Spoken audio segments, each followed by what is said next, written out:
Reincarnated as an energy with a system. Chapter 51, Fast Worker. Okay, we must not have a lot of body mass even when combined together, hey, he thought. He grabbed onto Hi-Se's shoulder and ordered the system, teleport to my farm on the other island. The two of them were suddenly at the farm with no sort of whiplash from the teleport. Hi-Se immediately looked around as he got scared from the sudden change in his surrounding. Where are we, Inakaka? He asked. It's the next island over that you told me about, Ning answered. On, the next island. Hi-Se was shocked. He started looking around to make sure it was in fact the right place. The trees do look similar to what I remembered, but it has been so long that I can't tell if we really are on the next island, Hi-Se said. Ning ignored the little boy and started to look for some fruits upon the tree. He used telekinesis to pull on down from high up in the tree and washed it with the filtrated water before eating it. Fawebno. He went on to picking up a few more fruits, eating some, and storing some. After drinking some water, it was time to farm. Hi-Se, come over here, he said, calling Hi-Se towards the place he had left his hoe and shovel. He took the hoe and gave the shovel to Hi-Se. Hi-Se looked at the shovel like it was the first time he was seeing it. **T. It just might be, Ning thought. Do you know what this is? He asked. Hi-Se looked at it for a bit longer and said, a shovel. Oh, so you do know what it is. Then why were you staring at it as if you've never seen it before? Ning asked. Lord Inakaka, I have seen shovels before, yes. But, I have never seen one with this type of rock, Hi-Se said. Rock? No, it's not a rock, it's a metal, Ning replied. Oh God, I forgot these primitive people don't know what metal is. That will be a bit more troublesome to explain.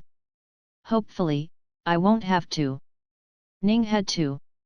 Hi-Se kept asking questions, so he proceeded to explain exactly what metal was with what he could remember from his studies back on Earth. He didn't bother buying knowledge on metals as he felt them be a waste of time. Alright, since you know what a shovel is, I expect you to know how to use one as well. Go and dig a hole just like this one, he said, pointing to the hole he had dug for the filtrated water in the field. Yes, Inakaka, Hi-Se said, and went to the points Ning had assigned him to dig a hole in. In the meantime, Ning decided to make the field even more farm-like by clearing out the weeds and digging a proper pathway that was left behind by his telekinesis digging. About 15 minutes into clearing the pathways, he was interrupted by Hi-Se. He turned around to ask, what is it? I finished with digging the hole, Hi-Se said. That was quite fast. Well then proceed to the rest too, Ning said, and turned around to continue his task when Hi-Se spoke again. I finished all three, Inakaka. This put a pause on Ning's works. What did you say? He turned around to look at the three different piles of dirt that had been dug out from the ground, each one higher than the one he had dug up. Holy **T. Just how strong is this kid? He didn't even take 5 minutes to make a hole, he thought. I need to check. Ning looked for a relatively clear area and said, dig one over there too. Hi-Se went back to grab the shovel and proceeded to walk over to the place where Ning had pointed to. Without hesitation, he struck the ground with the shovel, almost like a knife cutting through a cake. Almost like a robot, he started to throw the dirt behind him and dig. Dig, throw dirt behind, dig, throw dirt behind. He did this for a little over 4 minutes and the hole was ready. This hole was bigger than the one he made as well. This body cultivation thing is no joke. I thought it was lesser than normal chi cultivation since they could use any techniques. However, if you can do this with just your body, what need is there for flashy techniques, he thought. Although, the best would be a combination of both. Flying around at a very fast speed and punching really hard, just like Superman. I should learn it too, he thought. He was about to ask for the technique, but soon realized how awkward it would be if he had to ask a technique that made him stronger using himself according to the villagers. I need to change my approach, he thought. Come over here, he called Heisi. Tell me about your sun god's morning cleansing technique. Who taught it to you? He asked. Heisi got confused for a second and asked, what is this sun god's, a technique? He asked. Ning was surprised. You don't know the name of the technique you practice every morning? He asked. Oh, so our morning training has a name? I didn't know, Inakaka. I had always just followed what the elderly did, he said. So you weren't properly taught? He asked. No, Inakaka. That's a problem. Do I have to go find the chief now? He wondered. Wait, who knows about this the most? He asked.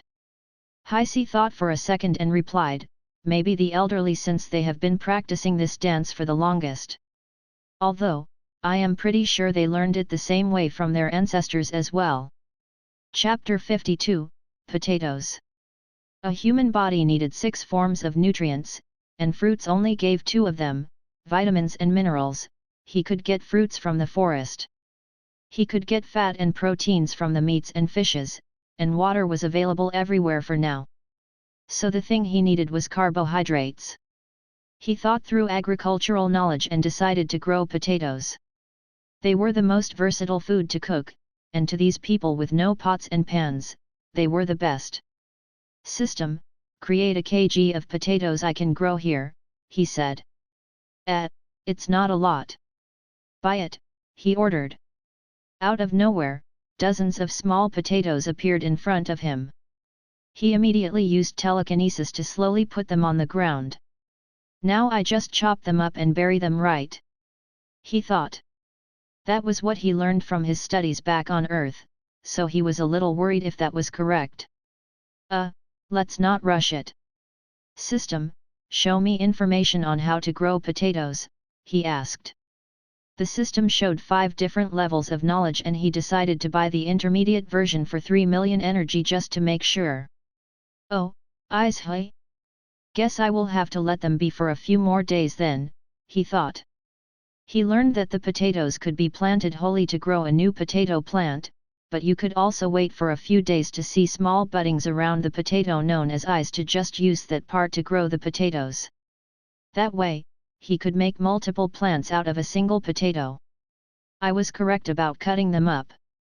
However, I just didn't know where exactly to cut them. He wanted to do a couple of trips to the ocean to fill up the new grounds made by Heisi, but he was low on energy and decided against it. Guess I have nothing to do here, he thought as he looked around. He kept the potatoes inside his storage and looked around for Heisi. He found Heisi outside the valley, gathering some lengthy sticks and leaves. What are you doing?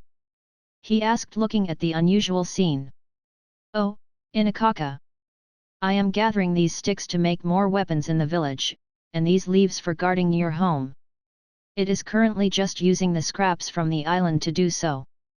That's not a bad idea, Ning said. All right, let's leave now.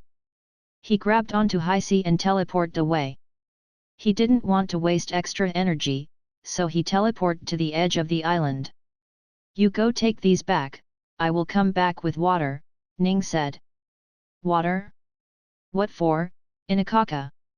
He asked. You'll see. Ning left the curious Heisi in the dark and walked towards the ocean. He felt a little worried that the demon would jump right out, but thankfully, it didn't. He just grabbed as much water as it would fit in his body and ran back, catching up to Heisi within a minute. Heisi, who was just walking slowly, saw Ning coming towards him and asked, Where's the water, Inakaka? It's with me, don't worry, Ning said and walked forward, making Heisi speed up as well. They reached the village center in a few minutes and Ning made Heisi call everyone out. At that point, Ning fell into thought. I can't keep doing this forever, right? At some point, I will have to leave the village to explore the rest of the world. If I just feed them for now, they will only be fed for now. However, if I teach them how to feed themselves, they can feed themselves forever. I guess it is time for me to teach these people. He looked at the gathered villagers and asked, "Does anyone have anything important to do right now?" He asked. Everyone shook their heads. No? Then from today on, every day, I will teach you 3 things. Number 1, I will teach you how to read and write. Number 2, I will teach you how to get your own food and water. And finally, number 3. I will teach you guys how to chi cultivate. The villagers were shocked and confused. None of them knew what reading and writing were, or what chi cultivation was. But hearing that their god would teach them how to get their own food and water, they were a little shocked. Did their god not know that they were already capable of that? The chief walked in front and spoke, "Lord Inakaka, I understand your wish to spread knowledge, but we are perfectly capable of finding our own fish to eat and finding our own coconut to drink water. There is also little water in the hole you made us dug. I don't see why we would need to learn that." Ning simply shook his head and said, "That is what you think." He asked the system to make a small metallic bucket that cost him a little over 10 million energy. The bucket could hold about 10 liters of water.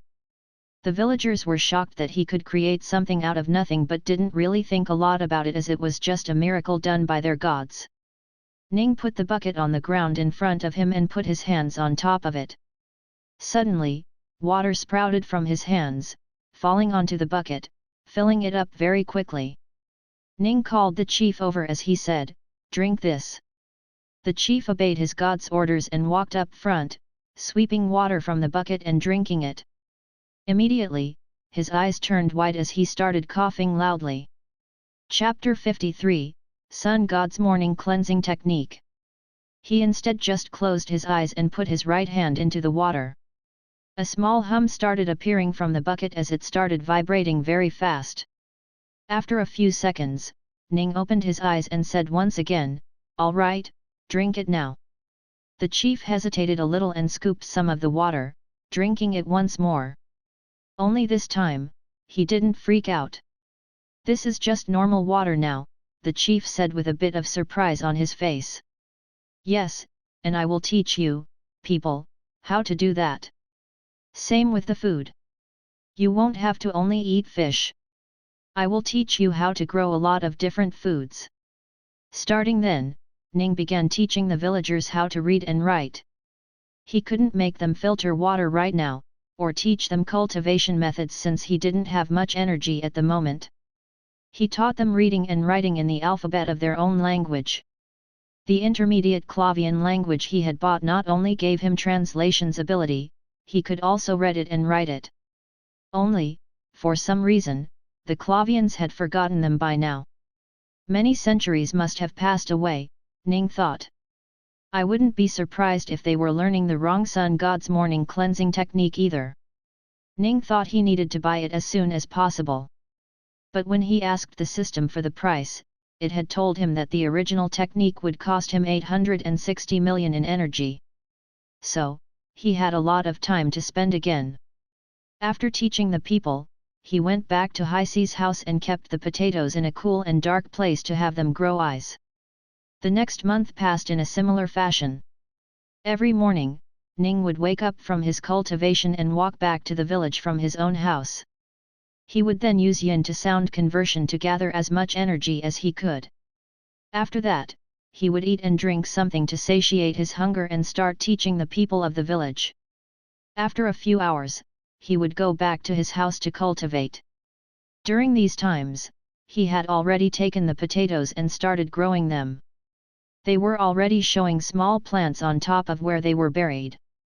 He would go to the other island from time to time to check on these potatoes and bring back some fruits and meats. Otherwise, he would just spend his days cultivating.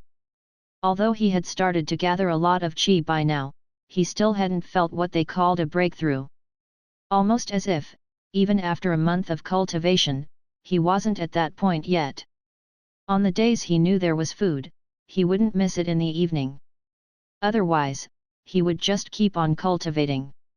His cultivation would usually last through the entire night. Before daybreak, he would once more go back to the village to start over his day again. It was currently the morning and the sun had just risen up. However, it was a slightly different day from the other ones, and that was because he had gathered a bit over 900 million energy, and he could finally buy the original Sun God's Morning Cleansing Technique. System. Buy the Sun God's Morning Cleansing Technique, he ordered. Yes. He had just bought a skill, so there was no sudden information that appeared aside from what he had to do for the technique to work itself. The Sun God's Morning Cleansing Technique was a set of movements he would have to do just before the sun was seen on the horizon and end when the sun was fully out of the horizon. This day, he decided to not cultivate and instead just practice the technique. His mind knew what he had to do, but his body didn't. So he thought it would be a good idea to teach it what had to be done. He taught the villagers for a few hours less today. In a month, most of them were already able to read, but the writing was still a little hard for them. After finishing today's class, he went to a quiet spot on the island and started practicing. At first, he was kind of stiff, not really knowing what had to be done, but over the course of the day, he learned a lot. He wasn't perfect at it, but he wasn't very bad at it either. It was actually better than most of the villagers here since they were doing an improper version of the technique. Over the course of the hundreds of years, the Clavians had lost the exact method of movement for the technique and were using what they could remember instead. I should teach them the proper one tomorrow, he thought. After practicing for a couple of more hours, he went to the village to enjoy the meat he had caught a few days ago. After eating that, he went back to his home to cultivate. I shouldn't have immediately moved around so much for so long. I'm getting tired now, he said mid-yawn. He sat down in a cross-legged lotus position, to cultivate, but his body just wasn't obeying his command. He had been awake for over a month now. That was impossible for a normal human being. However, perhaps because of the fact that there was no intense physical activity like today, he survived thanks to what little cultivation he was doing. Chapter 54, The Glow. Whoa! Was I sleeping? Nice, he thought. Only then did he bother to look around and saw some light from the cracks at the door. He got scared. Am I late? He thought. He immediately ran out only to find out that the sun wasn't up yet and he was only looking at the lit-up sky. Oh, thank God, he thought. REINCARNATED. He looked at the sky and realized the sun would be up any minute now, so he didn't have time to go to the village center to train. Thus, he decided to do it here right now. *T. I haven't even figured out whether I have a yin body or a yang body or neither. Hopefully, it's the last one, he thought. He had woken up in the morning, waiting for the sun to come up enough times now that he knew what time was the best to start the routine at. Following the sun god's morning cleansing routine, he started moving his hands and legs. He twisted his torso and neck as required to make the shapes that were in his mind. Slowly, motes of light appeared from the area around him and slowly gathered towards him, almost as if. I'm cultivating, he was surprised. But that wasn't it. Sun God's morning cleansing technique was a body cultivation technique, not a chi cultivation one, so there should be no chi cultivation happening. But then why is the chi gathering towards me, he wondered. A few more seconds passed by and the chi that was appearing around him, attached to him, creating a light shine in his body that could only be seen during the dark. Oh, so this is why they glow in the morning. They have chi attaching to themselves, Ning thought. He fully expected more chi to attach to himself and his body to glow brighter as time went on. However, none of that happened. Instead of glowing brighter, his body was actually starting to stop glowing even before the sun was up. What is going on, he wondered. And that was when he felt it. Almost as if he had just drunk a glass of cold water during a hot summer day, he felt the chi that had disappeared start washing over the inside of his body, slowly clearing something within him. He felt his body get a little bit colder when the chi was done washing over him. Was that yang energy, he thought. If what he thought was happening was really happening, then the current sun god's morning cleansing technique that the Clavians were learning was truly a mediocre version of the original.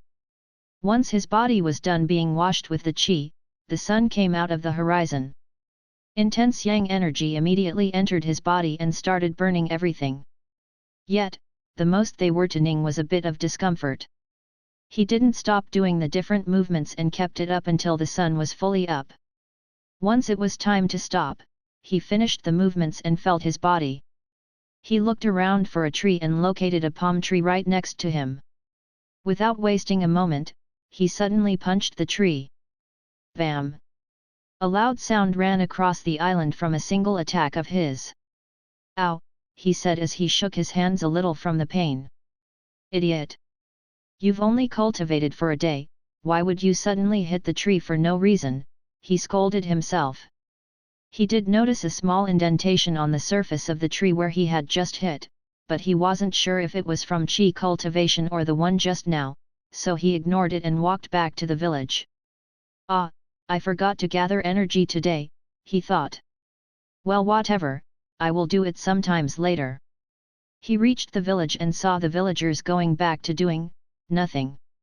Heisi saw him arrive and immediately ran up to him to ask, "Where were you in Akaka?" "Oh, I was cultivating this human body of mine to become stronger for now," Ning told the truth.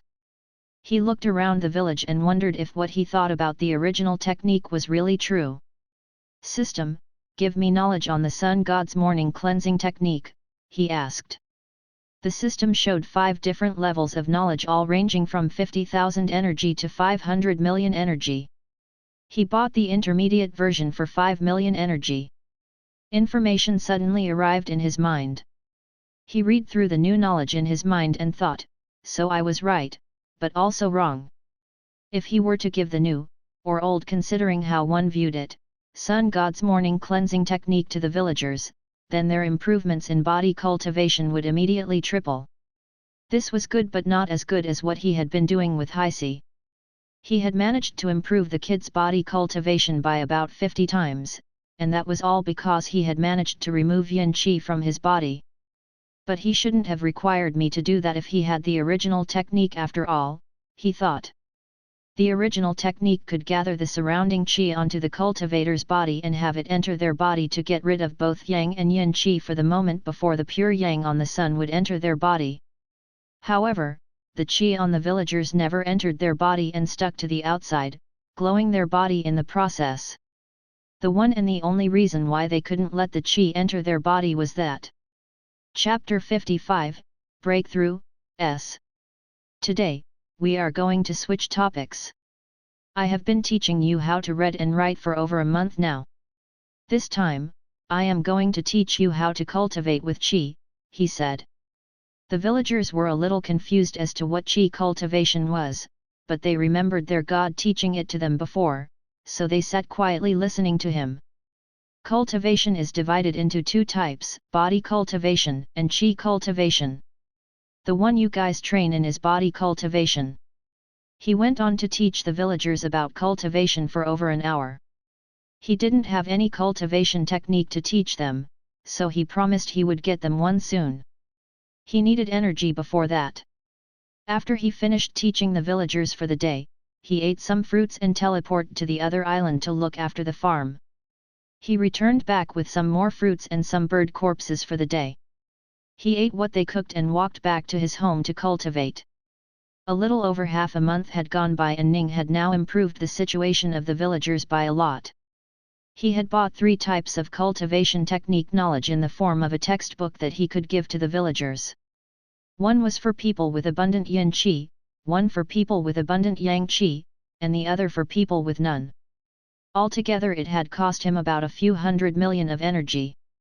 He gathered energy for another dozen or so more days, and had also used a few 100 million energy on himself to bring his interdimensional storage's capacity up to 75 kilograms. Finally, I have enough storage to fit my body, he thought. His body had also grown a lot stronger compared to the first few days. He could now run to and fro between his home and the village without breaking a sweat. He could punch a tree and not feel pain, only a bit of numbness. He wasn't sure if it was just body cultivation or chi cultivation that was doing this to him, but he was happy that he was getting stronger and didn't complain. I can feel it, anytime soon now, he thought. He could feel a sort of bottleneck that he had reached while cultivating, and he could tell that he would soon break through. So, he started cultivating. The first few hours were barely anything. His body was teeming with chi, so he couldn't gather any more. Thus, he could only sit there and use his cultivation method. After a few hours, however, he felt his body start to grow erratic. The chi inside him was suddenly moving in a coordinated fashion and pushing along his meridians. As they moved along his body, minute particles of black goo-like substances started oozing out of his body. Once his body was covering in this black substance, he felt his body go boom. It was incredibly tiny, but he heard it. Suddenly, the chi that was rushing around his body stopped moving and remained dormant once more, even though he was clearly cultivating. I broke through. He was a little surprised at first. But once he felt the clear increase in strength, he started laughing. Ha ha ha, I broke through, he screamed. He looked at his hands to check how strong he was, but then he noticed the black goo on them. What is this? He wondered at first. But then he moved it around a little and realized it was filth that his body had thrown out, exactly as the cultivation knowledge had said he would. Wait, he said as he remembered what was said in that vast block of information once more and was surprised at what he had missed. So, I'm only at the first layer of chi condensation realm, hey? This is the official beginning of my journey as a cultivator, he thought. He got a little emotional, but then he smelled himself and lost any emotion whatsoever. Ew! Better go wash this. He practically ran to the beach and used telekinesis from a little further away to haul in water to wash. As he was doing so, he noticed Heisei and a couple of villagers in the ocean a bit far away washing as well. I have never seen them take a bath, he thought, and walked over there to ask what was happening. Heisei, what is going on? He asked. Oh, Inakaka. I don't know what is going, but for the last couple of days the villagers have been getting covered in filth, so we came here to wash it away, Heisei replied. Sorry, you guys have been covered in filth for how long now? Ning asked. It all started with me about 10 days or so ago. I woke up at night, covered in filth, and had to go wash away. After that, it was my mother, the chief, Granny Hasanai and a few others who woke up every night covered in filth. Tonight, it's 3 people at once, so we brought them here to wash them, Heisei said. Ning was shocked. He didn't like where this conversation was going, but even then he asked the question he feared the most. How long do you cultivate each night, Heisei? He asked. Heisei thought for a few seconds and replied, about 2 hours a night, I guess. Sometimes more if I get lost in a trance, but mostly just 2 hours. I have to sleep so I can't keep doing it overnight, he said. Any idea about the villagers? Ning asked. Should be the same, said Heisei. **T, Ning cursed. Here I am, cultivating day and night for forever, barely breaking through. Yet, he can only cultivate 2 hours a day for 20 days and already break through? Where is the fairness in that? Chapter 56, Chi Cultivation Analysis. Yes. Aside from the ones whose cultivation base has been crippled, you have one of the worst bodies on the whole planet. Ning felt like crying when he heard this. Why is that so? He asked. Ning calmed down a little after hearing what the system had to say about his body. So the lack of potential is just temporary, hey? Hopefully, it grows enough to be at least the tiniest bit helpful, he hoped. It was still nighttime, but he had no problem seeing any more. The moon was out bright, and thanks to being a cultivator, he could see quite well even when seeing through the human eyes. He looked at the different people currently bathing and wondered, has someone in here broken through twice? He didn't know what the cultivators' levels were, so he couldn't tell how many had even broken through once. In fact, he couldn't even tell if one really was a cultivator before breaking through. I can't let it go on like this, he thought. System, is there a way for me to tell apart their cultivation, he asked. That is very cheap. What's going on, system? Is this a bad skill or does this have some sort of restriction? What does it do? He asked. So in other words, it's extremely taxing on the mind, which is why it costs so little, hey? Ning asked. Sigh. Ning debated for a while as to whether or not he should buy it. But seeing that it cost so little, his heart was easily swayed. I will just stop using it if my head hurts, he thought. All right, buy it, Ning said. You say chi cultivation analysis, so I assume there are other forms of analysis as well?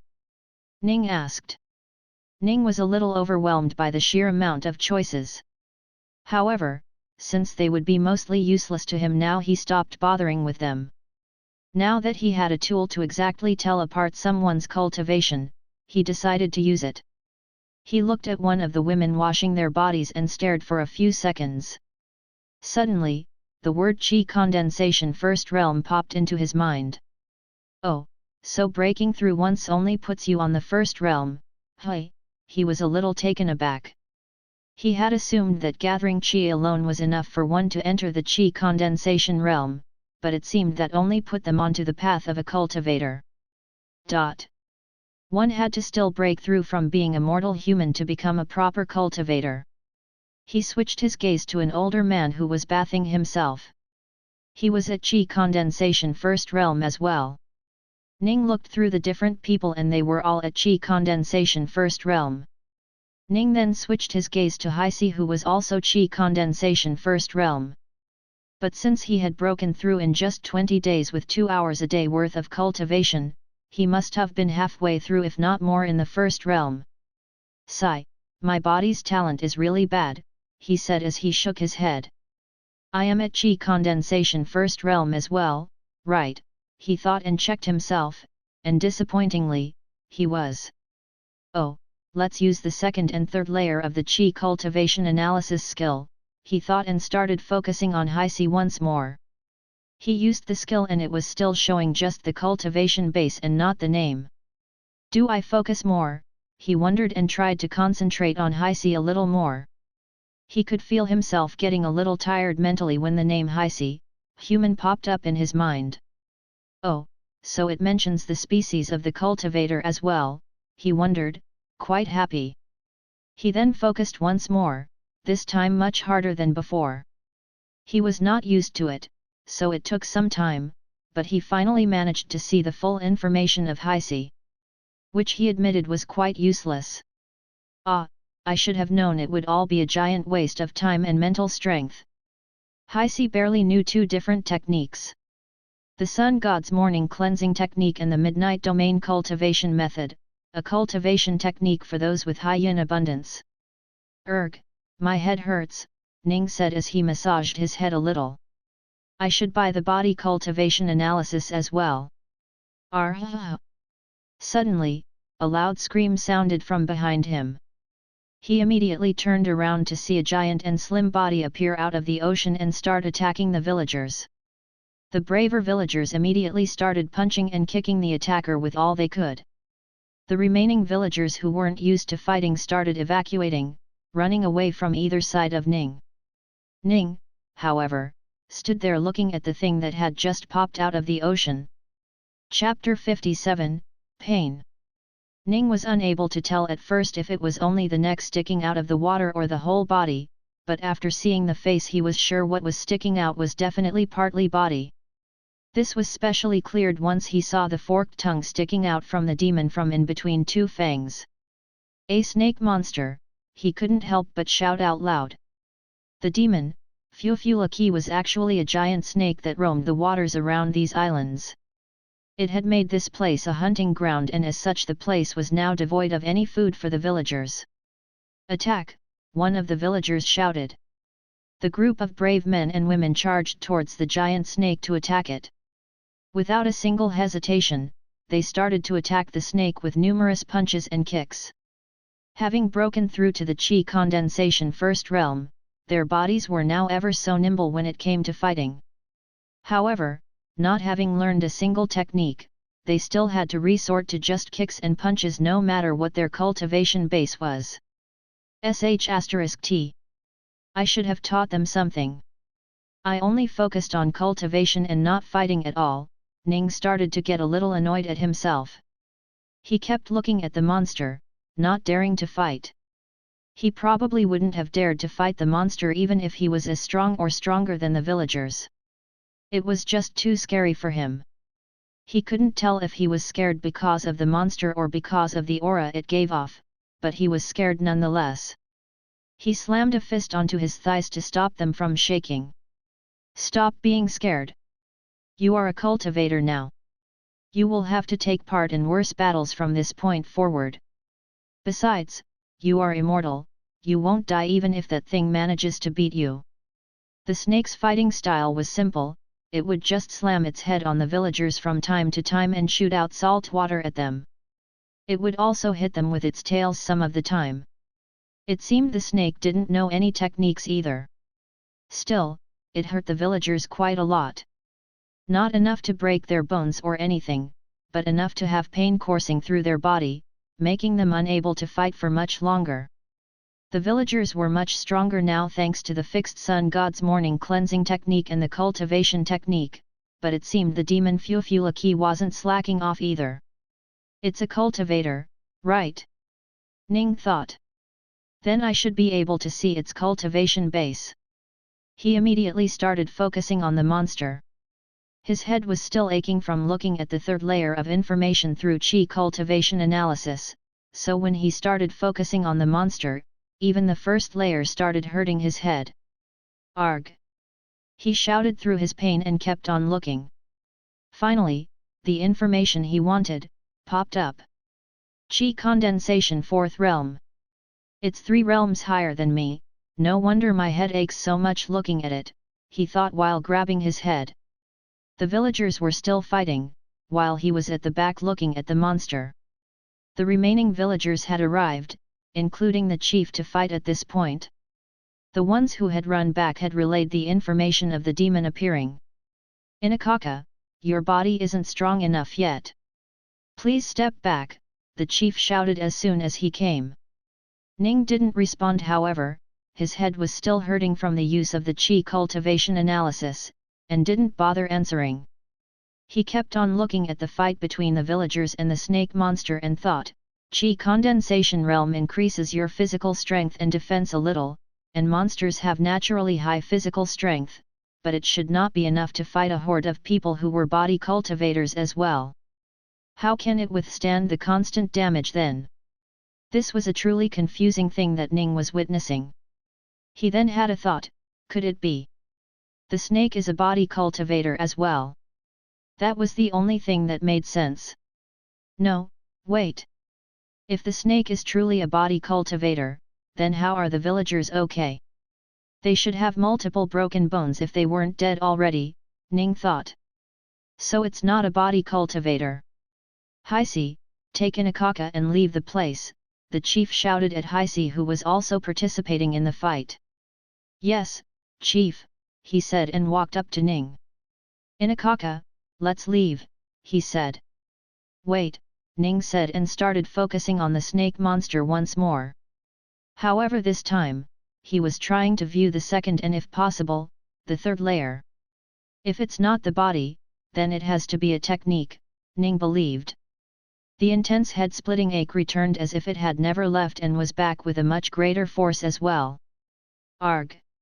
He struggled through the pain, barely holding on to his wits to check the information. "Inakaka, are you all right?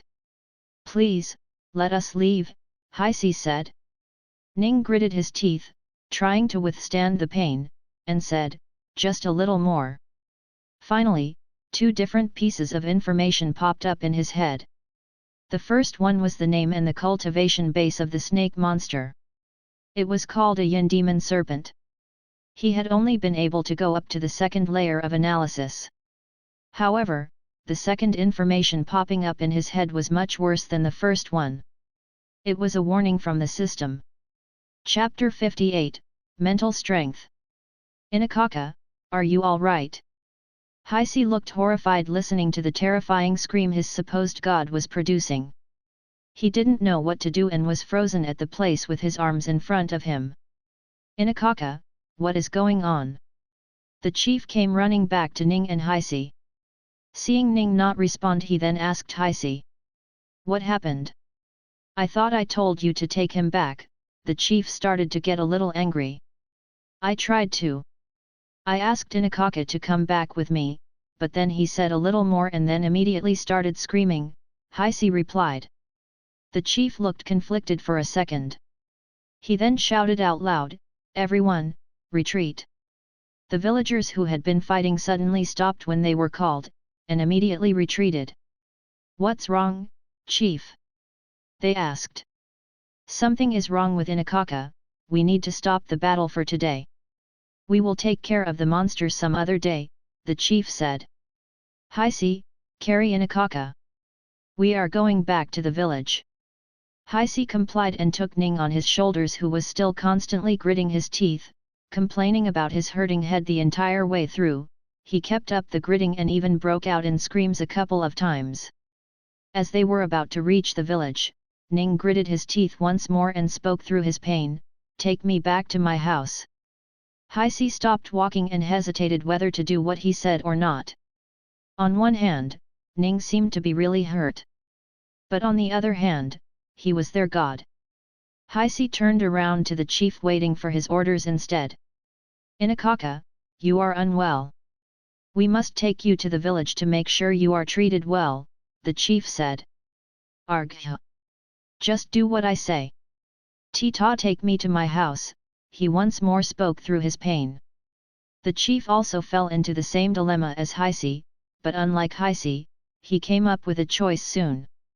Alright, take Inakaka back to his house, but you stay there. If anything happens, call us immediately, the chief said.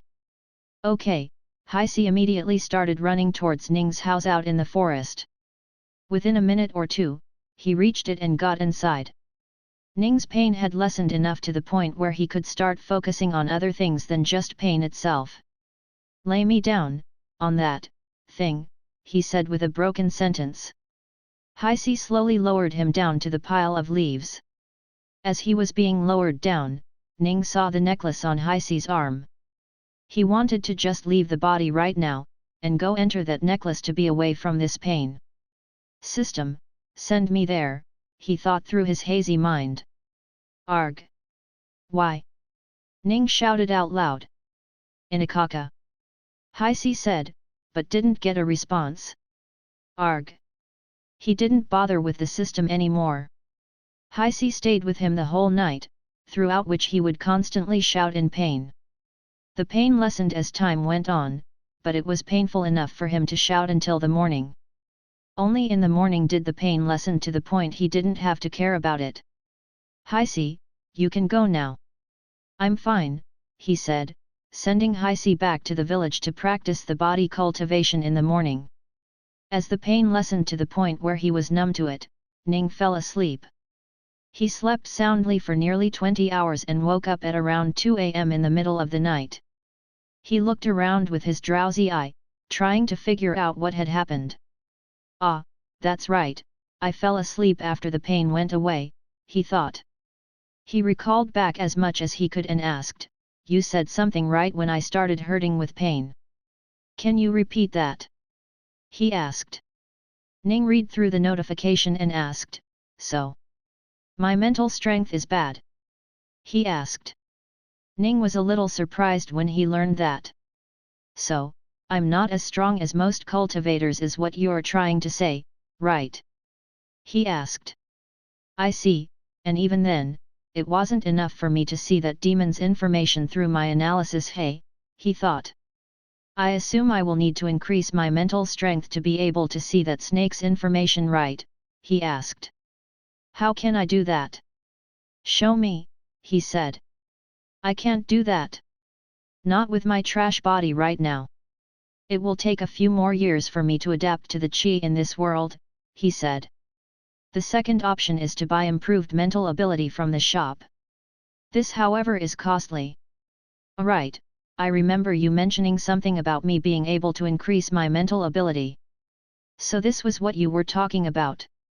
What is the cost for it? He asked.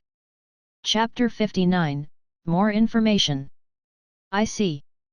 So I must have grown a bit now, haven't I? Ning asked. Ning contemplated on what that meant for a little bit longer and went on to cultivate. With the earthly jade cultivation method, he started gathering the motes of light that were chi from the area, and quickly forgot about time. He only stopped cultivating towards the morning as it was time for the sun to come out. He walked outside and saw that there was still time for the sun to come out. So instead of doing nothing, he started to gather yin and turn it to sound in order to gather the energy for the day he had missed. He used it for a few moments. The first few seconds, it felt like it was working, but after that, the sound didn't reduce and only got louder as they kept on gathering around his body. He stopped, wondering what had just happened. He used the yin to heat conversion technique to see what the problem was, but he couldn't get it to work either. He couldn't absorb the heat energy at all. That's weird, he thought. Is something wrong with the system due to what happened yesterday? Status, he said as he decided to check what was wrong. Status. Name, Ning Ruogong. Energy, 256,624,372. Separated energy. Heat energy, 56,421,966. Sound energy, 190,948,858. Chi energy, 19,253,548. Skills, simultaneous thinking, beginner's map, intermediate Clavese language, candle fire, yin to heat conversion technique, night vision eye, interdimensional storage, stop time, 75 kilograms, air cutter, telekinesis, water filtration, earthly jade cultivation method, sun god's morning cleansing technique, chi cultivation analysis. Whoa, when did I collect so much chi? He said with a surprise. He didn't remember collecting chi at all during the last month. Every time he cultivated, he would be capped out for the day, so there wasn't even a chance for him to collect chi even if he wanted to. Wait, did I collect all of this in just 4 hours? He said in shock. System, am I right? He asked. Yes. You collected 19,253,548 chi during your last cultivation session. I gather this much chi and I'm still only chi condensation first realm, that's absurd. Just how strong are cultivators? They seem to be more broken than me who already thought this system was broken, he said. Oh, is that so? He didn't really care what the system meant at first, but then he remembered something. Wait a second, so the reason the villagers are cultivating so fast is not only because they have a good body, but also a good cultivation technique, he asked. Phew, thank God, he said with a sigh of relief. I'm not as untalented as I thought. I just have SH tie cards handed to me.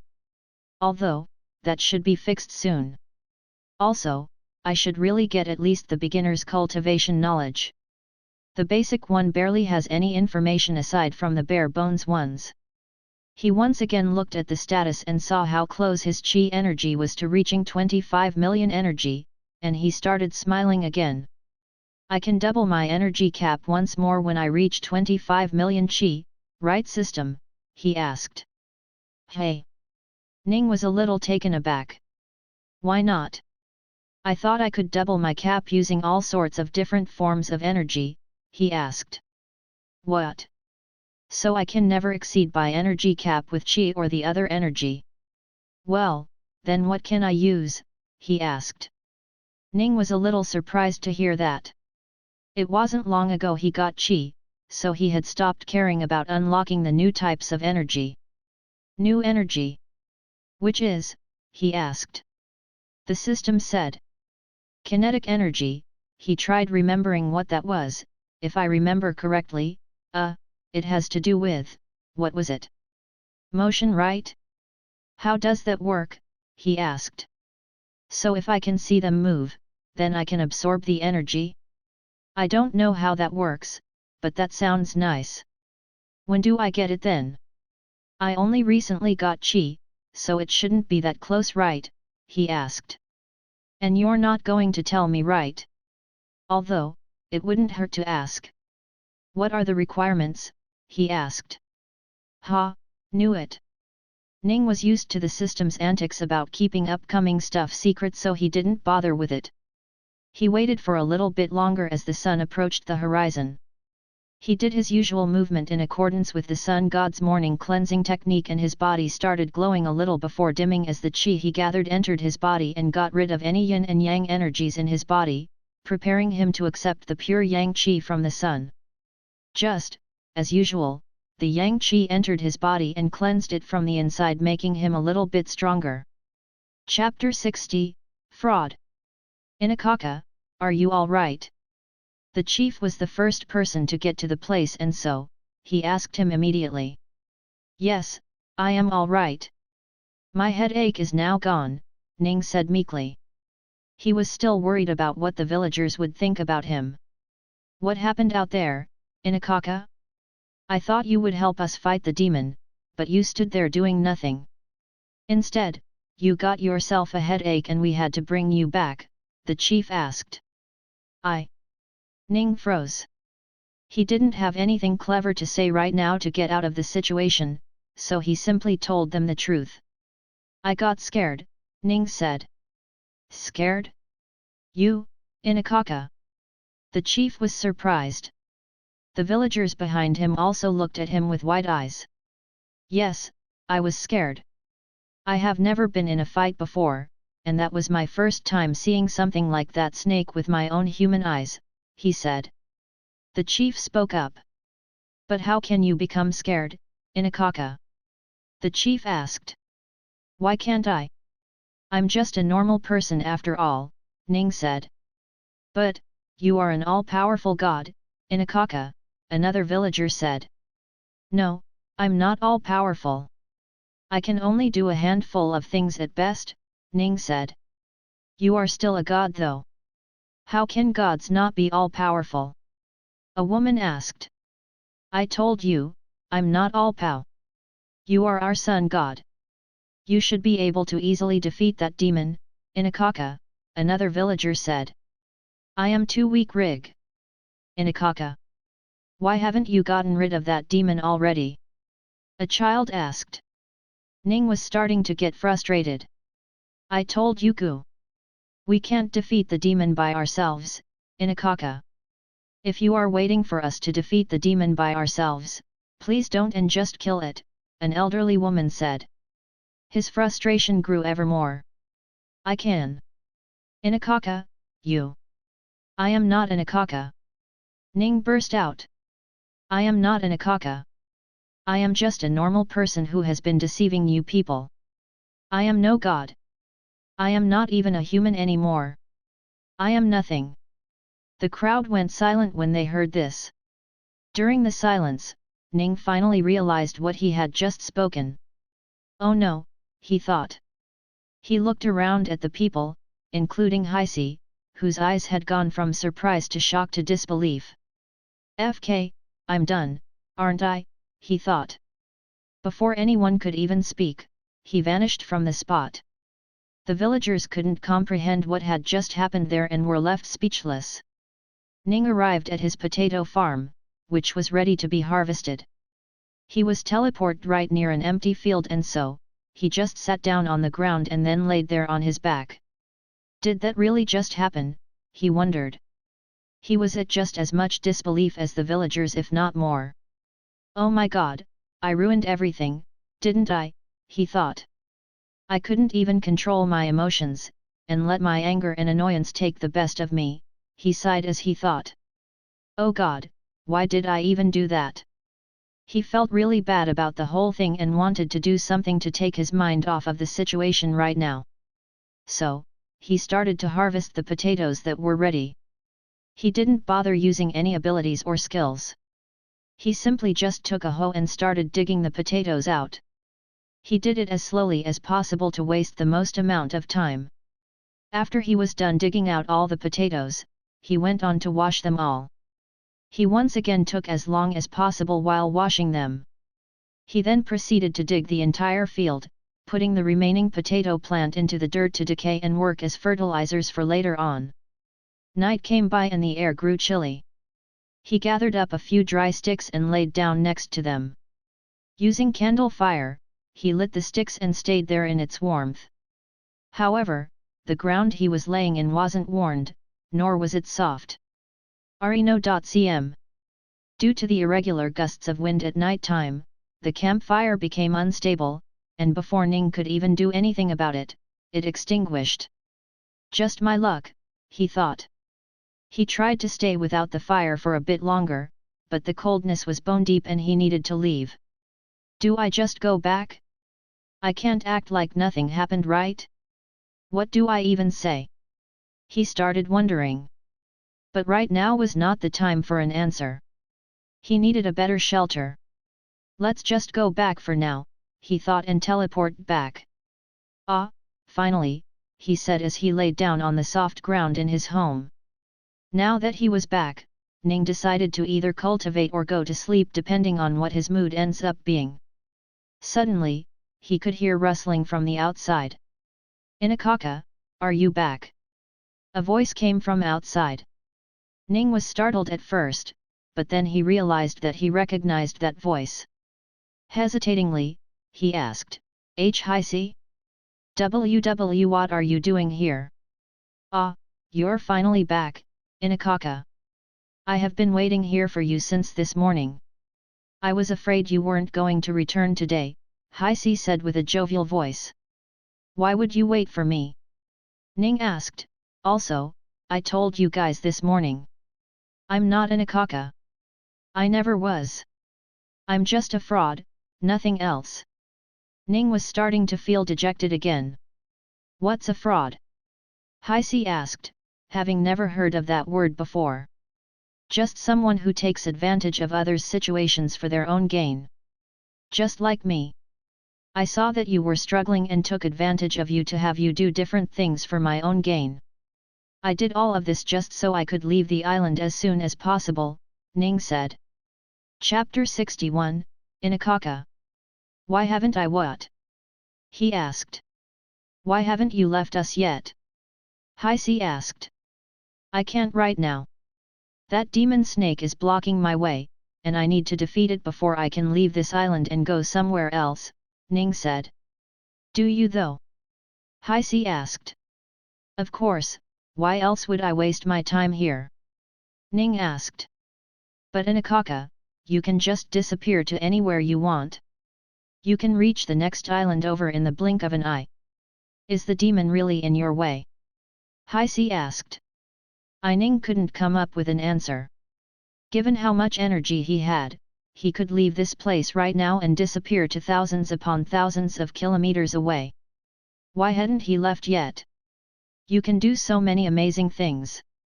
You can live inside small and big rocks, you can create anything you want out of thin air. I don't see how someone who can create so many miracles would be bound to a small island like this just because of a snake demon, Hi-C said. Also, you call yourself a, what was it? Fraud. Someone who only does things for their own gain. And yet you teach a whole village of illiterate idiots enough so they can read and write. You teach us something so surreal as chi cultivation and help us fix our original cultivation technique. You go out of your way to go to a new island and live there for months just so you can send us villagers food. You even went as far as to make a small child of no consequence like me into who I am today. Are you going to tell me that me becoming strong was a personal gain of yours too? Hi-C asked. I know it wasn't, Ning said. The world he had built up in his head about the villagers just being a stepping tool for him was all crumbling to the ground. He needed a kid to tell him what he was doing. But that doesn't change the fact that I am a coward, who couldn't even help you, Ning said. Who isn't, Inakaka? Hi-C said. Remember the first time you had me train and we ended up meeting the demon Fuafulaki? I ran away from that place faster than I have ever run.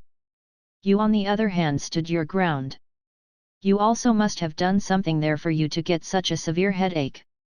By comparison, you are much braver than I am, Inakaka, Heisi said. I only got braver after I got stronger. You have much more to go to, Inakaka. I am sure your bravery will show up on its own one day when you get stronger than you are now, Heisi said. Ning fell into contemplation. Everything the kid said made sense at some level. Although he was too scared to fight the demon, he had stood his ground to look at its information even when the kid was telling him to run away. I stood my ground. That's correct, he said out loud. It felt like a massive weight had just lifted off of his heart. He took a deep breath and said, "Thank you, Heisi. I am glad I can finally be of some help to you, Inakaka," Heisi said with a happy voice. "You have always been of help to me. Since the first day I arrived," Ning said. He was smiling too at this point. "Also, stop calling me Inakaka, I am not the son. You can call me Ning," he said. "Ah, Inakaka, you seem to be mistaken about something," Heisi said. "Inakaka does not mean the Sunday." "It does not? But I thought you prayed to the sun, you're Inakaka every day?" he asked. "No, Inakaka is just our word for a benefactor. Since the sun is our benefactor, for the most part, we call it Inakaka. Although, at some point, we stopped using the name sun, and just called it Inakaka. But the fact still remains that Inakaka is just our word for a benefactor. At first, we thought you were an avatar of the sun, so we kept calling you Inakaka. Now we know you have nothing to do with the sun.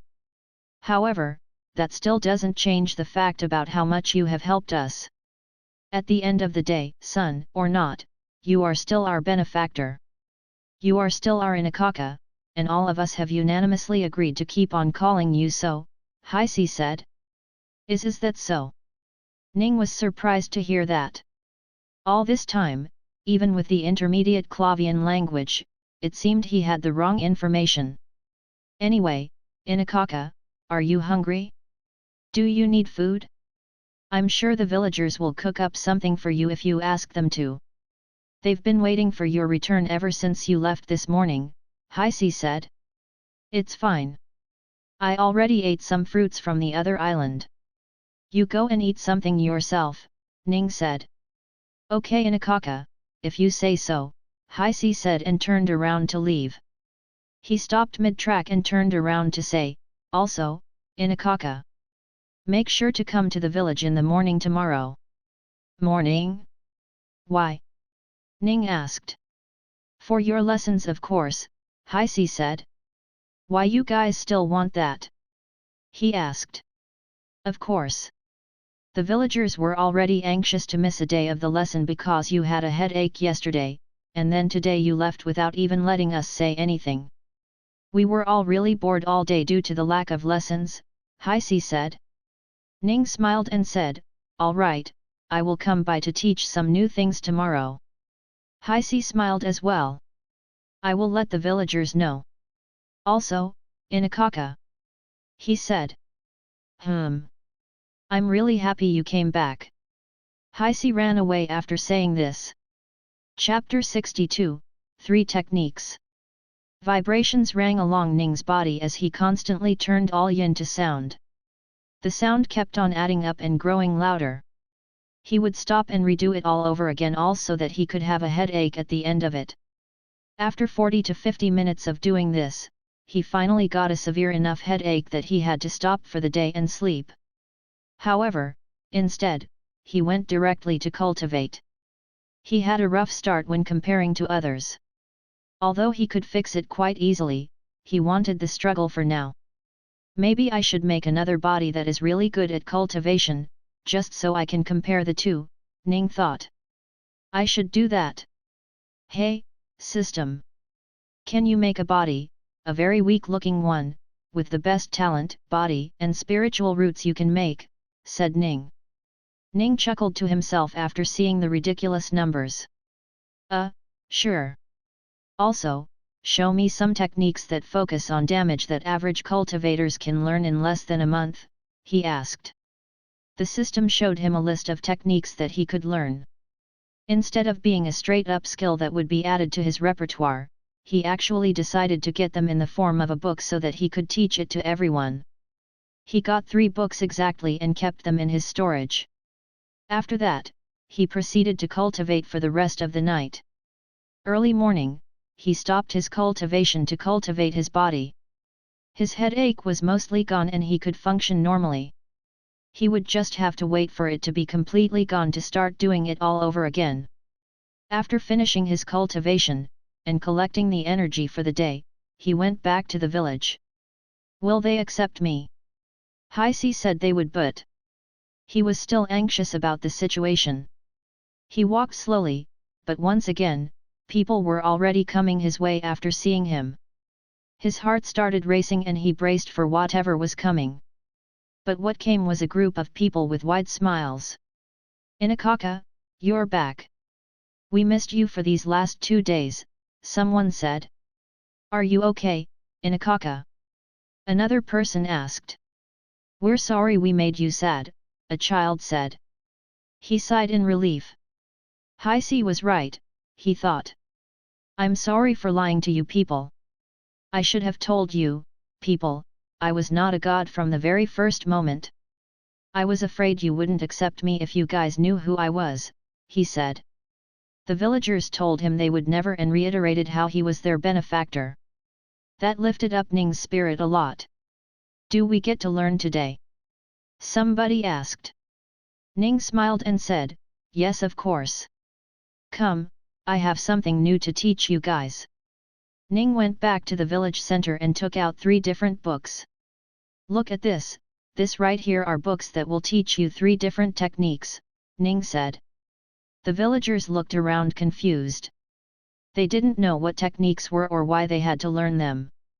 I saw you guys fight the other day, and honestly, without any techniques, you will probably never win against the demon serpent. You are all at Chi Condensation 1st realm, while the demon serpent is at Chi Condensation 4th realm. It is many times stronger than you all. However, you guys have a strong body thanks to your body cultivation. So, if you were to just learn some more techniques to improve your attacks, I'm sure we can take down the demon serpent. So, for the next few weeks, we will be training these techniques. The first of the technique is this claw technique called Fanged Claws technique. I have 5 copies here, distribute amongst yourself to those who have the strongest arm strength, he said as he took out 5 books and passed them along. The second one is called the Twin Step Movement technique. The ones with the strongest legs take it for now, he said as he took out 5 more books and passed them along. The third one is called the One True Strike technique. It's a spear technique that the ones who are used to fighting with spears should take, he said and passed along 5 more books. Around 12 people stood up once they got the books and left to study them. For the ones that stayed, Ning started to teach them farming. He brought out the newly grown potatoes and handed them over to them to teach them how to cook them. He spent a few dozen energies to make pots to cook the potatoes in. Once it was done, Ning himself left to read the books too. Let's see how good my ability to learn something new is if it isn't directly handed to me by the system, he said as he took out the original copy of the Twin Step Movement technique and started learning it. At first, he didn't understand anything. The book talked about manipulating chi inside the body, strengthening one's legs and body, how one should move their body, and how they should switch their legs. It was all confusing to Ning, who had never read anything like this before. But slowly, he started to understand a bit and a bit more. Oh, so I should propel myself forward using both feet at once, instead of one every time I have to increase my speed drastically. So that's how I am supposed to do it, hey. Ning stood up and went to an open area to try for himself. He circulated his chi, strengthened his legs, and was ready to jump forward. With a single push, he burst forward, or so he would have hoped. Instead, the sand under his feet slid away, making him slip and fall on his face. Chapter 63, Skill Creation. He kept on doing that until he was nothing but a blur. He then immediately came upon a tree and pulled out his hand, his fingers bent a little to imitate a claw. With a single slash, he put a large gash in the tree in front of him. He then took out his spear and pulled it back until the tip was right next to his face. With a single thrust, he let the spear hit the tree in front of him, turning the large tree trunk into smithereens. Plop plop plop. Fruits started falling from the top of the tree and the whole tree toppled over without support. He picked one of the fruits and used a small amount of water from his storage to wash it before eating it. He walked back and reached his farm where there were a handful of people digging the ground and applying crops to it. It had been 2 months since he gave the villagers the new techniques.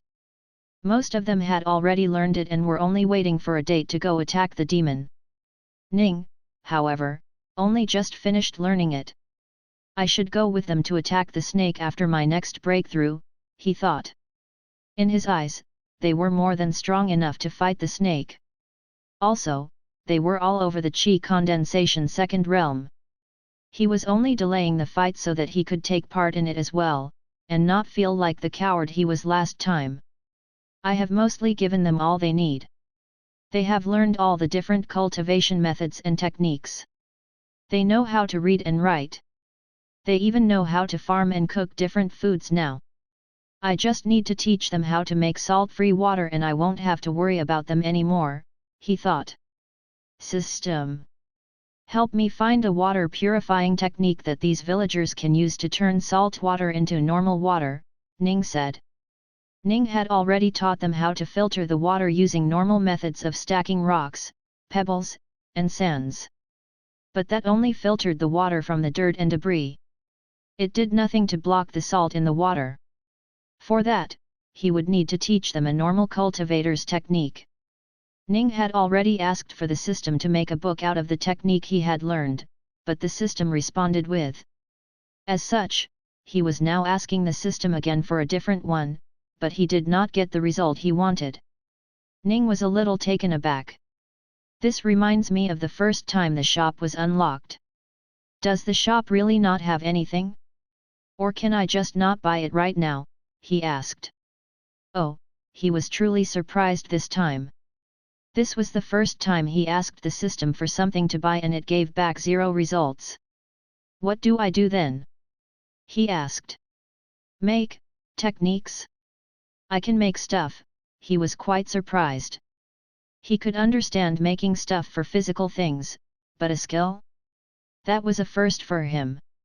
Frio bien. Yes. The shop originally has no skills. All the ones it has are ones made by the different hosts. Oh. So all the skills I have bought till now are ones made by the hosts before me, he asked. Alright then. Let's start making a new technique. How do I do that? He asked. Okay, then let's make a seawater salt remover skill that is usable with chi, he said. Is one more advantageous than the other? He asked. Insta-learn skills are vastly more expensive and also a one-time learn skills. But, they are incredibly fast to teach and the person can learn it with a 100% guarantee. Read and learn skills are way cheaper and can be used multiple times.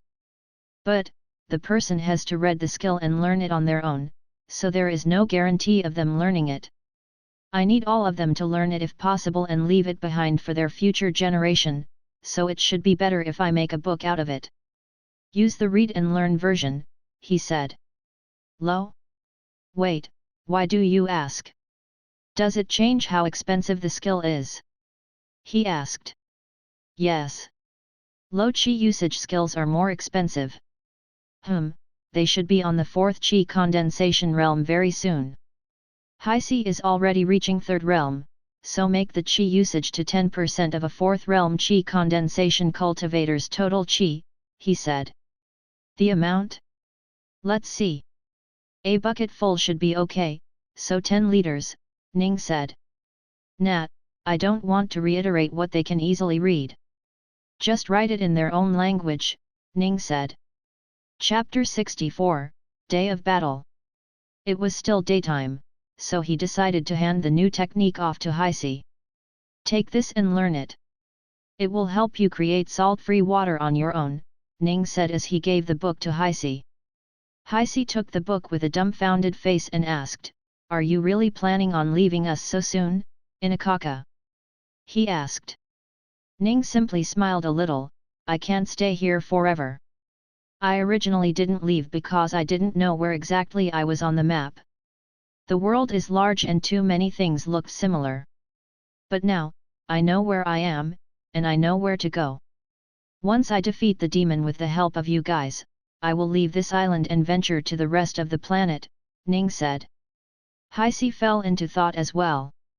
Ning had taught the villagers how small their lives on this island was and they had shown interest in going out too. But he didn't want to take care of them given how dangerous the outer world was, so he had refused. Ning saw Heisi's depressed look and rubbed his hair. "You can leave later after you reach higher realms too," he said. Heisi's face turned to a bittersweet smile as he said, "I don't think that is possible. Given how talented I am, I will need to stay back to protect my people from the other threats that are lurking in this world." Ning chuckled, "You're quite mature, aren't you?" he said. He left Heisi to read the book and went to prepare for his upcoming battle against the demon. That meant, he had to break through as fast as possible. He spent the next couple of days and nights doing nothing but cultivating. He took out a bit of time in his schedule to cultivate his body and his mind, but other than that, the majority of the time was spent cultivating his chi. After 2 to 3 days, he felt himself barely gathering any more chi. Almost like his body was full of it and he couldn't accept it anymore. There was something blocking his progress. Is this what they call a bottleneck? He wondered. He tried cultivating for another day, but there was no progress. Finally, on the 5th day, there was progress. With a massive oomph that rang throughout his body, he managed to break past the barrier and reached the second realm of chi condensation. Finally, I did it, he thought. He looked at his own body and was happy that he wouldn't have to clean himself once again since no filth left his body this time. He focused on himself and saw that he was truly on the second realm of chi condensation. He stood up and walked outside of his house to check how much better he had gotten. He practiced a few movements and the claw technique and realized he had gotten stronger. It is time. Early in the morning, Ning finished his body cultivation and walked to the village. The villagers were getting ready for their own things when they saw Ning walk into the village. Staying in the sun for so long, his skin was pretty tanned as well. While it wasn't as dark as theirs, his was pretty dark as well. When they saw him walk in, they got ready for another new lesson. But they did not expect what came out of his mouth next. "I am going to defeat the demon Fufulaki today," he said, shocking the villagers and leaving them speechless. They looked at him with wide eyes for a few seconds, and then, "Woohoo!" everyone started cheering. "Oi old man, go bring the spears," Hasanai screamed. "You come with me as well," the old man said. "Are we doing this today, Inakaka?" the chief asked. He had become stronger as well and was ready to fight. In fact, he was so eager that his hands shook from excitement. The anger and hatred in his eyes towards the demon serpent was unmistakable. "No, you absolutely aren't going." Belini was trying to keep her son from joining the fight. "But it's okay, mother. I am strong now, I fought the monster before too. Besides, Inakaka will be there. I'm sure he has ways to protect the lot of us." Belini hesitated for a little more, but after the consistent urging from her son, she accepted. Once everyone was ready, half of them holding spears in hand, they left. The chief led the people this time, with Ning a step behind. He was the heart behind this operation, but he couldn't be the brains of it. He had no knowledge in leading groups of people in a fight, and being the weakest of them all in terms of body and chi, he decided to not be the vanguard of the battle. They reached the beach and looked out for the demon to show up. "Go make some noise," the chief ordered a few men and women who jumped into the water and started splashing around. At first, it didn't seem like anything was coming, but soon they saw a disturbance in the water, and before anyone could say anything, the demon serpent arrived. "Ready," the chief shouted. Everyone with their spears pointed it at the monster, and those with none got into a fighting stance with their fingers in the shape of claws.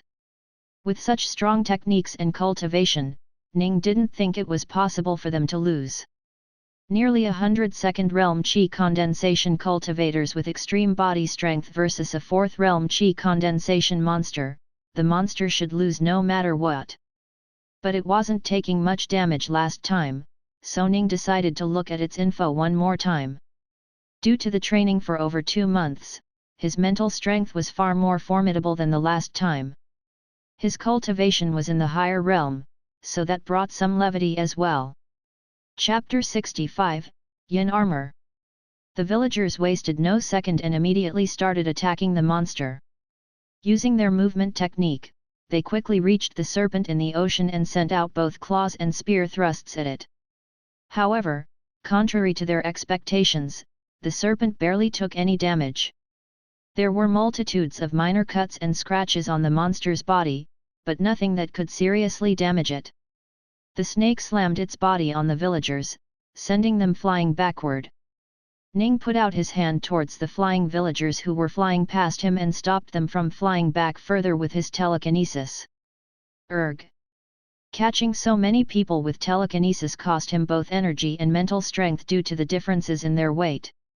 Ning's face was full of sweat as he frowned in worry. He had wanted to check the abilities of the snake and see why it was so strong, but just the first layer alone had shocked him. The snake was now in the 5th realm of chi condensation. **T. It's the same difference once more. In fact, it might be stronger than last time, he thought. He sent out a massive air cutter towards the snake with at least 20 million energy behind it, but that ended up being weaker than the villagers' normal attacks. Multiple creatures from the next island would have died to that attack just now, but it was nothing to the demon snake. He sent another air cutter out with 100 million energy behind it.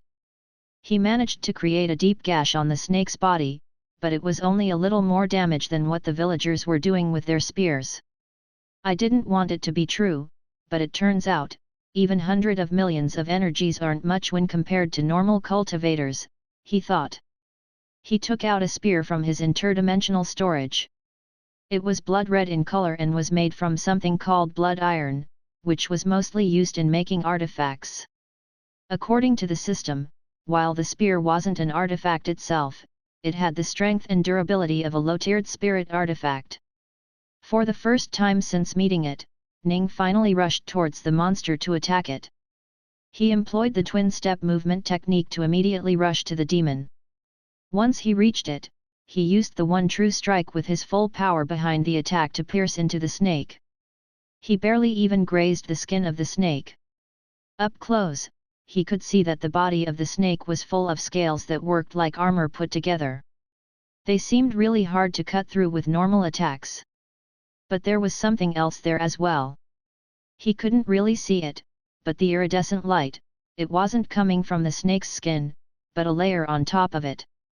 It was an incredibly thin layer of what looked like mist that covered its skin. What is that? He wondered. Suddenly, a tail came towards him from the side. He could only put up his arm to block the attack when he was hurled away back into the beach. Crack! He heard something break. Arg! He shouted. He looked and saw that his right arm was broken, dangling from below the elbow. Inakaka, are you okay? Oh no, your arm. Heisi came running towards him. So did the other people. Even after so many months of training, he couldn't match up to the villagers who were training since childhood. Go fight, I'm fine, he said, urging everyone to leave. Only Heisi stayed behind to make sure he was truly okay. Ning quickly spends 10 million of energy to fix his arm immediately. I'm fine, don't worry about me, he said. Ning looked back towards the serpent, still curious about the thin layer of mist. He decided to not care about the mental strength and started focusing intensely on the snake. Once he got past the first layer of information, he could feel some stress on his mind as he saw the next information that was its name, Yin Demon Serpent. After that, he focused a little more and tried to go past the second layer of information as well. It took a lot of effort as his head hurt quite a bit, but he managed to do it. He looked at the final piece of information, he was shocked. The final piece of information, which was the skills of the demon serpent, was a single skill called Yin Armor. System, give me information on Yin Armor right now, he said. He chose a 10 million costing intermediate knowledge on Yin Armor and quickly understood what it was. The demon was using a technique to gather Yin energy from the surroundings and inside itself to create a sort of barrier around its body. The barrier formed a flexible armor around its body that blocked a lot of the damage the villagers were dishing out. If one could strip the snake of the armor, they should be able to deal proper damage to it. The only thing left now was a way to get rid of that armor. Ning had to. Heisi comes with me, he said and called Heisi, who was about to go back to the fight after seeing that Ning was fine. Ning grabbed his slightly hurting head and walked to a different section of the beach. There was nothing but sand everywhere, and he needed rocks. Finally, he found some. He picked up a decently sized rock and handed it to Heisi. Heisi looked confused for a second, looking at the stone in his hand, and asked, "What should I do with the stone?" Chapter 66, Removing the Armor. The chief got sent flying back towards the beach by the snake's tail. As soon as he landed on the beach, he immediately employed the movement technique and started running forward, back to the snake. The snake's body was started to show signs of redness all over it from bleeding through the numerous minor cuts. It seemed to be having trouble violently moving its head too. So, it only attacked with its tails. The chief had lost his spear some time ago and was using his claws to fight most of the time now. "Chief, our people are starting to get really hurt," someone said from his side while attacking the serpent. "What?" The chief was surprised. He hadn't noticed, but at some point, his people had stopped returning to attack due to the pain running through their bodies. The chief couldn't understand why, but the demon was far stronger than he used to be. "Tell the others to take the injured back to safety," the chief spoke to the man. However, the man didn't respond. When the chief stopped attacking and turned around to look at the man, he only saw the demon's tail in his place. The man had been attacked while they were talking and sent far back.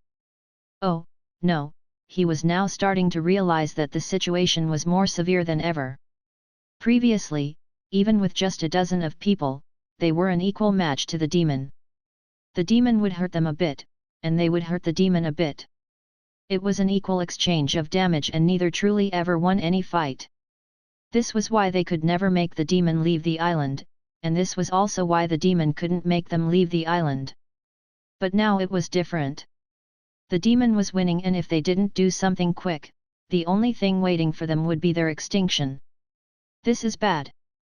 Just as he thought that, he was once more sent back flying towards the shore. This time, he could truly feel the pain from the monster's attack. It was much stronger than before. Even then, the chief stood up and looked at the dozen or more people lying on the ground in pain. Thankfully, nobody seemed to have any bleeding going on. "Everyone, if you can stand up, leave this place at once. The demon is stronger than before and it's too dangerous to stay here," the chief shouted. "Help them," he said to the people who could walk. "What are we going to do now, chief?" someone asked. "This we did not plan for this, chief. The monster is too strong," someone else said. "I know," the chief shouted in frustration. "Where is Inakaka? He should be able to help us." They tried looking around and found him far away with Heisi. Just as the chief was about to call him, Ning's body fell to the ground, his hand and arm totally limp. The people who saw this got scared. "What happened? Did he get hit?" the chief shouted as he ran towards Heisi. However, before he could even reach there, Ning's body disappeared. This just shocked him more. Did Inakaka leave us? The people started getting scared. Rubnve.c. Erg. I'm right here, Ning shouted from the stone on top of Heisei's hand. Leaving his human body, the mental pain that came from the different techniques was a little stronger than before. What is going on? The chief asked. Listen up, everyone, Ning said. Heisei is going to throw me over to the snake. I know a way to stop it from using its defenses. You guys take the time to attack it, okay? Defenses? The snake has defenses. The chief was surprised. Yes, but don't worry about it. Let me take care of it. You guys just attack, Ning said. Sigh, I will lose a lot of energy from this, he thought. Alright, I will see you guys after victory. Heisei, throw me, Ning said. Heisei stretched his arm as far back as he could, and in a smooth motion, hurled the stone directly towards the snake. A few other people were occupying the snake's attention, so it did not see the stone approach. As soon as the stone got near the snake, Ning used the technique. Parasite. His consciousness switched places from the rock to the snake. Suddenly, the whole world got a lot bigger for Ning. Holy sh*t, he thought. The snake had always been half underwater, so he couldn't its actual size. But now that he was inhabiting the snake, he could finally see that in length alone, the snake was over 40 meters long, with only a third of its body showing up out of the water. He tried to look around him but he could see nothing. The only place he could see with was the snake's eyes and mouth. Everywhere else was a layer of hazy mist. It was the same mist he needed to get rid of. He looked through the snake's eyes to see what it was seeing and saw the group of villagers ready with their spear, just waiting for him to order. Do it, he shouted as loud as he can, using up a lot of energy to create the sound. Ah! Everyone who could move ran towards the snake to attack, with the chief taking the charge. Aside from the injured ones who could no longer move, not a single one stayed behind. Ning on the other hand activated the yin to heat conversion technique. Ah! His already hurting mind tinged with more pain. While the requirements for this technique were nothing compared to the qi cultivation analysis, using it while having a small headache really hurt him. He could slowly start feeling the yin energy around the snake disappear as it turned to heat energy. So, he looked outside to see if it was working. There he saw it. The mist started to slowly disappear as it gave way to the world around him. His plan was working. Chapter 67, Heat. As soon as they reached the snake, they once more let out the relentless attacks with their spears and their claw-like hands. Deep cuts and wounds started all over the demon serpent's body. They were finally getting somewhere with their attacks. Yes, Ning shouted, seeing his plan work. The snake was starting to get uncomfortable with the suddenly increased amounts of damage and the creepy burning sensations it was getting all over its body. It started to once more move around its body, hitting the villagers with its tail in the process. But there were too many of them attacking right now. The snake couldn't target the villagers individually and started to hit the villagers one at a time. Ning was happy that his plan had succeeded. He had successfully managed to strip away the yin surrounding the snake, basically forming an armor protecting the snake from physical attacks. However, now with his doing, it was taking plenty of damage. Still, it's quite surprising. In fact, one could even call it weird, Ning thought. The snake is only using its head and tails to fight, it hasn't been trying to bite anyone yet. Does it not have venom despite the fact that it has fangs? The snake had not once changed its attack pattern, which surprised Ning. Ning started to believe it was similar to one of the many non-venomous snakes that was found back on Earth. Still, betting it all on a simple guess wasn't the right thing to do. System, give me information on this species of snake, he ordered. Before the system could even list out everything, he picked the intermediate version of the information and got it transferred to his mind. Suddenly, a whole lot of information about the snake popped up into his mind. The knowledge terrified him for a second. Is it, Really true. He was shocked. The yin demon serpent was a ferocious race of serpents that was as dangerous as it was venomous. They were naturally adept at cultivation, however, due to being a monster, it took them a lot of time to cultivate. Still, they were faster than most creatures. They also grew in size as they got stronger. As for their venom, it depended on their age. A young yin demon serpent, which was tiny compared to its adult form, did not produce enough venom to secrete through its glands. Which meant, the only reason the serpent in front of Ning wasn't using its fangs was, it's still a child. It's a newborn snake in comparison. Ning was shocked beyond belief. The snake that terrorized the villagers, cut off their route out of the island and stole their food by taking over their area of sea was just a very young snake. If this is a young snake, then how big are the adult ones? The world of cultivation started to terrify him more than he would care to admit. Suddenly, the snake changed its attack pattern. It was getting too bloody and beat at this point, so in desperation, it wrapped its long tails around the group of villagers trying to crush them.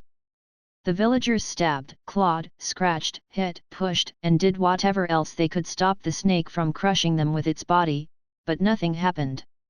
At the last moment, just before they were crushed, however, all of the villagers suddenly vanished from the spot.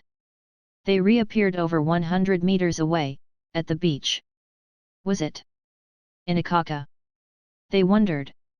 They were scared to go after the snake once more, but this time, the snake started crawling up to them. Oh no you don't, Ning said as he asked the system to teleport the snake as far away as possible from the island. Both he and the snake disappeared from the beach, appearing somewhere deep underwater. Unfortunately, due to the massive size and weight of the snake, the system couldn't teleport it very far away. The snake wasted no time getting confused and immediately started swimming away. Before Ning could even realize it, he was back on the beach. What?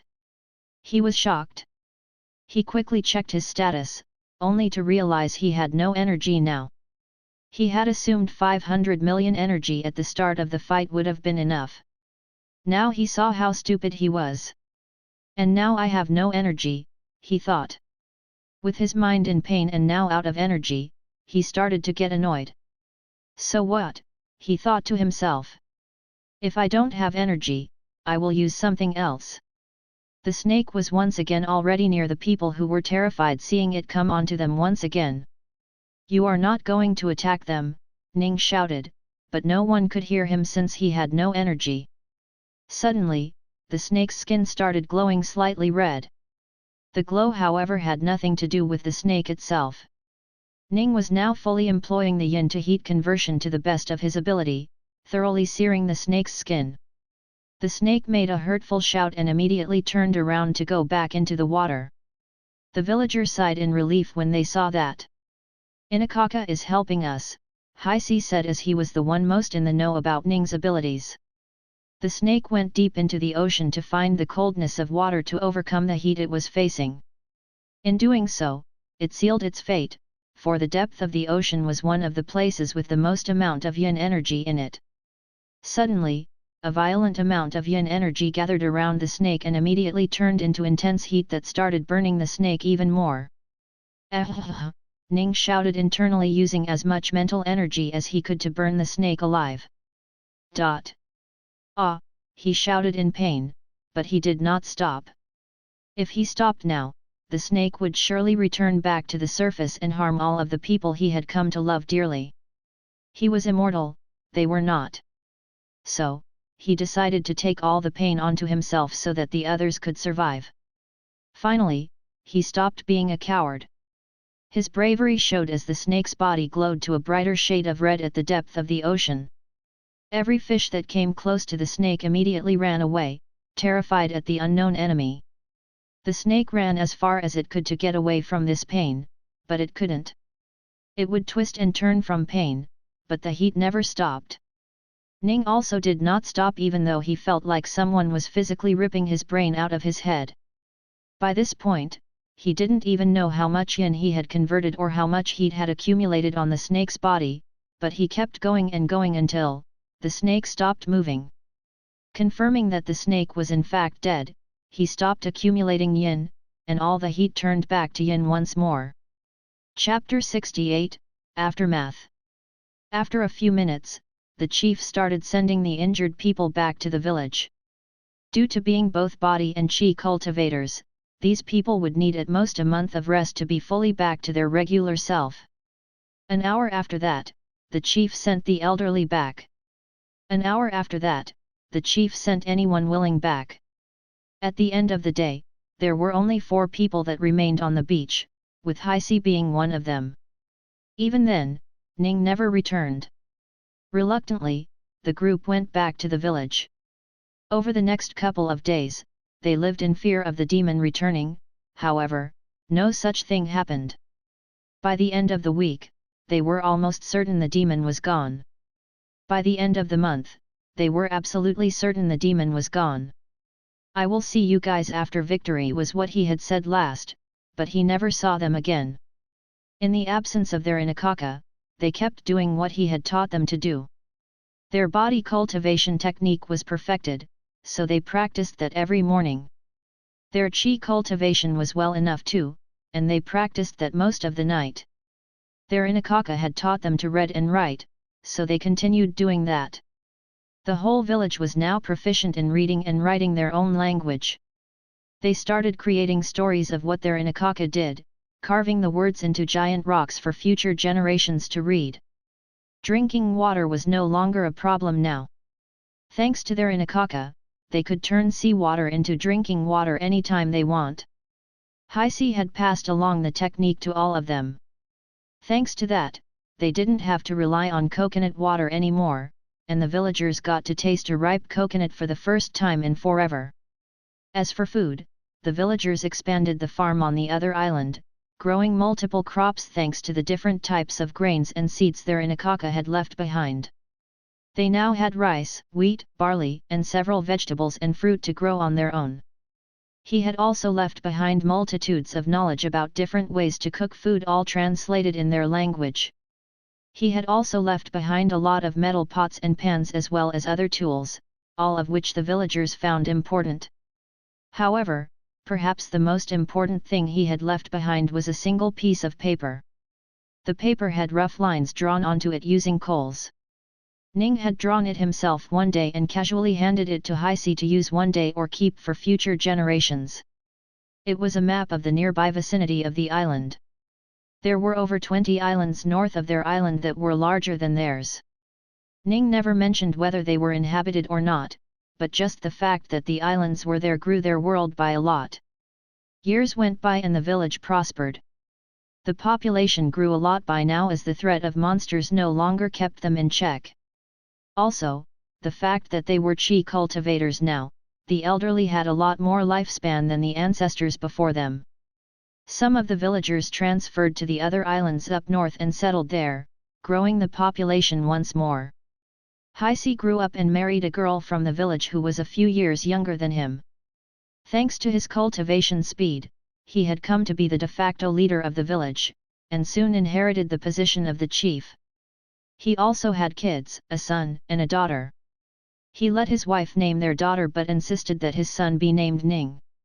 He would let them later know about this Inakaka of theirs that helped them so much. And it would all start from the story of when he cowardly went out to fight the demon Fufulaki with the previous chief and a fish appeared on the beach. He would never forget the words he heard that day, and even more so just how much he had underestimated them when he had heard them. The words that he agreed to without thinking much. The words that he still heard in his dreams from time to time. The words. "Hey boy, do you want me to help you become stronger?" Asterisk asterisk asterisk asterisk asterisk asterisk asterisk asterisk asterisk asterisk asterisk asterisk. Nothing. That was what was on Ning's mind when he got up from his long sleep. No pain, no thoughts, nothing. He was a little disoriented and took some time to remember what had happened. Information flooded into his mind as he remembered the fight with the snake. It died, right? Yeah, it did, he said as he remembered more. Where am I? He thought as he looked around. It was dark and he could see nothing right now. What happened to my night vision, he wondered. He then realized, he felt cold. Really cold. Almost as if he was back on the glacier where he started his new life it. However, he could feel the intense pressure on his skin, so he guessed that he was somewhere deep in the ocean. System, where am I? He asked. I know whatever. Can I teleport to some land? What is the closest distance? He asked. Oh, that's quite close. All right, teleport, he said. However, nothing happened. Ning waited for a few seconds but did not feel anything change. What's wrong, system? He asked. I don't. Status, he said. Status rwbnve.co. Name, Ning Ruogong. Energy, 4257. Separated energy. Heat energy, 12. Sound energy, 4245. Chi energy, 0. Skills, simultaneous thinking, intermediate map, omniscient Clavese language, candle fire, yin to heat conversion technique, night vision eye, interdimensional storage, stop time, 112 kilograms, air cutter, telekinesis, yin to sound conversion technique, water filtration, earthly jade cultivation method, sun god's morning cleansing technique, chi cultivation analysis, body cultivation analysis. Chapter 69, Goodbye. I'm not in a solid object, am I? He thought. The darkness gave him no clue through a visual medium, but the fact that it was dark and he could feel himself floating a little started to hint him that he might have been in the water. Since he was in the water, energy was extremely detrimental to him since most water molecules left the bottom of the ocean once it got sufficiently hot. So, he had to first look for a proper body to inhabit. He had enough energy to switch bodies, the only thing remaining was to actually find a body. System, can you help me locate a body? He asked. So, no target for me, hey, he said. He decided to think of other methods. Of the various methods he could think of, all required either teleporting or finding a body before teleporting. God, I am bad at this stuff, he thought. Where am I supposed to find a bod? Wait a second, my body. I have my body. I can use that, right? He thought. But then he thought against it. He currently had around 20,000 energy, which was nowhere enough to teleport. And if he couldn't teleport the moment he got into his body, the sheer pressure at the bottom of the ocean would wreck his body.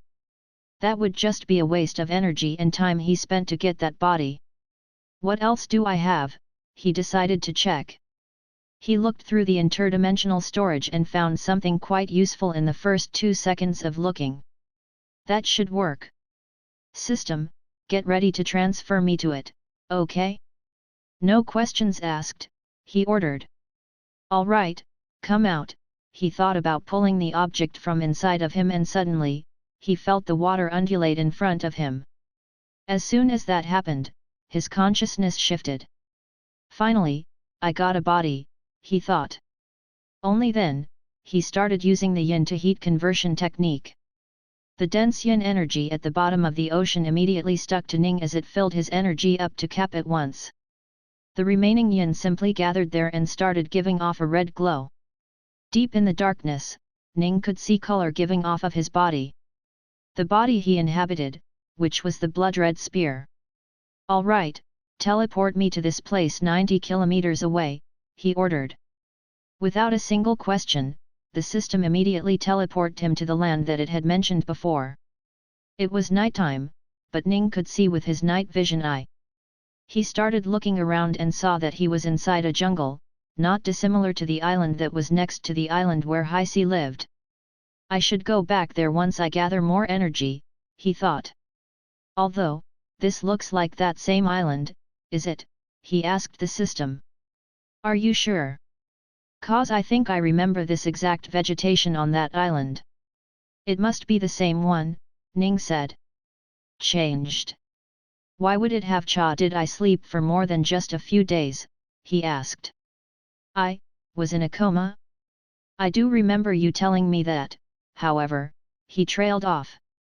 Suddenly, remembering the system's words once again, he asked, how long was I in a coma for?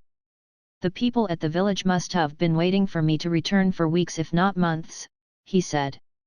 Shock. That was the only emotion Ning felt when he heard the words 164 years. That was not a period of time a normal human could fathom. Ning was speechless for a long while. He wasn't speechless because he had tons of many thoughts running across his head and he could not choose what to say. He was speechless because he didn't really comprehend what the system had just said. 164 years. That was nearly twice if not thrice the lifetime of a normal human back on Earth. And he had just spent the same amount in a comatose state. That's not true, right? He asked, but got no response back. Bulletin, but why? How? He started to ask angrily. So, is there no one waiting for me back at the island? Everyone I knew. Heisi, Belini, Hasanai, the chief, and the others, are they all dead? He couldn't help but ask. From Ning's perspective, he had just decided to save the villagers by burning the snake alive. He had then found himself in the dark and decided to come here using his spear. And yet, to suddenly learn that it had been 164 years since then, he couldn't understand his own emotions. Was this shock? Surprise? Despair? Sadness? Grief? Anxiety? Sympathy? Amazement? Melancholy? Fear? Anger? Depression? It felt like it was all, and yet at the same time, it was none. However, whatever it was, thanks to the system, either for a good or bad reason, was amplified. He could feel every single emotion clearly, but when he tried to see the overall emotion, it was just a grey mixture of all. Whatever he did feel, made him feel horrible. I didn't even get to say my farewells, he thought. He thought he knew how much he cared for them, but he was only now realizing the extent of his care. Understanding that he would never again see the people he cared out, a massive wave of sadness struck him and the only thing he could do was wail out and cry. Ning cried, and he cried for a long time. The system did nothing whatsoever to stop him, giving him ample time to show his sadness, for that was the only way to move forward after a loss. Chapter 70, Mantis Monster. So, he was mostly fine now. He had also spent the next month or so just staying there looking at the multitudes of animals that would walk by there, some with cultivation, some not. The strongest one with cultivation he had seen so far was at Chi Condensation Third Realm. However, most of the time was just spent sleeping. During the time he also went over the different things he had and could improve upon. After acquiring 880 million energy, he bought a basic all-language knowledge type skill. With that, he wouldn't need to worry about talking to anyone anymore. Once he was absolutely sure that he would not be in danger, he brought out his human body and got into it. Ning drooped down to grab the spear and walked in a random direction.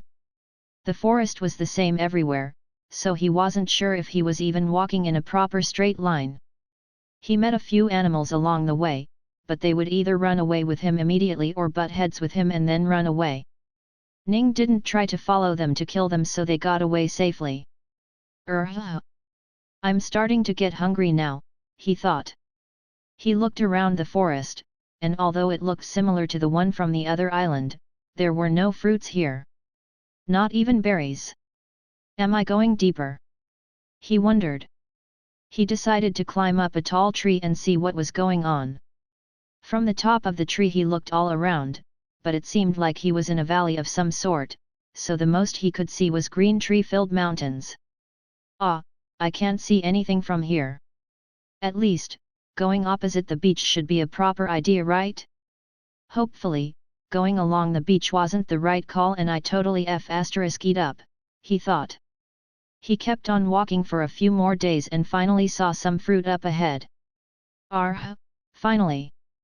I was going to die of hunger soon, he exaggerated.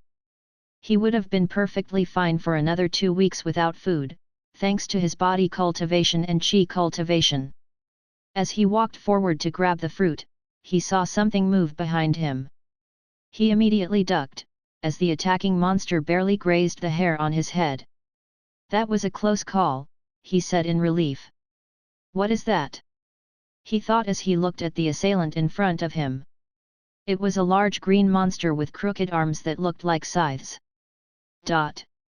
A praying mantis. He thought. He decided to check its cultivation. He focused his attention on the mantis and felt close to no pain as he effortlessly got the information. Chi condensation 3rd realm. It's a realm higher than me, but with my body cultivation, it should be a fair battle. The only problem is... His thoughts trailed off as he looked at the 2 sharp scythe-like hands. If that catches me, I'm done, he thought. The monster once again jumped straight at him, slicing at him with its 2 scythes. Ning took the opportunity to block the scythes with his spear. Ting ting. 2 metallic sounds rang out from the clashes of the scythe-like arms and the spear. Ning was surprised to see absolutely no scratches on the spear. System did say it was a really good spear, he thought. It was time for him to go on the offensive. He immediately used his twin-step movement technique to get a massive boost to his speed and used a normal thrust technique at the mantis monster in front of him. The mantis saw him coming but barely managed to dodge him. While its speed was very fast, it was bad at reacting fast. Ning could use that to his advantage. He started skipping around the mantis with his movement technique, always trying to stay out of its sight. "Ya!" he shouted as he attacked Mantis. The mantis heard him shout and moved back, but Ning still managed to cut its back a little. *T. I shouldn't have shouted. I could have killed it there, he thought. Once again, he started moving around. But the monster wasn't going to stand around again either. The mantis understood what he was doing, so it too ran around the vicinity of the fight, following Ning's footsteps. Both man and monster were now going around in circles. This is pointless, he thought. Then, he immediately turned around and charged at the mantis that was following him. The mantis was caught off guard. It didn't expect the human to turn around and attack it. Still, it once more twisted its body fast enough to survive with just a graze. God damn it! How is it so good, he wondered. He would have to bring out the big guns now. He once again used his movement technique to run around, and the mantis followed him too, except it was extra cautious. Once more, Ning immediately turned around, but the mantis had expected this. It tried to move out of the way once again. Only this time, it was stuck. It tried to move, but it couldn't move its legs at all. It then looked back at Ning, only to see a small sharp point right in front of its head. One true strike technique. At the last moment, Ning had employed his strongest technique and managed to blow off the mantis's head. Huff huff. Finally, he thought. I need to learn more on how to mix and match my different abilities, he thought. He looked at the corpse of the mantis and wondered whether he should take it or not. Might as well take the arms at least. Those look awesome, he thought. Just then, 2 mantis arrived at the scene, both of which looked a lot larger than the dead mantis. He quickly checked their cultivation and was both shocked and surprised. *T. Chapter 71, Grandfather and Granddaughter. This is going to be a problem, isn't it? He thought. The mantises dashed forward to cut him up, which he barely dodged by ducking once more. He immediately employed the twin-step movement technique to run away. He ran far into the forest, forgetting about the fruits he wanted to get there. He looked back hoping he had lost the 2 mantises, but when he saw that both of them were hot on his tail and catching up, he got scared. There is only one thing I can do now, he thought, and that was to teleport somewhere else. He needed to pick a place and distance fast. The mantises were just near him and pulled their scythes back to attack him, when suddenly... Swish swish, Two swish sounds came from far to his and he heard two thuds to his behind. Through his energy vision, he saw that both the mantises were dead. What? He was shocked. He looked carefully and saw that the mantises had two gaping holes in their head. Ning followed the direction of the hole and saw two arrows embedded deep into a thick tree. Who? Ning couldn't understand.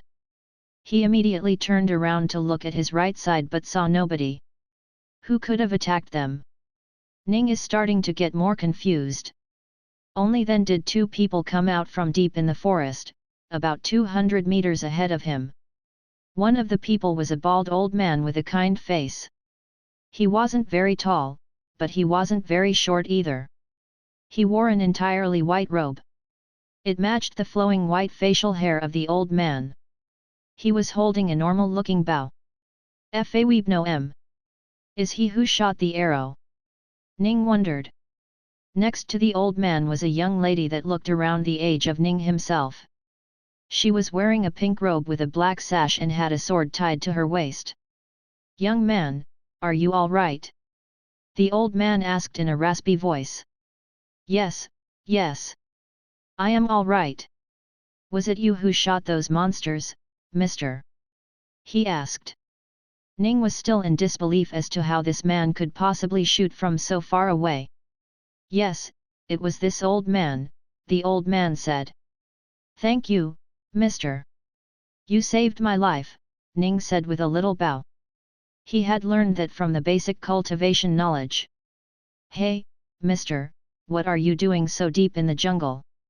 You don't seem very strong, the young lady next to the old man spoke.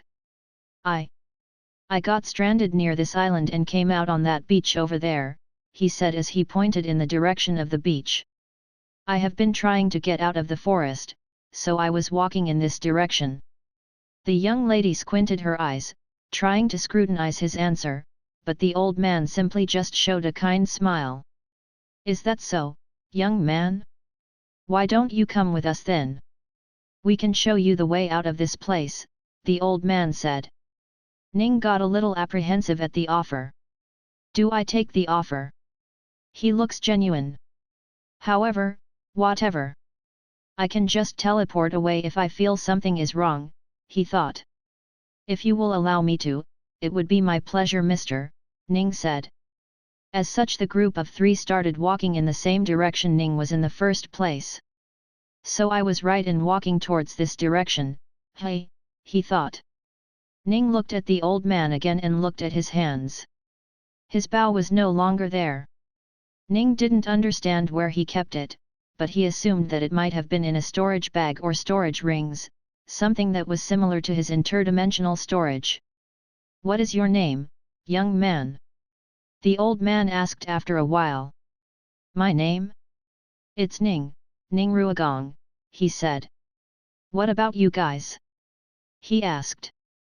This old man's name is Kazire Brouch, and this is my granddaughter, Michaela Brouch, the old man said. Where are you from, young man? The old man asked. Ning didn't know where he was from. He had been to multiple places, but the only places he would consider himself to be from were. I'm from Clavies, he said. Oh, Clavies, hey. I heard it's a nice place, the old man said. The young lady also nodded her head. Did Clavies get popular or something? Ning thought. Along the way, more monsters came by, but the old man effortlessly killed them all. The old man showed so much ability that Ning even started to fear the thought of checking his info just on the off chance that he might go back into a coma and miss 164 years again. The young lady next to him did nothing but just look around the forest. Ning didn't realize what she was doing and assumed she was here just to sightsee. Must be because she wanted to roam the forest with her grandfather, he thought.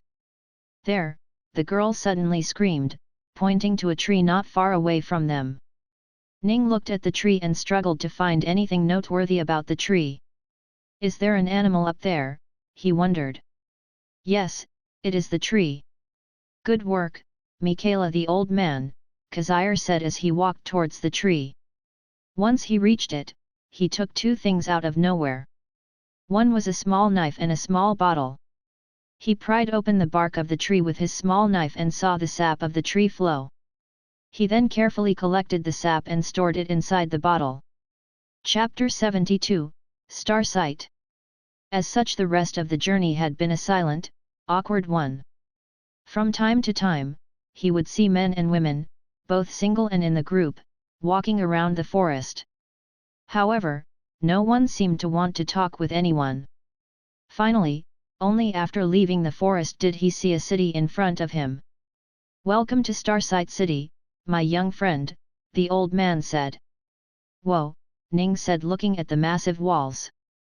"That reminds me of the walls back in the southern continent," he thought.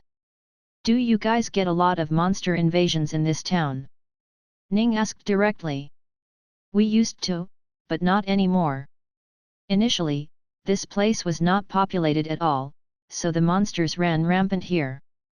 To counter that, the people living at the time built these massive walls here. However, over the course of time, the city got more and more populated, some of which were strong cultivators, and they cleared the forest of any strong monster. Now, the most they can go without being noticed is fifth realm of chi condensation, which most of the disciples in the sect of this city are," the old man said.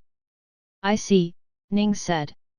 The old man suddenly took out 2 pieces of circular metal and handed them to Ning. Ning looked at it and was surprised. "Coins?" he asked. "Yes, they are silver coins. You will need 5 bronze coins to enter. You can keep the rest of it for yourself and settle wherever you can in this city. Now, I have some important tasks to complete, so I must bid you adieu, my young friend," the old man said. "Ah, okay. Thank you for saving my life and bringing me all the way to the city," Ning said. "Take care, young man." Amitabha. With that, both the old man and the young lady left the newbie Ning and entered the city in a hurry. He saw the old man not even being blocked by the guard while entering. In fact, he was bowed to by the other people around him. Was that man some sort of big figure in this city? Ning wondered. Quickly, he ignored the thought and started focusing on what he had to do next. He was absolutely unsure of what to do in this Starsight City. "Well, first of all, I should get in. I can think of other stuff later." Ning walked up to the long queue of people waiting to enter and waited for his turn to come. As said by the old man, the guard only took 5 bronze coins before letting Ning enter. He needed to go through no other checkups. They let just about anyone walk in here? What if a terrorist were to come in like that? Ning wondered. Although, there might not be such a thing as a terrorist in this world. I should not forget that I'm not on Earth anymore.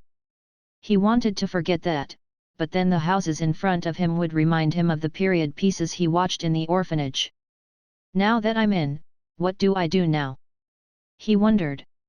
Growling. "Well, at least you know what to do," Ning said as he giggled. He asked around and quickly found himself a tavern where he could get some food.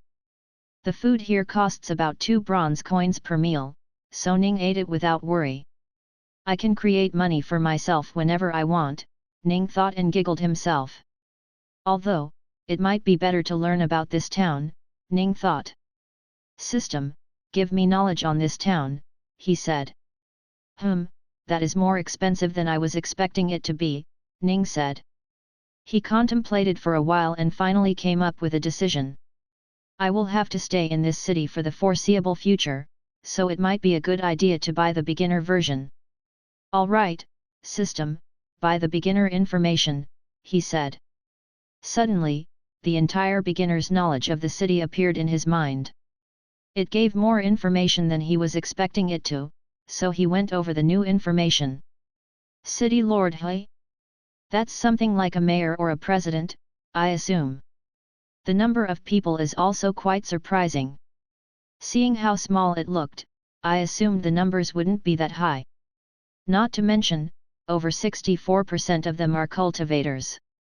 Oh, there are 3 sects around here, and multiple guilds, hey? I will have to check them out when I have the time." The last piece of information was something that really helped and depressed Ning at the same time. It was the geographical information about the city, and the land it was on.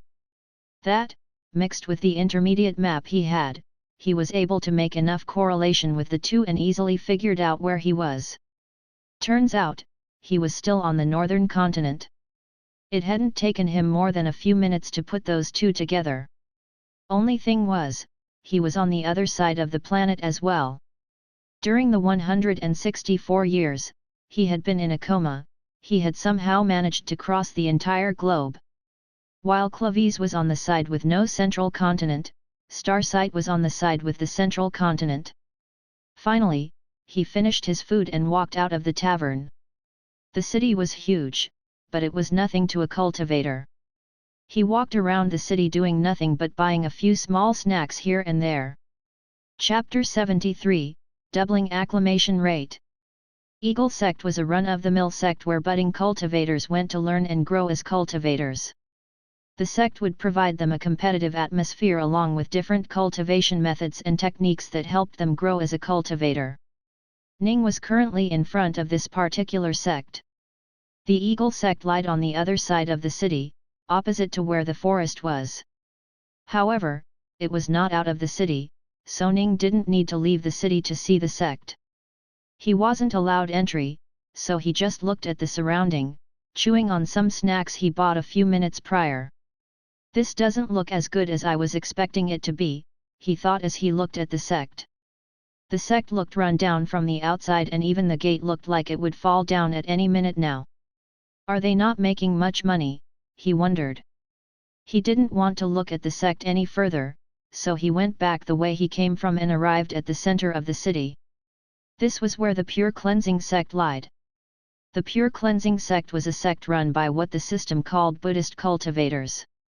From what he could remember with the basic cultivation knowledge, Buddhist cultivators seek to do no harm, unless it is for protecting others. The Pure Cleansing Sect was focused on healing and cleansing the wounds of others. Everyone in the Pure Cleansing Sect, however, was bald. Ning didn't like that. He liked his hair very much. Still, the idea of a group of people all learning to heal and protect others made him feel like it was a good sect. Lastly, there was the Mist Origin Sect. It was located outside the city, so Ning didn't bother going to look at it for now. But, according to the system, the Mist Origin Sect was a beast-taming sect, where the main focus of the sect was in taming monsters found in the wild and taming to work with them. He liked that idea very much. Imagine, I could tame that yin demon serpent, he wondered. He looked at the sky and realized it was getting dark. He needed to find a place to stay fast. He quickly went to a tavern marked on the information about the city that also doubled as a lodge for cultivators. How much is it for a night of stay here? He asked. 2 silver coins for a 1-bedroom, 3 for a 2-bedroom, the tavern manager said. Ning nodded and acted like he was taking stuff out from his storage bag, but instead asked the system. Hey, system. Make me 2 gold coins, he said. Webnovo. That's cheap for 10 days of stay. Do it, he said. Suddenly, 2 gold coins appeared on his arm that he was keeping inside his sleeves. He took out the 2 gold coins and gave them to the tavern manager and said, Show me the best one with a single bed. I will stay here for 10 days. The tavern manager hurriedly treated him like a VIP guest and personally took him to a clean, open room. He tried to sell his food and bathing services to Ning, but Ning simply told him no and closed the door. He then sat down and started to cultivate. While his body was cultivating, his mind was thinking of other things. Thanks to simultaneous thinking, he didn't have to worry about going into chi deviation. Alright system, over 160 years have passed me now. My initial idea of waiting for my body to adapt to the chi, has it progressed? He asked. Sai thought so. Alright, I need to speed it up. Do you have any idea how I can make it acclimated to the chi? He asked.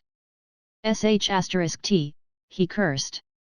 He needed to cultivate for a while if he wanted to collect so much energy. I should look to doubling my cap for now. The first thing I need to do is find how this kinetic energy can be unlocked. Damn system is useless in these regards, he thought. He proceeded to cultivate for 5 days straight and collected 200 million energy in the time. He spent that with what was remaining on doubling the process for now. Suddenly, he could feel his body cultivating much faster than it used to. He was about 20% faster now. He didn't know how much the system had improved his body, but clearly doubling the acclimation rate had shown some progress at the speed of cultivation as well. He cultivated for the next 5 days as well, not leaving the room at all, and collected another 200 million energy. Finally, on the 10th day, he stopped cultivating. He could feel that a breakthrough was just around the corner, but he had to go through the bottleneck first. Soon, he left the room and told the tavern manager he was leaving the tavern. He paid a little to eat some delicious meal for the day and left. It was early in the morning, and the mist had barely left the city. Ning walked toward the southern gate of the city and walked out. He was now in front of the big forest. However, his plan for coming here had nothing to do with the forest. Chapter 74, Entrance Test. He wanted to join the sect. He had been wondering what joining a sect would feel like ever since learning about the 3 sects 10 days ago, and now he was going to join one. Except, he needed to pass their test exam before being allowed to enter the sect. When he reached the Mist Origin Sect's sect land, he nodded to himself. Just as the city knowledge had told him, the sect was in fact on top of an elevated piece of land. Ning was, however, surprised to see so many people in front of the sect, ready to take the test. System did say the exam took every month. But I didn't expect so many to join at once, he thought. Although, most will probably fail. It would have been great if the system could see the future too. It could have told me what the tests were. I would never fail that way, he thought. Soon a person came out wearing a red robe and started speaking. Everyone, welcome to the monthly test of Mist Origin Sect. We have only 2 requirements for you to join the tests, the man said. First, you cannot be over 25 years of age, or you will be disqualified. Second, you must be at least a chi condensation second realm cultivator, the man said. After finishing that, the gate opened and everyone was allowed in.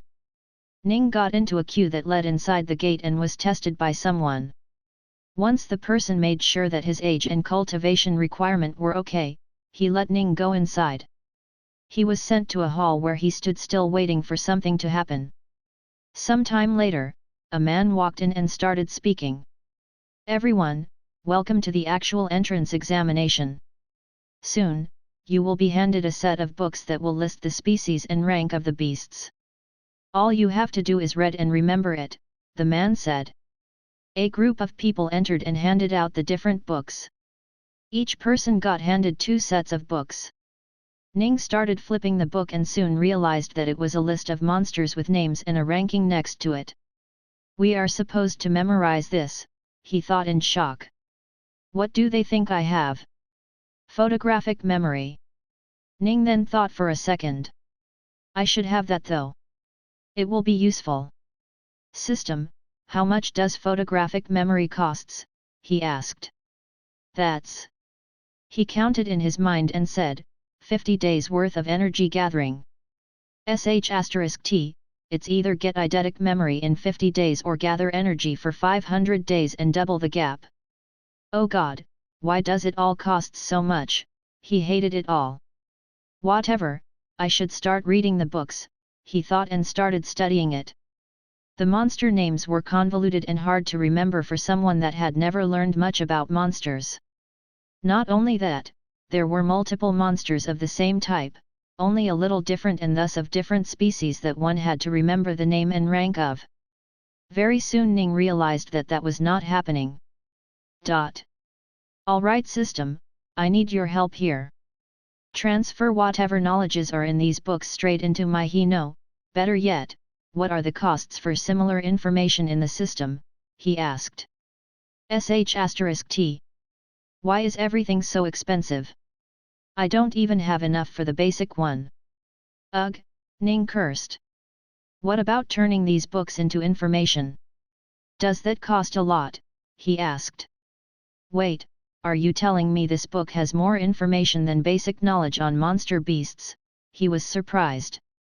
He quickly opened the book once more and realized that the book went in depth with the explanation more than a few times of the confusing beasts. I just need to recognize it, right? Then maybe I don't need to remember the name at all, he thought. Alright system, just dump the rankings and pictures, and leave out the words and information, he said. Damn, that's expensive as hell as well. At least it's affordable though. Alright, buy it, he said. Information poured into his brain as he now knew the images of different monsters and swiftly say what rank it was. However, he couldn't know what the name of the monster beast was, or what made it different from a similar monster beast. He decided to use the remaining time to read the rest of the book and try to remember just as much as he could. While he didn't have an eidetic memory, he still had a far more formidable mental strength when compared to someone with a normal chi condensation second realm cultivation base. His superior energy mind combined with his human mind gave him a lead against a normal cultivator. Soon he was done reading the book. It felt like he could remember every single page of the book. Chapter 75, First Test. Alright everybody, please return back your books, he said and gestured to the sect people to take back both of the books. Everyone swiftly handed back the book while some grunted that the given time wasn't enough. Now that you are done, we will let you enter this room one by one. You, stand up, the man pointed to a lady that was about as young as Ning and said, you will be first. Go in and name the examiner all the monsters you remember. If you can successfully rank them in order of highest to lowest too, you will get additional points. Every single point matter here, he said and sent the girl forward. He then spoke, also, I forgot to mention. Only 100 of you here will move on to the next test, and of that only 20 will join the sect.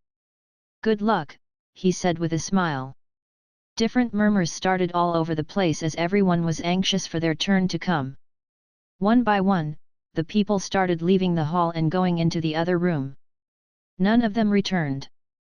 Nobody was passed or failed until the end result since only 100 could pass, and they needed to test everyone. Finally, it was Ning's turn to take the test. He was called forward and told to walk into the room like everyone else. Once he was inside, he was shocked to see the sight in front of him. There were 10 cages with different types of animals, all laying there in the palm of these cultivators' hands. Ning felt a little bad but didn't let that emotion deter him. What's your name? The female examiner inside the room asked him. Ning Ruogong, he said. He didn't get a lot of opportunities to use his full name nowadays. All right, Ning. Can you name these monster beasts? She asked. Ning looked at the 10 monster beasts kept in the cages. There were wolves, hyenas, snake, large hornets, crows and etc. there. Ning only knew the name of 4 of them. Singer ox, beryl hare, autumn wolf, scarlet hornet, he swiftly answered the 4 he knew and stopped. Now, he had to use the chi analysis technique to know the name of everything else. It took a lot out of him mentally to use the second layer, but he hoped that the monsters weren't that strong. He used his analysis to look through the different monster beasts and swiftly named them as well. Only the snake and the crow were too high level for him to struggle at, but even then he managed to reach layer 2 of each of them while keeping his wits. Damn, that was a 6th realm tearing viper and a 5th realm blazing crow. They must be quite strong, he thought. Oh wow, good job on the perfect 10. Can you rank them? Thought. The lady asked. Sure, Ning said as he proceeded to tell the rankings of all the beasts here. The woman was left dumbfounded at just how much the young man in front of him knew about the different beasts. Full marks, the woman said in shock. You pass this test and are guaranteed to move forth, she said as he sent him to the next room. The next room was also a big hall where all the participants from before were standing around, loitering. They were waiting for the results to be announced. Soon, all the participants were done with their first test and the results came back. As expected, Ning passed without trouble. The examiners didn't reveal the points each of the participants earned, and only told them who had passed. Soon, most of the participants left the hall in sorrow and sighs. Only 100 participants were now left in the giant hall. With such a little amount compared to before, it looked like there were barely any people here. The man from before came back once more and started talking. Congratulations on passing the first test. I saw that a number of you got very good scores. I am truly happy to see such great seeds in this batch of examinees. For your next test, will be something similar. You will once more be given these books to read. However, this time it's not based on who can remember the most, but rather who can understand the most. The man gestured and a group of people once again walked out from the door and handed each of them a copy of a small book. If the previous 2 books were a decent-sized meal, then this book was just a little dessert that came afterward. However, in terms of meals, desserts were always the ones that everyone looked for. Ning read the title of the book, Ascending Mist Brand. It was a technique that allowed one to create a brand using their chi and put it on a willing monster beats to tame them. You have 1 hour to read the book and comprehend the technique, the man said and left. Not once again. Ning didn't want to read another book again. System, do the same thing and turn it into a technique for me. Put it directly in my head, he said. What? Again, he quickly checked the status and realized that he had about 37 million energy right now. Not enough to do anything, unfortunately. So, he was forced to read the entire book by himself. He only had an hour to read and comprehend a book he had just got. That should be impossible, right? He wondered. Even eidetic memory wouldn't help at this moment. Remembering what was said in a book and understanding what was said were 2 very different things. Chapter 76, Enter the Jungle. The technique made one able to use chi to create mists that could be slowly manipulated to form a certain brand called the Ascending Brand. Thus the technique was called Ascending Mist Brand. I think I understand what it is trying to say, he said in a low voice as he read that. No matter how bad his body was in cultivation, there was no doubt that his mind was still one of the best out there. With the simultaneous thinking skill and the fact that he now had an extra brain thanks to his human body, he could keep up with, if not exceed, everyone in the room right now. He read for nearly an hour and could swear he could make the brand. He didn't know if it was okay to make one indoor, so he looked to the side and saw that everyone was doing it. Even the ones not practicing were pressured by their surrounding into doing it. Whatever, I will try it too, Ning thought and started to perform the branding technique. He created a layer of mist in front of him, all made from the chi inside his body. The mist soon flattened out and condensed to become a thin circular floating object. However, that wasn't the end of it. That was just the base of the brand, and he needed to add everything on top of it. He tried making the new stuff while keeping the previously made one just as is, but he failed.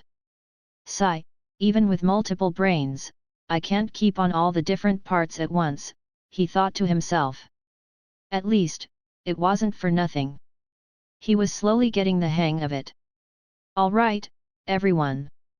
Please come with me, the examiner came into the room and called everyone out.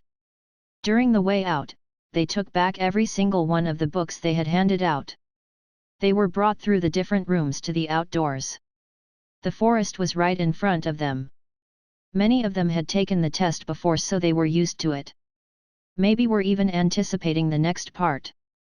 Ning was still clueless as to what exactly the exam was. Given the book they gave, he was pretty sure he had a general idea of what it was going to be. Getting brought out only helped to reinforce the idea. The next exam is simple. Use the Ascending Mist brand we taught you and bring back a tamed beast from the forest. Your ranking will base on the ranking of your new tamed beast regardless of its cultivation. So, we suggest you go for younger, immature beasts, the examiner said. Then he looked towards the sky and said, you have exactly until the sun reaches the zenith to bring back a tamed beast. Any knowledge of cheating will result in immediate disqualification from the exam and barred from every single one coming afterward. Now, leave. The examiner hadn't even finished talking when half the people were already near the gate. Ning too left swiftly. He needed to find monsters to tame. Shouldn't I learn how to make brands properly before I jump into finding the monsters, he thought. He looked around to see if someone was doing so in the forest, but nobody was there. I doubt the returners need to even learn this technique all over again, he thought, and proceeded to try making the brand. The first time, he failed. He had gotten too hasty at making them and ended up not making part of the brand that made it a whole brand. Now he was going to take his time. Once again, Qi left his body, turning to the mist that slowly forming a circular shape and condensing to form a brand base. He started taking out more Qi and adding to the brand. Beads of sweat were forming on his forehead as he concentrated on the brand before him. Only after 5 minutes of intense concentration did he manage to finally make one. A misty, white brand with a blue halo around it floated in front of Ning as he looked at it in awe. It wasn't all mist, however. Since the mist was made up of Qi in the first place, Ning could tell that it had a function without even knowing what it did. So, I'm supposed to put this on a monster that is willing, right? Ning thought. It was time to find one. He started walking deeper into the jungle, but any monster he found was too low on the ranking. **T, they probably took all the good ones in previous exams, he thought. Still, it was a big forest, so he didn't lose hope. He saw a bunch of examinees already putting brands on low-ranked monsters, so he just shook his head. Do they not remember that these ones are bad? He thought. However, he forgot to count on the fact that not all monsters in the ranking could possibly be found in the forest, especially after so many years. He was at a disadvantage due to being new to the city. His info on the city he had bought only gave him information about the city and not the forests or lands around it. The outer parts of the forests inhabited lower cultivation monsters. So, Ning didn't bother going into the deep forests where he had met the mantis monsters the other day. Finally, after a bit of walking, he stumbled upon a little rabbit-like monster that had 2 giant whiskers coming out of either side of the rabbit. This was an average-ranking monster as far he could remember. However, he didn't know what this rabbit was, so he directly used the second layer of Qi cultivation analysis. Chapter 77, Night Snatcher. The whisker hare noticed Ning standing there, watching him. So, it felt threatened and decided to attack him. It immediately jumped at him and tried to headbutt his chest. Ning let it do that. He was way too strong to care about a Qi condensation first realm monster's physical attack. The hare didn't manage to budge Ning, let alone hurt him. It tried a few more times, but couldn't deal any damage. In the end, it decided to run away instead. Oh, you are leaving now? Let me take you with me just in case I don't find any other, Ning said as he was about to launch forward to grab the hare. Suddenly, a swish sound came from the sky as the hare disappeared from in front of him. Ning could barely see a flicker in front of him when the hare disappeared. Immediately he put forth his hands to stop whatever was moving. Telekinesis. A slick, black figure holding the whisker hare stopped in front of him. Ning was quite surprised to see its aesthetics. So black, he thought. He walked forward while holding the black figure right where it was. He reached near to realize that it was actually a bird. From the looks of it, it looked like an eagle to him. He had tended to many in his past life, so he knew them quite well. But, he had never seen one quite as black. In fact, he doubted if he had seen anything more black than this bird in front of him. Not crows, not buffaloes. This was a different kind of black, like the ones that were meant to hide in the night without a single reflection. You are quite high on the ranking, aren't you? I wonder why that was, he tried to remember, but he didn't have any information. He quickly used the second layer of the Qi cultivation analysis to check the bird too. Qi condensation second realm, Night Snatcher. Night Snatcher, hey? Shame, I still can't remember anything about you. System, give me some information of this Night Snatcher, he ordered. As usual, the system gave him different options for the different levels of knowledge he could buy. Unfortunately, anything above beginners was only a wish for him. He spent 10 million energy on the beginner's Night Snatcher knowledge and started understanding it. Night Catcher was a very strong and gluttonous bird monster that liked to hunt its prey at night. Its dark, non-reflective black feathers made it completely hide in the darkness of the night, and even a cultivator had a hard time finding it. Adding on to that a very swift speed and frightening accuracy, it could snatch up its prey from very far away. Night Snatchers with a higher cultivation base were said to be able to turn day into night when they hunt. However, that was just a rumor. Even more frightening rumor was that they had the blood of an ancient god and could evolve into them given sufficient cultivation base and enough resources. However, Ning couldn't see any more information about these things. Ning judged the size of the bird with the information in his mind and realized that it was barely a teenager in bird years. He walked up to the bird and looked at its face and the hair it was holding. The hair was already dead with the sharp talons digging deep into its body. The bird was struggling to move, so it opened its beak and said, "Hungry. Need food." Stuck. What? Did I just, what? Ning was surprised. He stopped talking and listened to the bird once more. It repeated the same things once again. Hungry. Food not. Stuck. Ning was sure he could hear the bird speak now. But why? He was surprised. He didn't have any skills that could let him hear the birds talk. Do I? He wondered and immediately opened the status page. Status. Name, Ning Ruogong. Energy, 26 million. Separated energy. Heat energy, 454,000. Sound energy, 98,000. Qi energy, 25,448,000.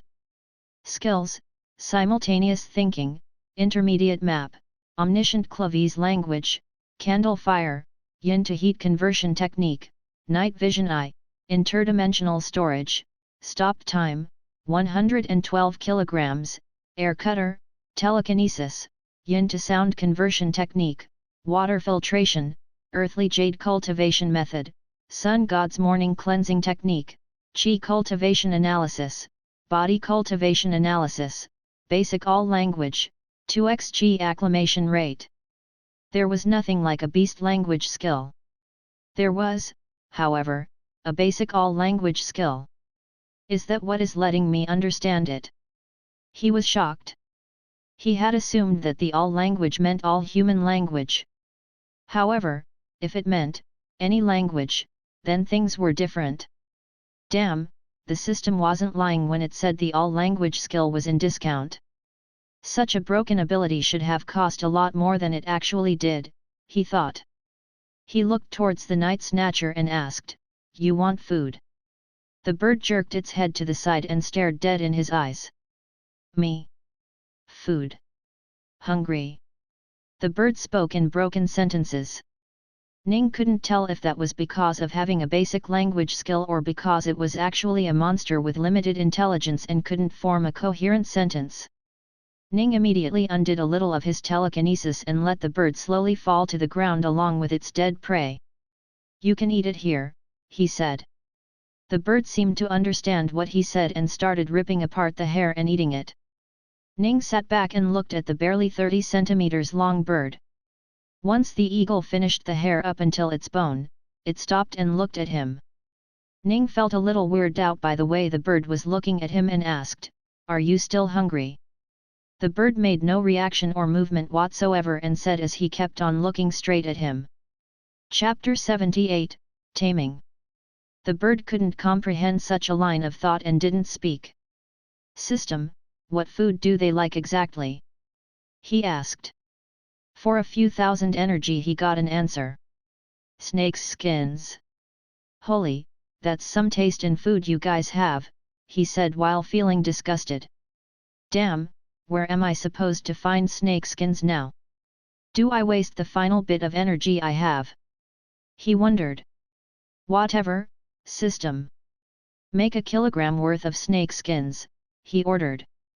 Thankfully, that didn't cost a lot. If the snakeskin had energy in it, it might have cost a lot more, but only snakeskins itself, it cost him about 2 million energy. A long strip of snakeskin dropped in front of him that made him feel disgusted, but the bird's eyes seemed to light up when it saw that. I hope it doesn't leave, Ning said as he slowly let go of the telekinesis.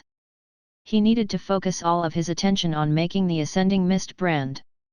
While the bird was eating the snakeskin, he diverted his focus into making the brand.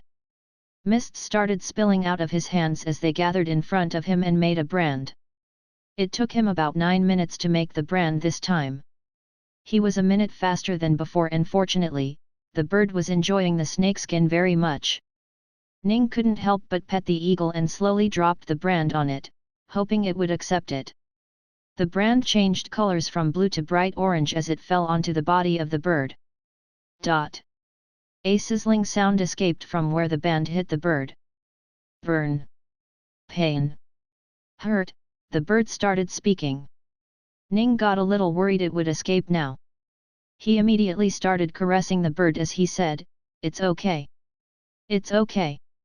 I'm here. Just bear with it and I will give you more snake skins to eat. You will get more food," he said. More food. The bird stopped struggling and let the brand do its work. Soon, Ning felt a connection being established between himself and the bird. So, the bird is tamed and controlled by my body and not me. He was surprised to learn that. However, it did make sense since the chi was his body's and thus the brand would belong to it as well. That's a shame. So, if I ever change bodies, then I wouldn't be able to use the bird he thought. Food? The bird asked. Haha, yeah, Ning said as he made the system made a kilogram of snakeskin once more. Come on, jump on my shoulders, I will feed you, Ning said. However, the bird didn't move. Here, come, Ning said as he patted his own shoulder. The bird flew up and landed on the shoulder on one leg and slowly lowered the other one. Hey? What's wrong? Is your leg hurt? Ning asked. Leg. Hurt. The bird said. Ning picked him up and started checking the talons. The bird was very submissive after being tamed, so he had no worries. Still, he gave it a snakeskin to chew on while he checked. He checked the talons and found nothing wrong. He moved a little up and checked the featherless part of the leg, there was nothing wrong either. He then moved a little up and found some crusted blood on the feathers there. He slowly parts the feathers and found that the bird was still hurt. Was it me? He thought at first. He wondered if a sudden telekinesis stop had done this. But seeing how old the blood looked, that would have been impossible. The blood has fully clotted, so it should be at least a few days old. What happened? He asked. Human harm. Ah, Ning realized. Someone found you and tried to tame you, didn't they? Ning asked. Sigh, they must have gotten your legs when they tried to take you down before branding you. You shouldn't be out during the day then. Your kids are supposed to hunt at night, what were you doing hunting during the day? Ning asked. Hungry. Injured. Didn't eat. Ning made sense of the jumbled up words and felt bad about asking the question in the first place. I see. So you couldn't hunt while you were hurt and came out anyway today because you were very hungry? Hey. I should have realized that. System, can you heal what should I call you? Ning thought and couldn't come up with a name. Let's just call you Knight for now. That should work. System, heal Knight's legs, he said. Yeah, do it. White light shined from the bird's leg and in less than a second, it was healed. No longer feeling any pain from its legs, Night started to twist and turn its head in confusion and happiness. It didn't understand what had just happened, but it didn't care as it was healed and was happy now.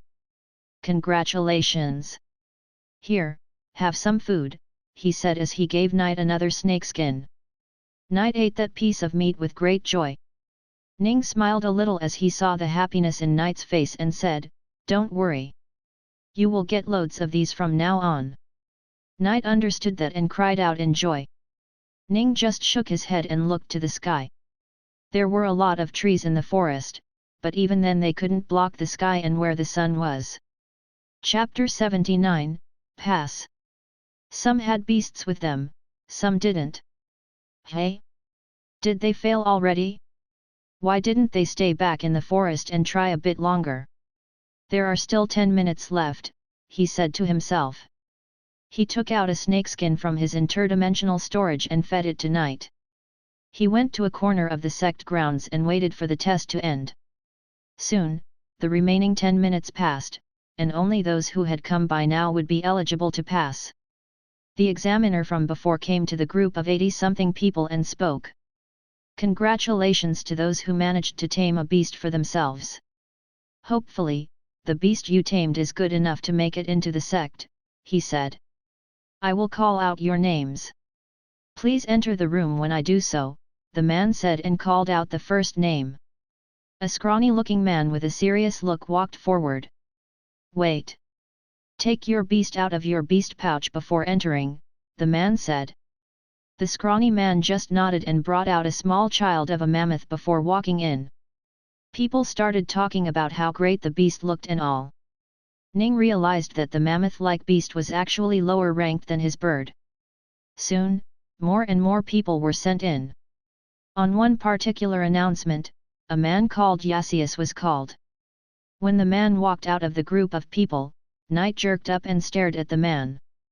Man. Bad. Man, it said. Bad man, him. It took a second for Ning to realize what Night meant. Wait, was he the one who hurt you? He asked. Bad. Man. Hurt. Hungry. That settled it. This Yasius fellow was in fact the one that harmed Night a week ago. He probably failed last week and is back now to hunt, Ning thought. As Yasius reached the door, he brought out a gorilla monster. It was still a child, but seeing the gorilla made everyone shocked. That's an iron gorilla, right? Someone asked. Yeah, those are so hard to come by. Especially because they stay attached to their parents. And fighting the parents is a bad idea, another person spoke. How do you think he came by a child then? Numerous questions rang out from the people in there. Ning didn't know much about Iron Gorilla, but he did know about rankings. And Iron Gorillas were high up in the rankings. He caressed Night who was resting on his shoulders and said, Don't worry, you are still much better than him. More people were called, and finally, it was Ning's turn. As soon as his name was called out, he started walking towards the gate. Just as he was passing through the gate, the examiner looked at his tamed beast and said, Whoa, in a low voice. Ning felt unusually happy at that moment. Once he walked inside, he saw a single person with 2 doors behind them. The person squinted as soon as Ning arrived and asked, Where is your beast? Ning was a little confused and simply pointed at Night. Night had at some point just sat down on his shoulders and snuggled up to a ball, such that it was unrecognizable from an actual black rag he was keeping on his shoulders. Night, stand up, he said. Suddenly, Night woke up from its slumber and stared around it. As a night snatcher, a beast that was used to hunting and living in the night, Night was used to sleeping in the day. The only reason it was even awake during the day for today was cause it was hungry after not having eaten for a long time. The person in front of Alex saw the majestic black eagle unfurling its wings and screamed in surprise, A night snatcher. How did you find it? They asked. I was looking at a hare when he came by and snatched it in front of me, Ning said. That's not what I meant. Night snatchers as incredibly fast and impossible to be stopped unless one is an entire realm above the beast. How did a chi condensation second realm cultivator like you find it? The person asked. Oh. Well, that's a secret, Ning said. Anyway, do I pass or not? He asked. Oh, wait. The person took out a strange metallic plate and threw it on the ground and asked, step on it. Ning complied and stepped on the metallic plate without hesitation. At first, he couldn't figure out what was going on, but eventually, he did. He saw it happen from the side of his right temple. Night was standing right there and a blue glow was coming out of it before entering his own body.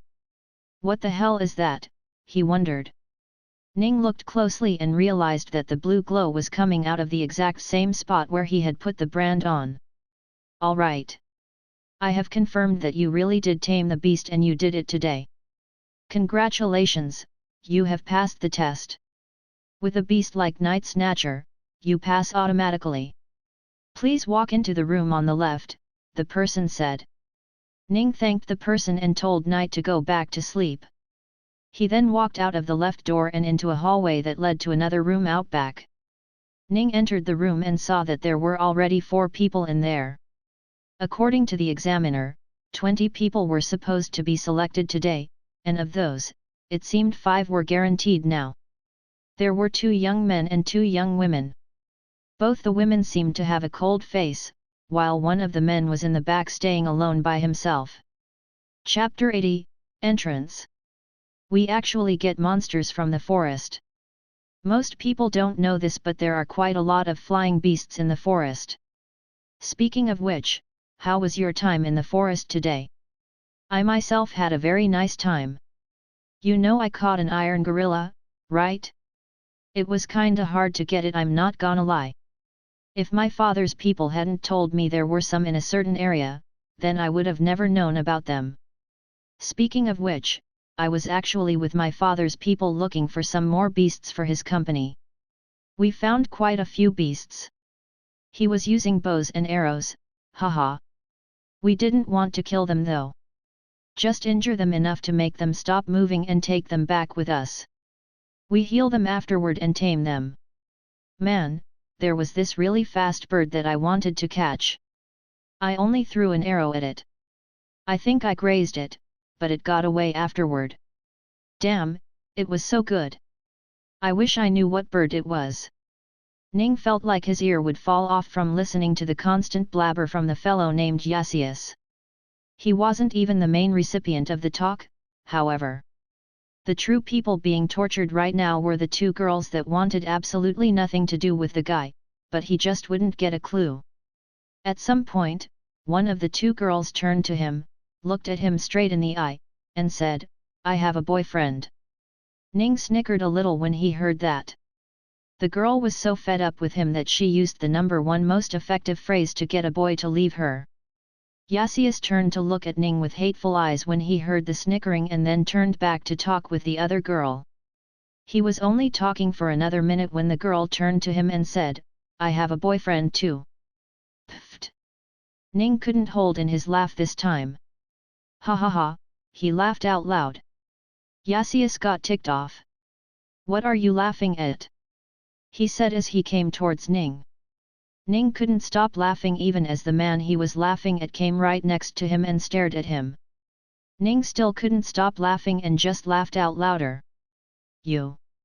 Yasius was about to say something when the examiner came in with 15 different people. All right, you 20 people are the ones that have passed the exam.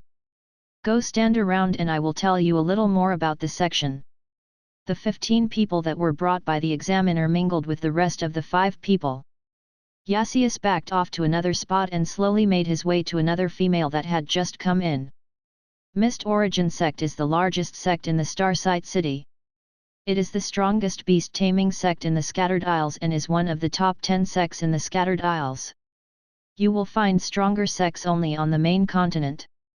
Everything in the sect costs you gold coins. Even remaining on the sect could cost you gold coins. So make sure to go get or earn some from time to time. You will be free to use whatever facility there is in the sect as long as you have enough gold coins for it. Every month, there will be a competition between your beasts that will decide whether you get to stay on the sect or not. However, you don't have to worry about that, since you know, coins. You will all start as outer sect disciples that will have to share houses with the other disciples. You will be staying 5 people in one house.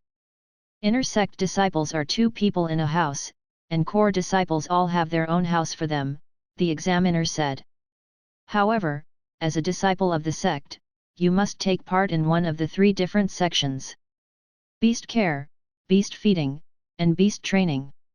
Disciples in beast care will take care of cleaning and making sure the beasts in the sect remain healthy. Disciples in beast feeding will have to feed the beasts every day, both food and water. Disciple in beast training will have to train the beasts to obey the new disciples when they come to tame them. This one is the hardest, so not everyone can choose to be in this and will have to take a separate exam for this. Any questions? He asked. One of the new disciples raised their hands and asked, "How do we promote from outer sect to inner sect?" Ah, good question. Like I said, every month, there is a sect-wide competition where your beasts fight. If you place in the lower half of the ranking there, you will have to pay to stay. However, on the upper half, more accurately the top 16, if you manage to land there, you will be promoted as long as you are Chi Condensation 4th Realm and below 25 years of age. You will find out the requirements for core disciple very soon. Now, go in. These disciples will help make you something for your identity and show you your new place to stay, he said. Soon the disciples started walking away, and Ning walked along with them. He was kinda sad that he would have to share the place with 4 other people but didn't care all that much about it. Soon he was taken out of the hall and into the real grounds of the sect. Whoa, he said as he looked at the place. The place was beyond big. There was a small slope here, and most of the buildings were there. On the lower slope, there were the sect buildings most people visited. As they went up, there were the houses for the outer sect, inner sect, and core disciples. And at the very top of the large hill was where the elders stayed. Ning, along with the rest, were taken to a building at the foot of the slope where he got an identification card. Apparently, he could now go in and out of the city without paying the fee at the gate. Along with that, he got a rulebook and a pouch. Is this a storage bag? He wondered. He had heard about these things. They could store lots of items in a very small space, similar to his interdimensional storage. He had seen them in use too but never seen the real thing itself. Ning wasn't expecting that. A beast pouch, he tried to remember if he knew anything about it, but all that he knew about it was that it was used to store one's beasts. Can you tell me more about it? He asked the system. Chapter 81, Talking by Oneself. A beast pouch that could store up to 2 tamed beasts of less than 200 kilograms in total was given on entry to the sect. That's not that bad. Even my interdimensional storage has around 110 kilograms of total weight. Although, I doubt I will need 200 kilograms worth of space for my knight. He barely weighs anything. I will just store him in my own storage, he thought, and tried to store Knight away. However, no matter how much he tried, he couldn't pull Knight in. What?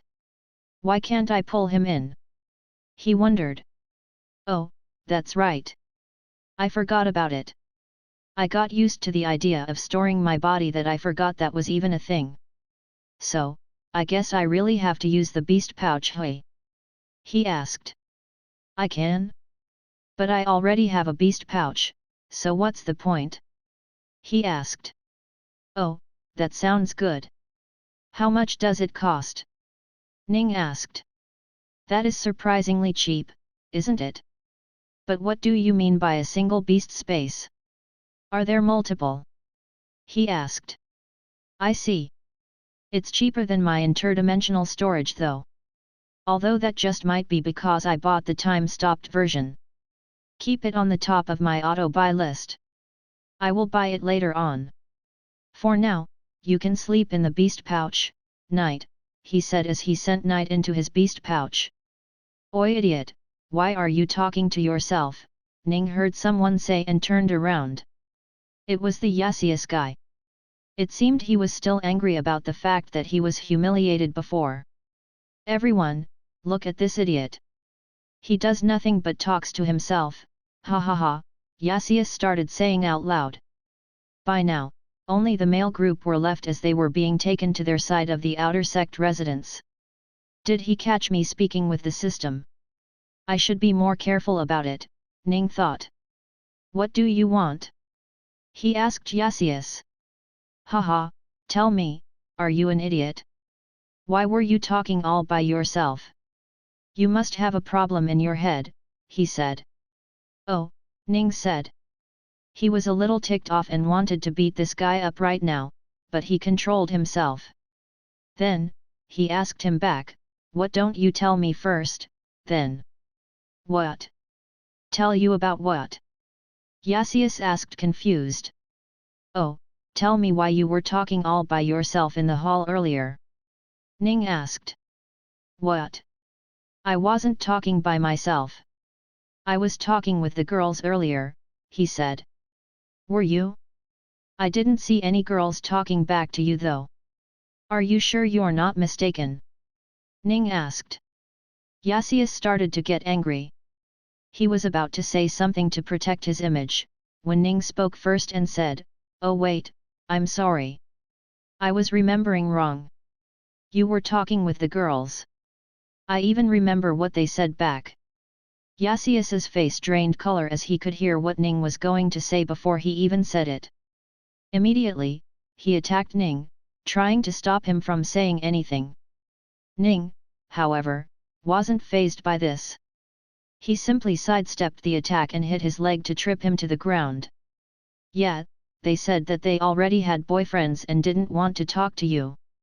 What? Did they say that? Haha, the other people in the group started laughing after listening to this. Yasius started to get back up to attack Ning once more when the person in charge of their group intervened. If you two make any more ruckus, then I will make the elder expel you both, he said. Haha, sorry about that brother, Ning said. Yasius too gritted his teeth as he apologized. Ning couldn't imagine just how much he was hated by Yasius. Soon, they reached the houses they were staying at. Ning was grouped together with 4 other disciples and made to stay in a single home. Thankfully, he didn't have to share rooms like back in the orphanage, so he was happy about that at least. ENL.M. He went to his room and started learning the rulebook. He needed to gather as much energy as he could in the next few days to buy all the different things. I need to up my cap next. Sigh, it's 10 billion, however. Do I just stop existing for a while in the sect to collect that amount? He wondered. But he wasn't going to do that. That would mean he couldn't cultivate anymore. Instead, he planned to increase his cultivation base a lot, while gathering his energy for doubling the cap. I can't cultivate forever either now. I will need to stop and use the yin to heat conversion technique, and the yin to sound conversion technique. 10 billion on both of those. Sigh, that is going to take forever. It was 250 days for either of the energy to reach the required 10 billion energy. If he wanted to double it twice, that was nearly a year of continuous energy gathering without spending it anywhere. That is going to be impossible. Even if I don't use a lot of energy, I am still going to be stuck collecting energy for around a year straight. Chapter 82, Beast Feeding. His mind was flaring with pain as he had spent most of the night simultaneously looking at his own information with the chi cultivation analysis. Even when used on oneself, it required a bit of mental strength, and keeping it up overnight made his mind hurt a lot. He didn't do it for nothing, however. He was using up his mental strength to gain it back with a little more added onto it. It hurt him very much to do so, but the fact that it made his mind stronger was enough reason for him to continue it. Dawn had arrived, but the sun was still down. So he made his way to the open training ground, where a few different disciples were already training their morning arts or practicing different techniques. Ning started dancing the same as he did every time he practiced the sun god's morning cleansing technique. Within moments, qi started gathering around him and entered his body as it cleaned both yang and yin energy that was inside him. So, when the sun did rise above the horizon, the first light of the day that carried the purest of yang cleansed his body from the inside and made it just that much stronger. Once he was done, he checked his strength using the body cultivation analysis. Similar to qi cultivation analysis, body cultivation analysis also used up the mental strength to check the information. However, unlike qi cultivation analysis, body cultivation analysis didn't require a lot of mental strength, and there wasn't more than one layer of information to check, so it was fine. The only time it used up a lot of mental strength was when the body cultivator was really strong. Unlike qi cultivation, body cultivation didn't have fancy names. It only had a single number to represent how strong a person was. It started at level 1 and went on forever. However, most people instead used the qi cultivation realms as a metric for body cultivation as well. Each set of numbers were given an equivalent realm name to make it easier to understand. Levels 1 to 9 were equivalent to the first 9 realms of the qi condensation realm. Level 10 to 18 was the foundation establishment realm, and so on. Each new level in body cultivation required either a lot of time or a lot of precious materials to make one's body stronger. Ning looked at his level and sighed, it was at level 5. Meaning, his body was as strong as people with qi condensation 5th realm, however, now that he was here, it was taking longer to go up. Soon, he would have to either abandon the technique or improve it. Ning didn't want to do either. Not until he was starting to double the cap. Once he was done with body cultivation, he brought out Night to let him fly around a bit, but it seemed he didn't want to as it was morning already. Does he really just want to move around at night, he wondered. He went back to his room to cultivate. He could feel that the breakthrough was right around the corner.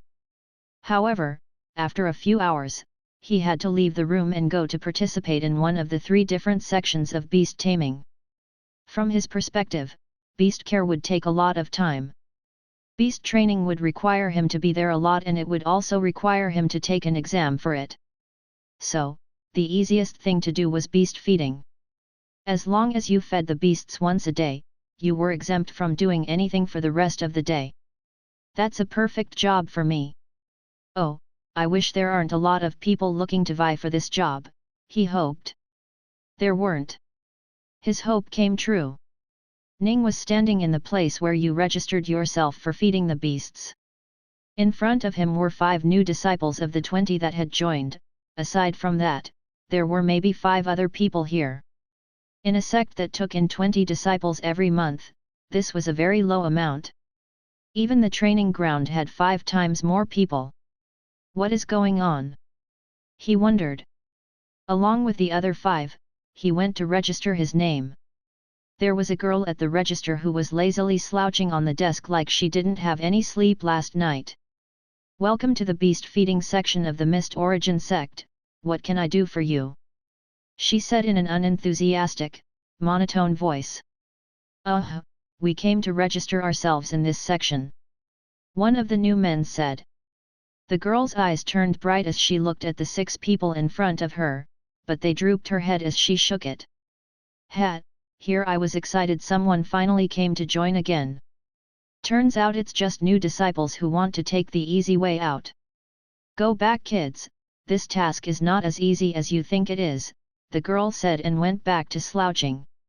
What? The disciples were confused. What? You didn't consult with the other disciples before coming here, did you? So you don't know how dangerous this task really is. Compared to beast care and beast training where they deal with fully fed, satiated beasts, we have to feed the hungry beasts that might end up killing us and eating us instead. Oi, Rikil, come here, she shouted to the side. A dark-skinned man came rushing towards her.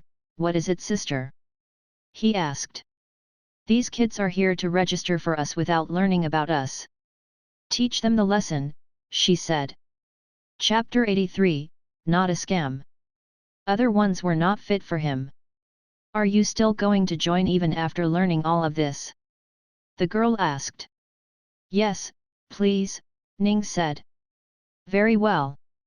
Give me your identification, I will register you, the girl said with a weird look in her eyes. She quickly registered him and said with a sly smile, Congratulations. You just landed the easiest job in the section. Easiest? What? Ning was confused. How is such a dangerous task be easy? Sister Ning asked. The name is Saria. Rikiel here will tell you the rest, go with him, Saria said. Okay. Ning said and started following Rikiel. Haha, good job on not running away, brother. You got one of the easiest jobs in the sect, Rikiel said. What do you mean by easy? Wasn't it supposed to be very hard? Were you lying? Ning asked. Hehe, of course, brother. You are new here, right? Rikiel asked. Yes, Ning said. Then you might not know this, but every month the sect gives each of the sections a little budget to get their job done. Ours is the lowest of the three. So, ever since a few years ago, Sister Saria took over the place and started scaring away any newcomers from joining the place. After that, each member of the beast feeding group got a little more pay. While our budget was low, with very few people to work with, we actually get more money than most high-level seniors here. Haha, you really did a good job not running away, Rikiel said. Wait, so it's not really dangerous? Then what happened to your arm? Ning asked. This. Rikiel said as he showed his stump once more and said, Haha, I was born with this. Sister Saria uses it to scare away the disciples now, Rikiel said. So, the talk about the beasts being dangerous while hungry was also a lie then? Ning asked. Kinda. They are more agitated than usual when they are hungry, but that doesn't mean they will outright attack us. They are usually very docile even when they are hungry. The beast care and beast training sections do a very good job after all, Rikiel said. Ning was shocked at what sort of a scam was being run here. What is the budget we get for the beast feeding section? He asked. Around 1,200 coins a month. After spending around 500 coins on the food for the beasts, the people here are usually left with 120 gold coins. Well, 100 now that you've joined us too, Rikiel joined. Nope, not a scam. It's a genuine business I am part of now.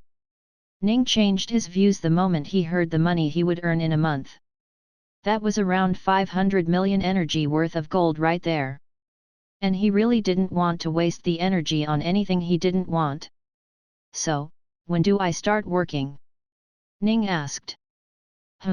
Let's see.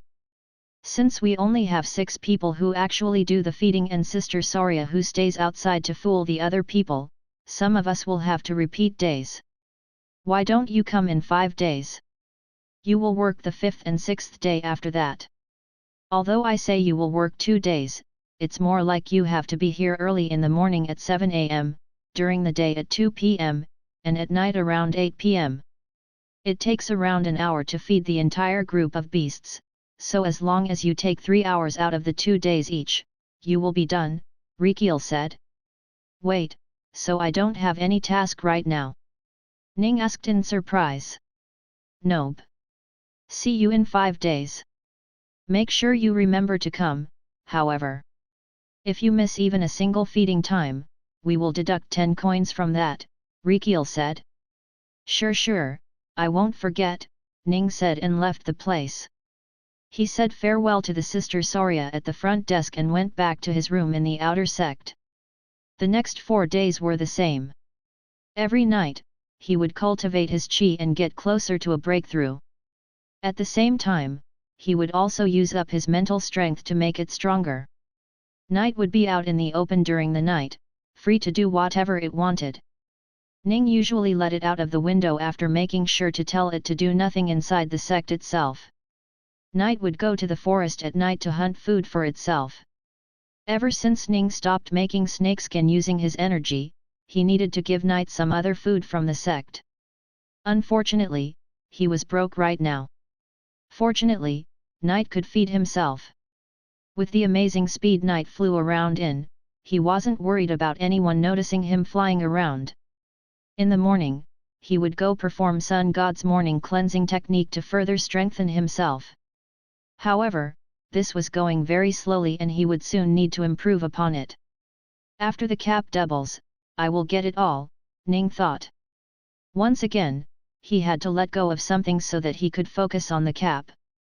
After that he would go back to his room and cultivate once again. 4 days had gone by and this was the 5th day. Ever since last night, he had stopped feeling the chi around him when he cultivated. That meant, that breakthrough was around the corner. He forced his body to cultivate, despite it being unable to gather chi anymore. And in the end, with a large thump inside of him, he felt that he had broken through. Chapter 84, Feeding. If as a chi condensation second realm cultivator, he could handle another chi condensation second realm cultivator, as a chi condensation third realm cultivator, he could handle 5 of chi condensation second realm cultivators. That was how much the strength his body had gone up by. Unfortunately, it had zero effect on his physical body itself and could only make his body stronger by putting chi into it. It was early morning, so he left his room and went to the training ground to cultivate his body. Once he was done with the body, he trained his spear and claw technique a bit. The movement technique was a little too embarrassing to try in public. I look like a frog jumping with both my feet at once, he thought. Once he was done, he didn't return to his room right away, and instead went to the beasts' ground. The beasts were all kept at the same place and the group would circulate throughout the day. Ning went to the place and met Rikil, who was there before him. "Oh, hello brother. I was worried you were going to forget your tasks," Rikil said. "Oh, good morning. I am not late, am I?" Ning asked. "Oh no. I came early so that I can teach you the ropes around here. This is your first time after all," Rikil said. He took Ning inside the beast grounds and showed the different beasts that were being kept in their own different areas. "This reminds me of a zoo. One that I will have to work in again," Ning thought. "Alright, we start here, with the birds. These birds only eat different seeds, these ones need meat, and these ones eat whatever they can get. We usually give them the leftover food as an extra cause they will eat it up." Rikil started talking as he showed the different birds in the place all separated by big cages. The scary ones were kept in cages of their own. Thankfully, most of them were just infants or young birds so they didn't have to worry about the birds being very strong. "Alright, try feeding them," Rikil said as he took out a bucket of grains from his storage bag and handed it to Ning. "Okay," Ning said and took the bucket. He looked for an opening to go in and put the grains of some feeding place, but he couldn't see any place open to enter right now. The only door to the enclosure was locked with a really big padlock. So, he took out a handful of seeds and tried to put his hands through the enclosure to feed it little by little. Pat! Suddenly, Rikil hit his hand. Ning reflexively brought back his arms and asked, "What's wrong? What are you trying to do? Feed them little by little? You want to stay here forever?" Rikil asked. "Then, is there an opening I can go in from?" "The only door has a padlock in it," Ning said. "No, you simply just throw the grains in," Rikil said. "Sorry, what? Throw the grains in?" Ning was shocked. "But won't that cause a mess in there? The place would be filled with feathers and defecations. We can't throw the food anywhere we want." "Don't worry about that. The place is tidy clean. The beast care people are no slouchers. They clean all the dirt and trash from the enclosure, including the birds' feathers and defecations." "So," Rikil said as he took the bucket from Ning's hands and hurled the contents inside the enclosure, scattering it everywhere. We just do that, he finished his sentence. At the same time, the birds flew from where they were perched and came down to eat all the grains in the ground. Come, they will finish eating that soon. We have a lot more work to do, Rikiel said as he brought him along. It was the same for the carnivorous birds as well. The only difference was, instead of throwing all the meats at once, they were spread around equally so that not one beast could eat it all. As for the omnivorous, they got some grains this time, along with a bunch of food that was left over from yesterday in the sect. Ning hadn't been to the place where they ate yet, but he knew about it. I will go try the food there once I have some money, he thought. The rest of the places were the same. Most beasts were separated by food, species, ranking, and cultivation base. If they were deemed too dangerous to be around other beasts, then they were kept in their own single enclosure. Ning went around with Rikiel, totally dumbfounded at how easy it was to feed the different beasts. Only in 1 or 2 places did he have to actually stop for more than a minute to feed the beasts inside. Otherwise, it was just go to the place, take out the food, throw in the food and leave. If he were to do this when he was working in the zoo, he would be fired on the very first day. Is this the way everyone before you did as well? Ning asked Rikiel. Yeah, it was always this easy. That was why so many people came to join us. If not for Sister Saria scaring them away as time went on, we would have way more people working here. That would have been very bad for us, Rikiel said. In about 40 to 45 minutes, they were done feeding the beasts. Ning was surprised at how easy and fast it was. Damn, getting 100 coins for doing this 6 times a week is a blessing, he thought. Chapter 85, Beast Techniques. Hello Sister Saria, he said as he walked inside. Oh, is it your turn today? She asked. Yeah, he said. Weird, I don't remember seeing you here this morning, she said. Oh, Brother Rikiel told me to meet him directly at the beast grounds, so I didn't come here. Now I need to food to go feed the beasts, so I'm here, he said. Oh, I see. Go find him then, he should be inside, Saria said. Ning nodded and went in to find Rikiel. Brother Rikiel, I'm here, he said as he found him. Rikiel was in his own thoughts about something when he heard his name being called. Hey? Oh, Brother Ning, you're here. Is it time already? Rikiel asked. Ah yes, so I came to get the food for the beasts, Ning said. Here you go, Rikiel said as he handed Ning a small bag. A beast pouch? No, a storage bag, Ning thought in shock. This was the first time he was seeing one. How much can this bag hold? He asked. About 500 kilograms, Rikiel said. I see, Ning said. How much is that in terms of my energy? 250 million? That's not as much as I thought it would be, Ning said. He left the beast feeding hall and went to the beast grounds. The same as he did today morning, he fed the beasts in enclosures.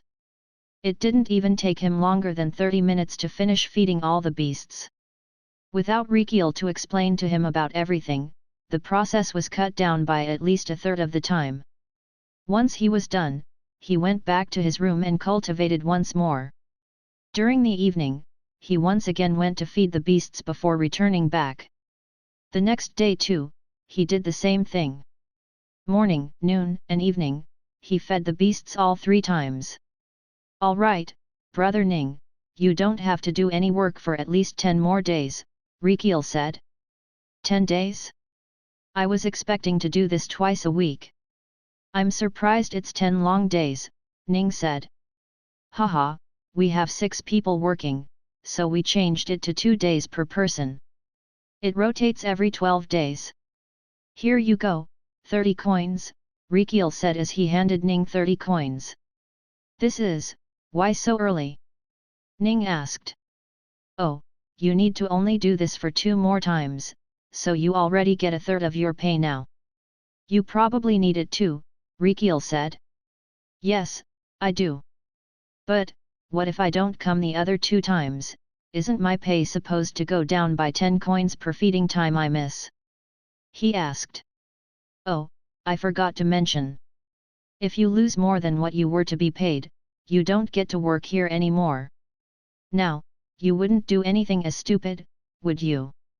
Rikiel asked with a knowing smile. Ning returned back to his room and started to think. Do I really just stay in my room for the next 10 days, he thought. Cultivating was fine, but he was on the first phase of it once more, so it would take a while for him to even reach a time for a breakthrough. Wait for a second, he thought as he hurriedly took out the rulebook from his storage and turned to a certain page. Sect-wide beast tournament takes place every month at the end of the month. That's... He hurriedly counted the days and thought, in 4 days. He finally saw some hope of not being bored the next 4 days. It's a beast tournament, so I need to train night, he thought. I should go visit the techniques hall, he thought. Early next morning, Ning woke up from his cultivation and gathered heat energy once more. Right now he had about 250 million. That was far from enough. Night had returned by then, so after finishing his body cultivation and training, he went to the technique halls. The techniques hall, along with all the other halls, were on the base of the hill, so it didn't take him long to go there. He was allowed entry by just showing his identification card. However, being an outer sect disciple, he could only stay in the hall for 2 hours. I wonder how long the inner sect and core disciples get, he thought. The hall was separated into 2 separate sections. One was for beast-related techniques, the other was for human-related techniques. The claw technique, along with my cultivation base, is enough for me right now. Besides, the tournament only uses beasts, so I should find some techniques for night. Hopefully, he can learn it in 4 days, Ning thought. He went into the bird section of the beast techniques and started to look for anything that resembled a good technique. Beaks, feathers, wings, talons, eyes, tails. Numerous techniques, even for just birds, laid around the room in the hall. Ning looked through the wings and talons section. The knight was pretty good at flying and had a great vision since he was a predator. Also, his beak was bent at the front like all eagles and his feathers weren't really meant for attacking, so Ning didn't see the point of getting them into the other 2. Soon, he found 2 techniques that he really liked and could afford. The first one was called blinding gusts. It made the wings flap very fast, producing large amounts of winds with their chi, that pricked the enemy's eyes, blinding them temporarily in the process. The next one was called the Muttley Scratch technique. It made the birds able to scratch the enemies with their talons multiple times in a single scratch. One scratch would be done by them, while the others would be done by the chi released while using the technique. Chapter 86, Tournament. Ning made his way to the battle arena of the sect where all the people were gathered to make their beast fight. During the last 4 days, Ning had been continuously training night in the 2 techniques. By now, he was quite proficient at using the multi-scratch technique but was a little behind on learning the blinding gusts technique properly. Still, he was good enough that Ning didn't think he would need to learn it any further. Also, after Ning's consistent effort, he had managed to increase Ning's cultivation realm by 1. He was now in 3rd realm of chi condensation. This sect-wide competition was for outer sect disciples only, so Ning couldn't see many if any, inner sect disciples. As for core disciples, he hadn't seen a single once since he had joined the sect, aside from the senior sister Soria. Do I leave the sect once I reach the next 2 double caps amount, he wondered. The reason he joined the sect in the first place was partly his curiosity about what sects were like and his need to find a place where he could cultivate without worry. Since he didn't want to be bald and didn't like the vibes of the other sect at all, he had come here. He quite liked it for now and didn't have any complaints. Although, it's supposed to be a school, right? What sort of school lets a student learn on their own? The disciples require a knowledgeable teacher to guide them, he thought. He registered his name and was made to register both of his beasts.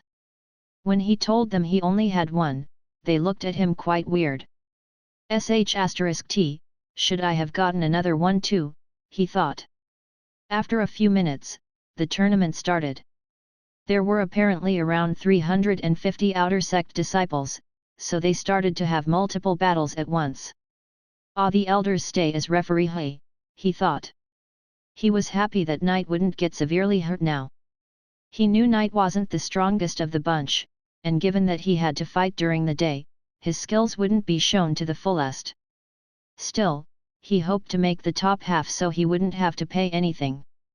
Beasts were fighting everywhere in the battle arena. Some were intense, some were funny, some were boring, some were hard to look at.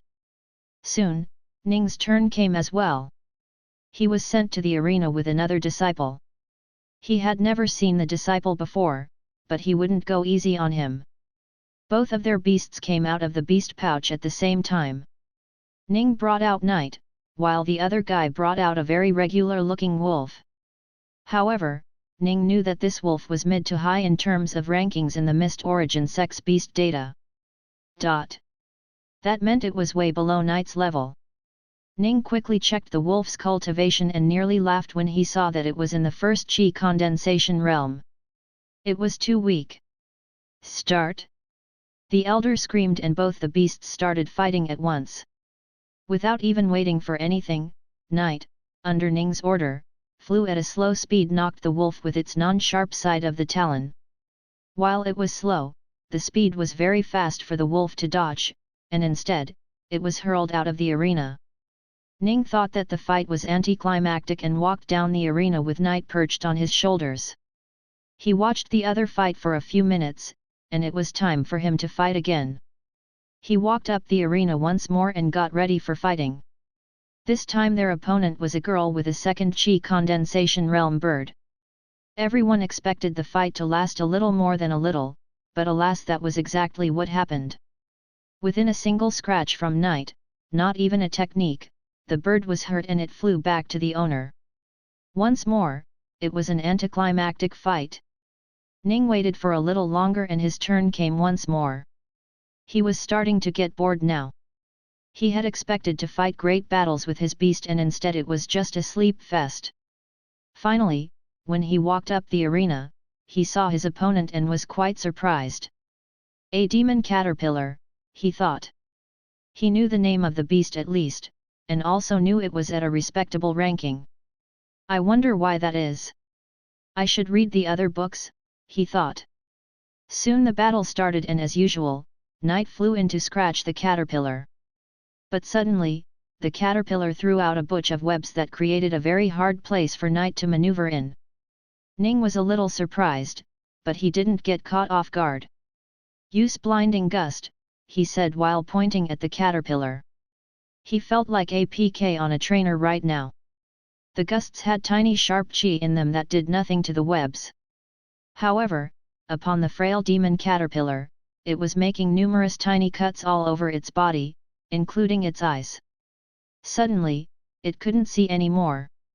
The girl started calling for the caterpillar to perform different techniques, but in the end, it was blinded, so it easily lost to Knight once more. By this point, Ning was surprised if he was even going to be stopped at all. He waited for his turn to come once more, but it didn't. Instead, they skipped his turn to get a number that was the multiple of 2. He was now suddenly in top 32. What the hell, he thought. It was now a 1v1 that the entire audience would watch one at a time. The competition started once more and people started to fight. Soon, it was time for him to fight once more. When he walked up and saw his enemy on the other side of the stage, he was quite surprised. Ah, I see. We will finally get to take revenge for you, Knight, Ning said. Chapter 87, Free Reign. You. Yasius said as he remembered who the person in front of him was. I will get you for that time, he said and brought out his monster. Ning was getting ready to see the iron gorilla, but instead what came out was a large green mantis. What? These guys again? Where is the gorilla? Ning said in surprise. He had forgotten that outer sect disciples could register up to 2 beasts in the competition and switch between them. Now, he knew it. That mantis's ranking is quite high, isn't it? He was surprised to remember that the monster he had fought wasn't a weak one. He quickly checked its cultivation and names. Green Reaper Mantis, 3rd Chi Condensation Realm. *T. That's actually quite high. It's the same as Night, and they are fast too. Ning was starting to worry a little now. Hopefully, the elders will come to stop if it gets too bad. Fight! The mantis immediately rushed forward with its scythe-like arms and slashed towards Night. Night, however, flew up and dodged it. He then rushed in at an incredible speed to scratch at the mantis, but the mantis wasn't slow either. It dodged back and slashed at Night. Air blade! Yasius screamed from the side. Suddenly, the mantis crossed both of its scythe-like arms and swiped the air at an incredible speed. Suddenly, air in front of the mantis flew out towards Night. It was sharp enough to hurt Night. Oh no, that's like my air cutter, Ning realized and immediately ordered Night to fly far away. With incredible speed, Night flew out of the direction and range of the flying air blade and missed it completely. Blinding gusts. Air twister. 2 commands were sent out at the same time. Night started sending gusts of prickly air towards the mantis in hope of blinding it, and the mantis started spinning rapidly in hopes of creating a small tornado. Due to the tornado, the gusts of air never made its way to the mantis, while Night was too good at flying to be affected by such little whines. They were at a standstill now. Ning started to worry if he could ever even harm the mantis. Night will have to get close, he thought. Ning didn't really know how Night fought, to be honest, and was going only by what Night's skills were. He hunts on his own every night, should I? He wondered. Backstab! Yasius screamed. Suddenly, the mantis rushed towards Ning. What? Ning got surprised and was ready to defend himself, when suddenly the mantis changed direction and jumped up, towards Night. It was really going to stab Night on the back. Ning got scared and was ready to say something when Night flew out of the place at incredible speed on its own. Oh, thank God! Of course, it knows how to fight on its own. Night, fight by yourself, Ning finally said without hesitation. As if he was finally given free rein to do whatever he wanted to, Night immediately increased its speed and flew around the arena until it was nothing but a black blur in the sky. You. I know you. You are that bird from last time, Yasius said as he finally remembered the black blur. Night suddenly changed direction and flew towards the mantis. Ning thought he saw something. As if an afterimage left behind by the incredible speed, it looked like there was a trail of blackness behind Night. Ting! A metallic sound rang as Night's talon was stopped by the elder's sword. Fight over, you win, the elder pointed at Ning and said. Wah! Ning didn't even see when the elder had moved. Night alone was already fast enough for him to keep a track of, but now the elder was basically teleporting too. Holy *T, just how strong can cultivators get, he wondered. Come back, Night, he said. Night came flying back to him and started complaining, bad man. Foot. Pain. Again. Ning said as he checked Night's foot and realized the skin had split open from the impact against the elder. Just how fast was he? Ning wondered. Sigh, I don't have energy to waste, buddy. We will have to heal you the old-fashioned way. I could go to the beast care guys, but I actually want to visit the city again. Maybe go to those Buddhist healers, he said. He was already in the top 16 now. If his cultivation base was at the 4th Chi Condensation Realm, he could have become an inner sect disciple. However, he wasn't at that level yet, and seeing as there was no prize for the participants aside from the top 3, he decided to quit the tournament. He let the elders know about that and left the arena site. In fact, he left the sect itself. Around a few minutes later, he arrived at the gate of the city. Using his identification from Mist Origin Sect, he walked in without paying anything. He walked the streets of the familiar city, one which he knew like the back of his hand. Soon he was in the city center, where he found the Physicians' Guild. The different guilds were around each other and were quite close to the Pure Cleansing Sect. He saw the Beast Tamers Guild, but he still walked into the Physicians' Guild since he needed a healer first. He walked up to the reception where a young man with a bald head was patiently waiting for people. "Hello, do you guys help wounded beasts as well?" he asked. "Of course, dear customer. We help any and all that requires help," the receptionist spoke. "Oh," he said and quickly called out Knight from the beast pouch he was stored in. "His leg has been injured, can you heal him?" he asked. Chapter 88, Physicians' Guild.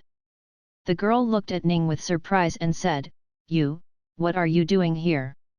"Oh, it's you. Sister Michaela. Good morning. My night snatcher here needs some treatment, so I came here," he said.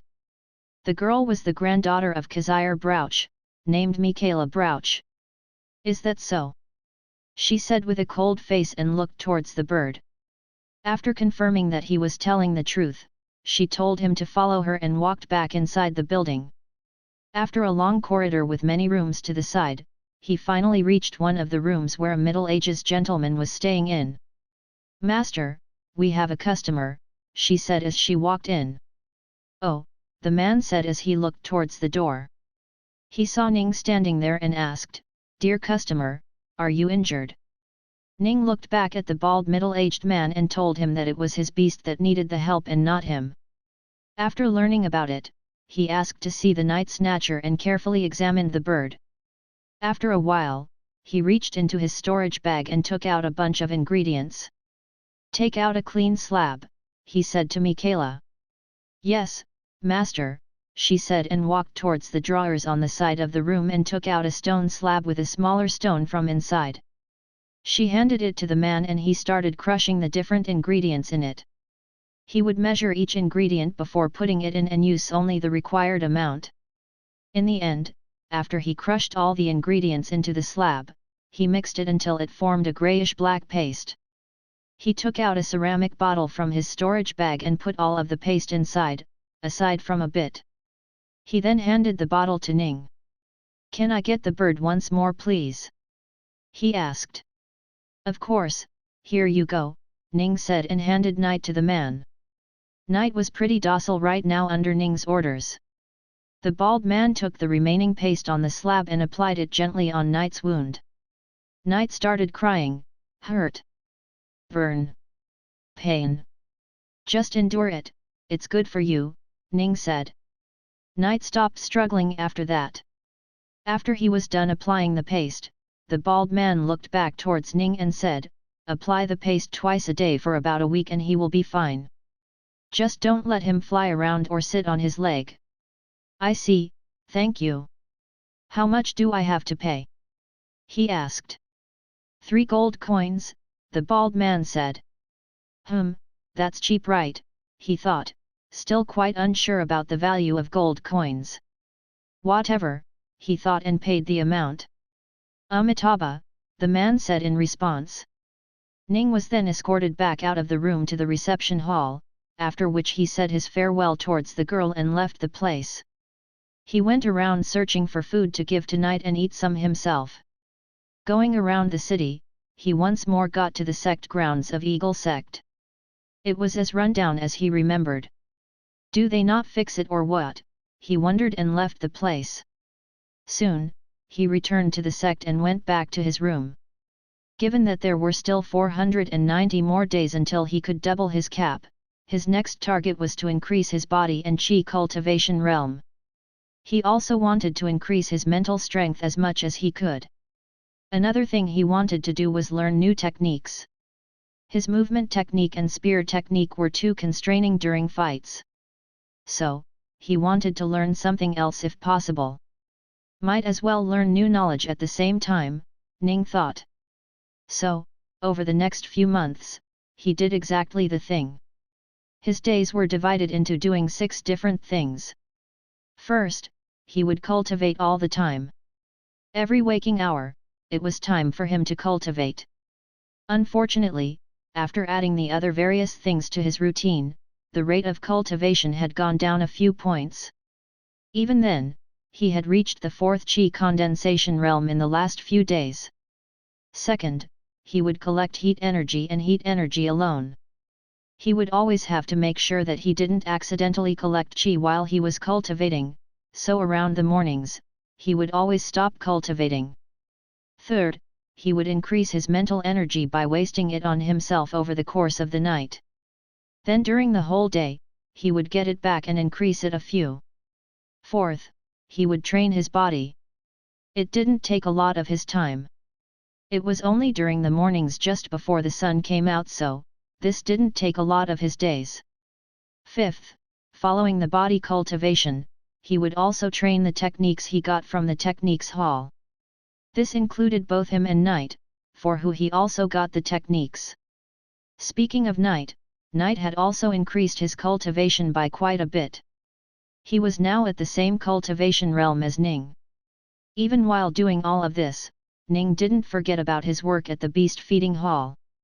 For 2 days, every 12 days, Ning would go to the beast's ground and feed the beasts 6 different times.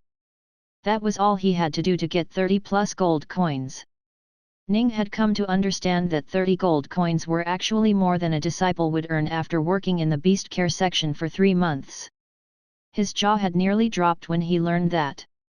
He thanked God every day that he didn't stupidly leave the beast feeding hall at that time. Chapter 89, New Techniques. The thing he wanted to see quite a lot had ended up being what took away his ability to cultivate his body. It was snowing. Since the clouds blocked the sun, he couldn't cultivate the sun god's morning cleansing technique. In fact, in the last couple of months, there were a few times he couldn't cultivate it due to there being clouds or it being a rainy season. So, his body was slacking quite a bit compared to his chi cultivation. I need to find a new body cultivation technique, he thought. He wanted to find one that used heat energy so that he could use the yin to heat conversion technique all night while using up his mental energy and cultivating his body at the same time. But since he needed to increase the cap, he didn't even bother asking if there was a body cultivation technique like that. "Hey Ning, you up already?" A man walked out from inside the house. His name was Skaben and was an inner sect disciple, just like Ning himself. "Yeah, I need to go to my work at the beast grounds." "Got beasts to feed," Ning said. "Honestly, you should stop doing that thing already. I heard Rikiel's arm was eaten by one of the beasts. You should just quit and join the beast training group. We actually need all the people we can." "Sigh, the exam is too hard for most people," Skaben said. Ning just smiled and ignored his comment. He soon went to the beast feeding hall to get the food for the beasts. As usual, even in the cold weather, Saria was staying at the reception, trying to scare away another group of newbies. He saw Rikiel show his stub and scare away the new disciples. Ning just laughed to himself. "Hello Sister Saria, Brother Rikiel. I'm here for the food," Ning said. "Hello, Ning. It's your turn today?" Saria asked. "Yeah, it's his turn. Here, take this." Rikiel handed him another storage bag. Ning swapped the storage bags with an empty one he always carried. Soon, he went to the beast grounds and fed the different beasts. Over the next 2 days, he spent his time doing the same and earned 30 coins once more. On the 3rd day, he got out of bed once more. Sigh, another clouded day, he thought as he looked at the sky. Doing nothing but cultivation was starting to get boring very quickly. He needed some spice in his life.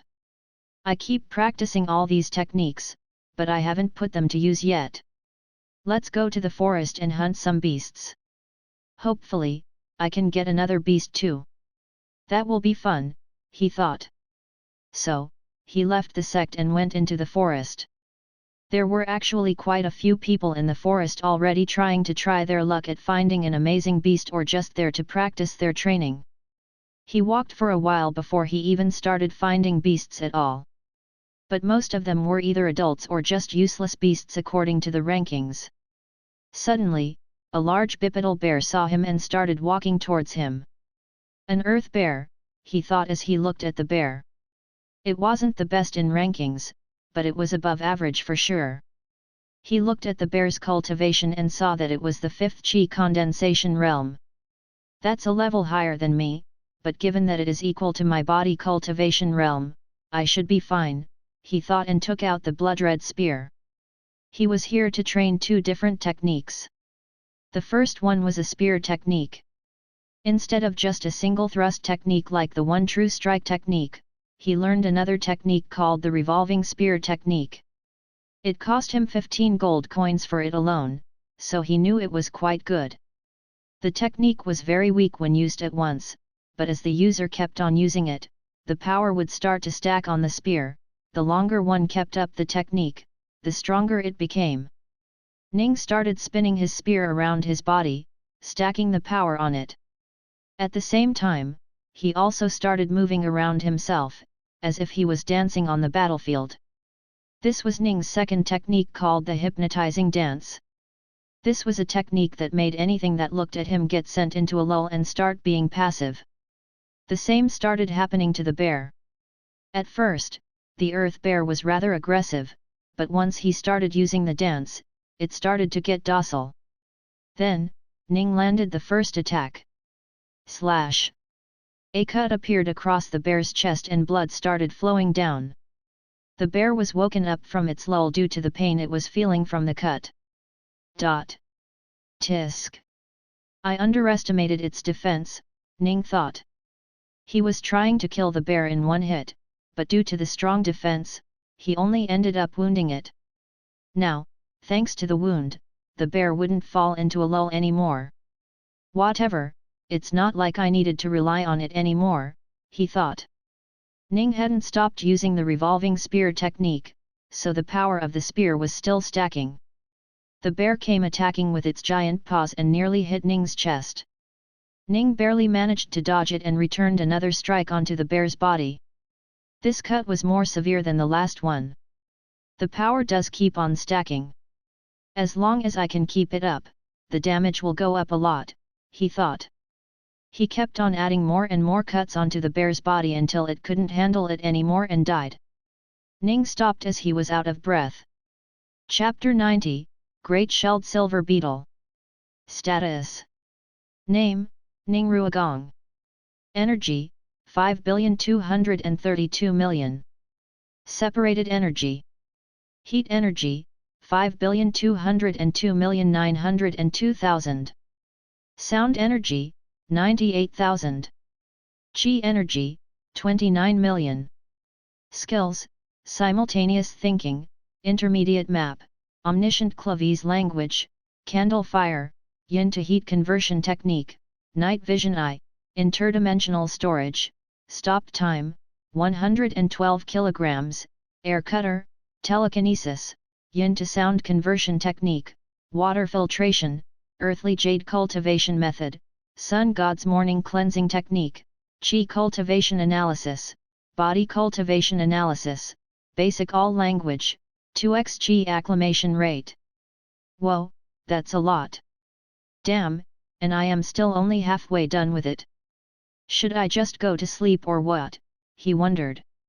Nah, then I can't cultivate my body, can I? Come on, Knight, let's go. I want to find a brother for you, Ning said. Once Knight was perched upon his shoulder, he stood up and walked deeper into the forest. There were many disciples from his own sect there as well. Some greeted him, some ignored him and walked their own way. Ning didn't find anything suitable around here, so he walked in deeper into the forest. Swish! Suddenly, an arrow came flying towards Ning. Knight suddenly left his shoulders and flew out to catch the arrow. Thanks, Knight, he said as he took the arrow back and looked at it. Who attacked me? He wondered as he looked to the side the arrow came from. He couldn't see anything, but he could hear a sort of zmmm sound coming from there. almost as if something was making a buzzing sound. Soon a dark silhouette appeared to the distance that slowly enlarged as it came closer to him. A beetle, he thought as he looked at the shape of the incoming beast.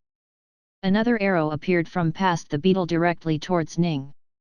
This time, he simply caught it with telekinesis and didn't need to have Night do it for him. Who is sending arrows at the beetle?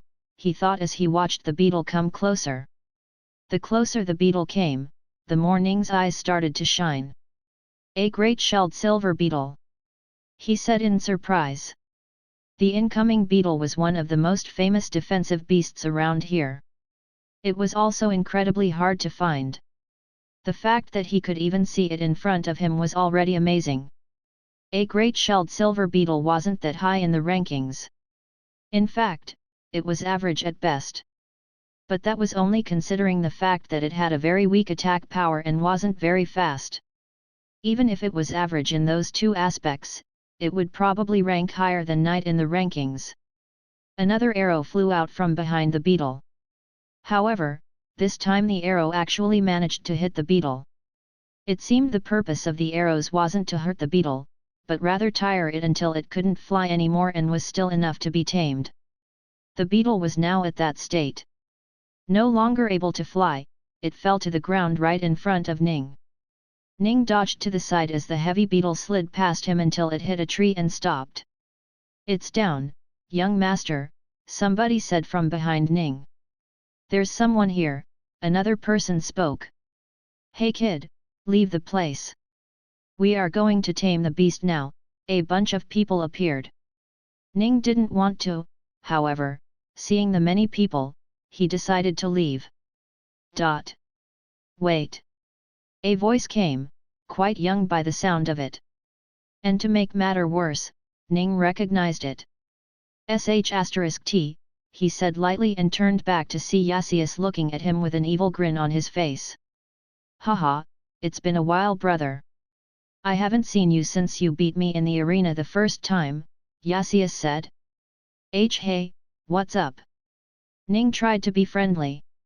"Actually, I got something going on nearby, I will leave you guys for now," Ning said and was about to leave. "No, you don't. Surround him," Yasius said. Suddenly, the 6 men around Yasius fanned out and surrounded Ning from the different sides. Ning quietly looked around him trying to judge their strength. *T, this is going to be a tough battle, if I let it get to that, he thought. "Why don't we talk this through, brother?" Ning said while checking their strength. Yasius was surprisingly at the 5th Qi condensation realm. 4 of the other guys were at the 6th Qi condensation realm, and surprisingly the last 2 were at the 7th Qi condensation realm. "You want to talk? Ha ha ha, why don't you talk with yourself? You are quite good at that, aren't you?" Yasius said. "Damn, should I teleport out of here? But that would mean I would have to give away my abilities here, and I don't want to do that. Also, I don't want to use up my energy here. Besides," he thought as he looked around, "I really want to see how strong I am," he thought. Night was ready to fight as well. He was in an attacking stance, ready to fly away the moment Ning gave the orders. But, Ning knew that there were too many opponents for Night alone, and there was no way he could fight against the 6th and 7th Qi condensation realm. "I know you want to help me buddy, but it is really dangerous if you stay out here. Come back in," he said as he put Night back into the beast pouch. "Ha ha ha, you already knew that I was doing this for your beast, hey?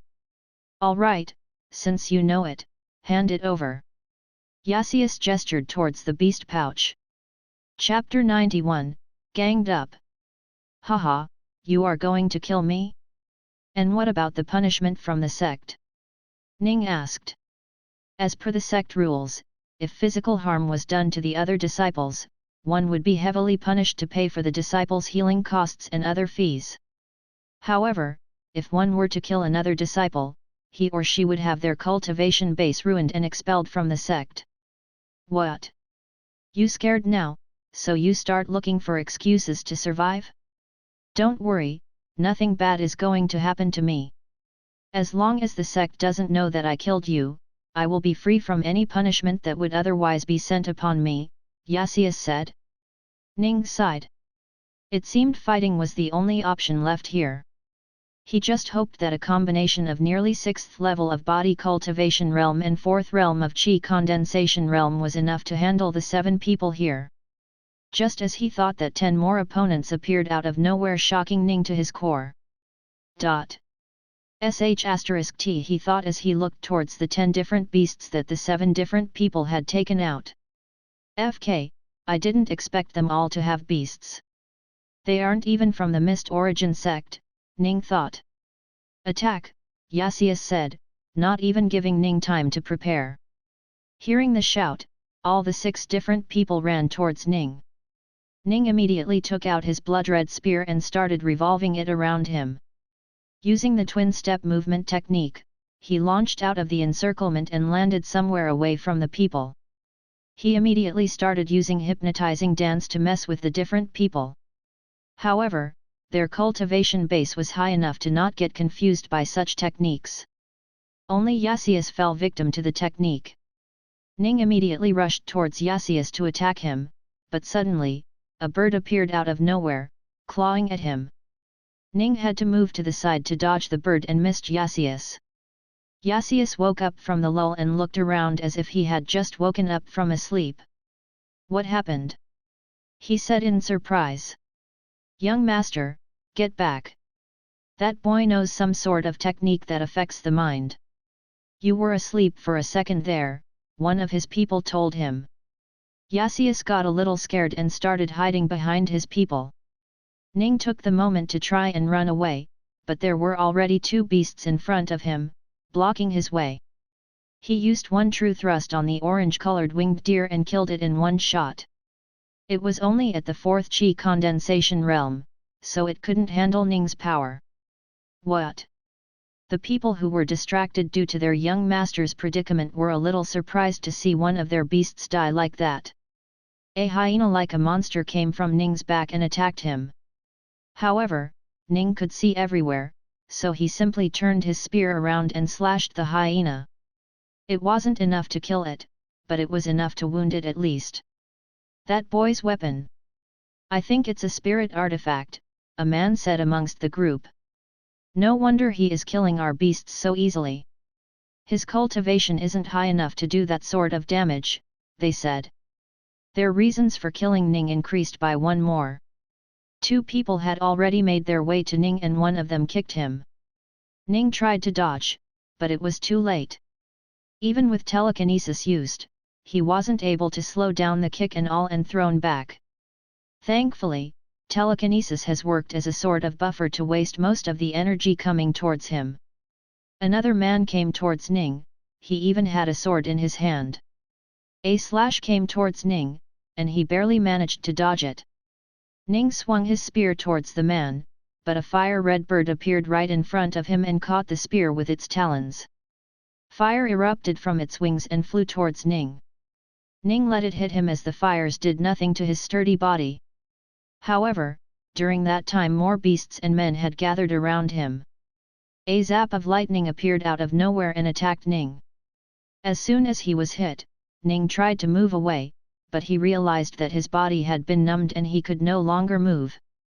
*T, he thought. Before he could even think of something else, a foot appeared behind him kicking him away. Ning got back his mobility mid-air, and he landed safely. Damn, this kid isn't taking any damage. Does he had armor along with the weapon too? One of the men asked. Must be. Who is this kid? They started to question. Doesn't matter. Just kill him and those artifacts will be ours, Yasius said.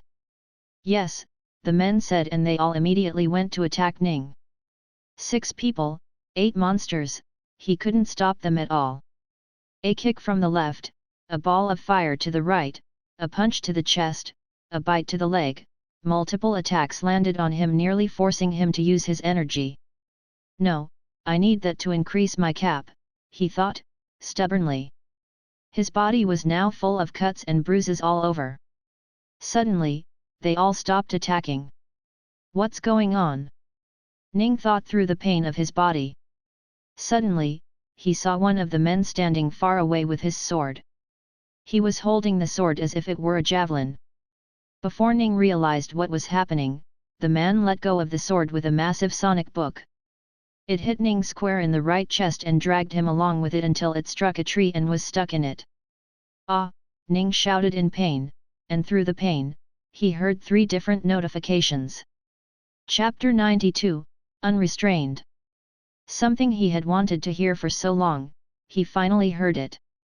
Kinetic energy, finally, he thought. He was finally free from the burden of having to continuously gather energy every day without spending any. He could finally, without a guilty conscience, use his energy. System, he felt like he hadn't called it in forever. Heal my body, he said. Yes, he said. Hey, that kid is still breathing. Sorgel, go and finish him off, one of the men said. Okay, one of the other men said and launched towards Ning. However, before he even reached Ning, he saw that the wounds all over Ning's body were slowly healing, and even the wound around the sword was getting healed.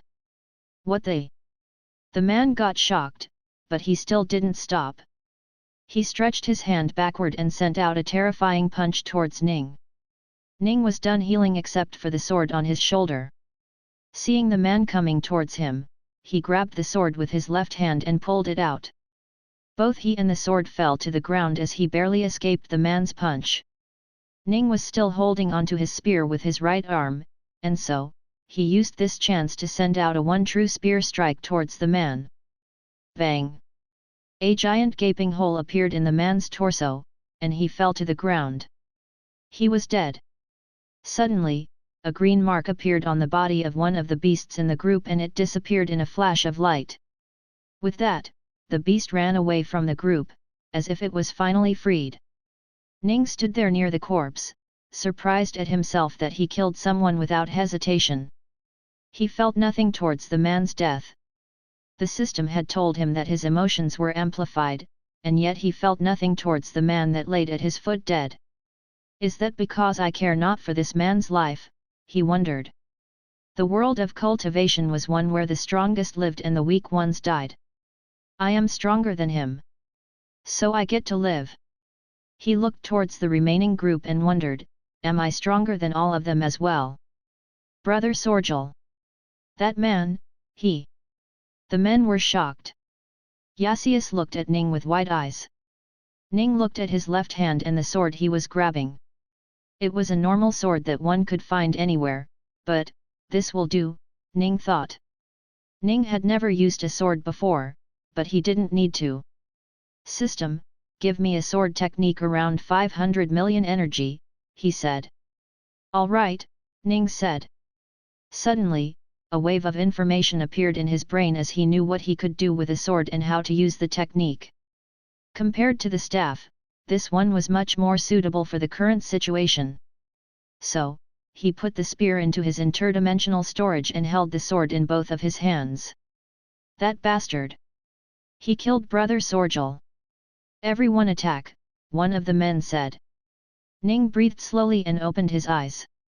Slowly, the sword started glowing yellow. Ning then took a single step forward and slashed. A long line of yellow slash escaped from the sword and traveled towards the group. The men stopped abruptly and escaped, but the slash was too fast for the rest of the beasts. Multiple screams rang out as the beasts that were in the way either got injured or died. No, the men screamed too. Yasius had been staying quite far behind and had never taken out his 2 beasts, so he was safe from the attack. Looking at the horrible scene, the men screamed, "You are dead now, you bastard!" Ning, however, heard none of it. He was simply shocked at how strong the attack was and just how much chi it required. It nearly dried his whole supply of chi in that one single attack. He looked at his shaking hands and thought, I better not use that attack casually. The others should do a good enough job, he thought as he thought to the different sword strikes the radiant holy sword had. Once again, the sword he was holding started to glow yellow. It wasn't the same shade or intensity as the last time, but the men couldn't tell the difference and started to get frantic. And then Ning disappeared. With no self-restraint maintained, Ning was finally showing his full capability. He suddenly appeared behind one of the men and made a straight vertical slash. Two separate halves of the same man fell to either side of him. Even in death, the man didn't know what had happened. Ning on the other hand disappeared once more. Another head fell to the ground as Ning arrived behind another man. The men saw Ning's head from where the man's head should have been in. Ning looked towards Yasius and disappeared once more. He appeared behind Yasius and swung his sword downward. Clang! A sound came as one of the 7th Chi Condensation Realm men stopped his sword with their own. The other 7th Realm cultivator was still alive as well, and he hurried to his young master's position and started making preparation for his escape. The man fighting Ning managed to block his sword and even pushed it back. He then swung towards Ning. Ning swung towards him too. Instead of a metallic clang, there was instead a single ting noise as a sword was cut in half. Ning looked in surprise as he saw that it was his own sword that was cut in half. Ning then looked at the man's sword and asked in surprise, "A spirit artifact? What's it to you, you bastard?" The man said and started swinging towards Ning. Ning jumped backward to dodge and took out the blood-red spear. Ning prepared the one true spear strike and attacked the man with the sword. The man used some techniques and attacked Ning as well. However, just as the attack reached Ning, Ning disappeared. Chapter 93, Finishing the Battle. "No," the man with the sword screamed. By now the remaining beasts were either freed or dead. So, the only fighter remaining on the battlefield was the man. Ning swung his spear, throwing away any blood that was on it. "Now it's just you and me. Can you save yourself?" Ning asked. "I will f-king kill you, you bastard," the man said and charged at Ning with his sword. Ning himself started to spin his spear around and used the revolving spear art. He also used the hypnotizing dance, but as expected it had no effect on the man. The sword and the spear clashed, and clear as day it was the sword's victory. But Ning didn't let that stop him. Once the spear was hit, he used the new momentum of the spear to revolve it around more, gaining more power in the process. Once again, he brought the spear back to the man and clashed with the sword once again. The sword won, but not as clearly as last time. Ning once again moved the spear and brought it back towards the man. The man tried to hit it away with his sword once more, but when the spear and sword clashed, he realized that they were both equally powerful. They got scared. The spear is getting stronger, how, he thought. By this point, Ning had moved his spear back and was bringing it back around to hit him once more. Instead of clashing once more, however, the man jumped backward in fear and got away from the spear. But that didn't let him escape from the attack. Ning used the twin-step movement technique to burst out in speed and followed the man, swinging his spear in the process. The man dodged a few times, but it was getting harder and harder to dodge. So, reluctantly, he clashed with the spear once more. Bang! A massive sound came from the clash as both Ning and the man were thrown backward. The man more so than Ning. Ning finally breathed in and started huffing once more. During the entire time, as the power in the spear got stronger, he was stifling his breath so as to not make any mistakes. *T, the power is all gone, he thought. He then turned to look at the man and saw something surprising. The man too got up from the ground. His ears were still ringing from the loud sound just now and got apprehensive just in case Ning decided to attack right now. He put forth his sword with both hands, but, the sword was bent from the middle at a 45-degree angle. "What?" the man screamed in surprise. He couldn't believe that his prized possession, the spirit artifact he worked so hard for so many years to get, was actually destroyed by the kid's spear. He could no longer get angry now. All he had in his heart was fear and despair. The kid clearly didn't have a very high cultivation base, yet his fighting prowess was that of a monster. Instead of fighting any longer, the man turned around and ran away. Using his full cultivation and the fastest movement speed he knew, he ran away from the fight. Ning looked at the man and sighed. Then, he disappeared. A few dozen meters in front of the man, Ning appeared once more and readied his spear. The one true spear strike. The man tried to stop abruptly, but it was too late. In a single stab, Ning let out the full power of both of his cultivation bases at once and hit the man's chest. Missed. That was what the man's chest had turned into.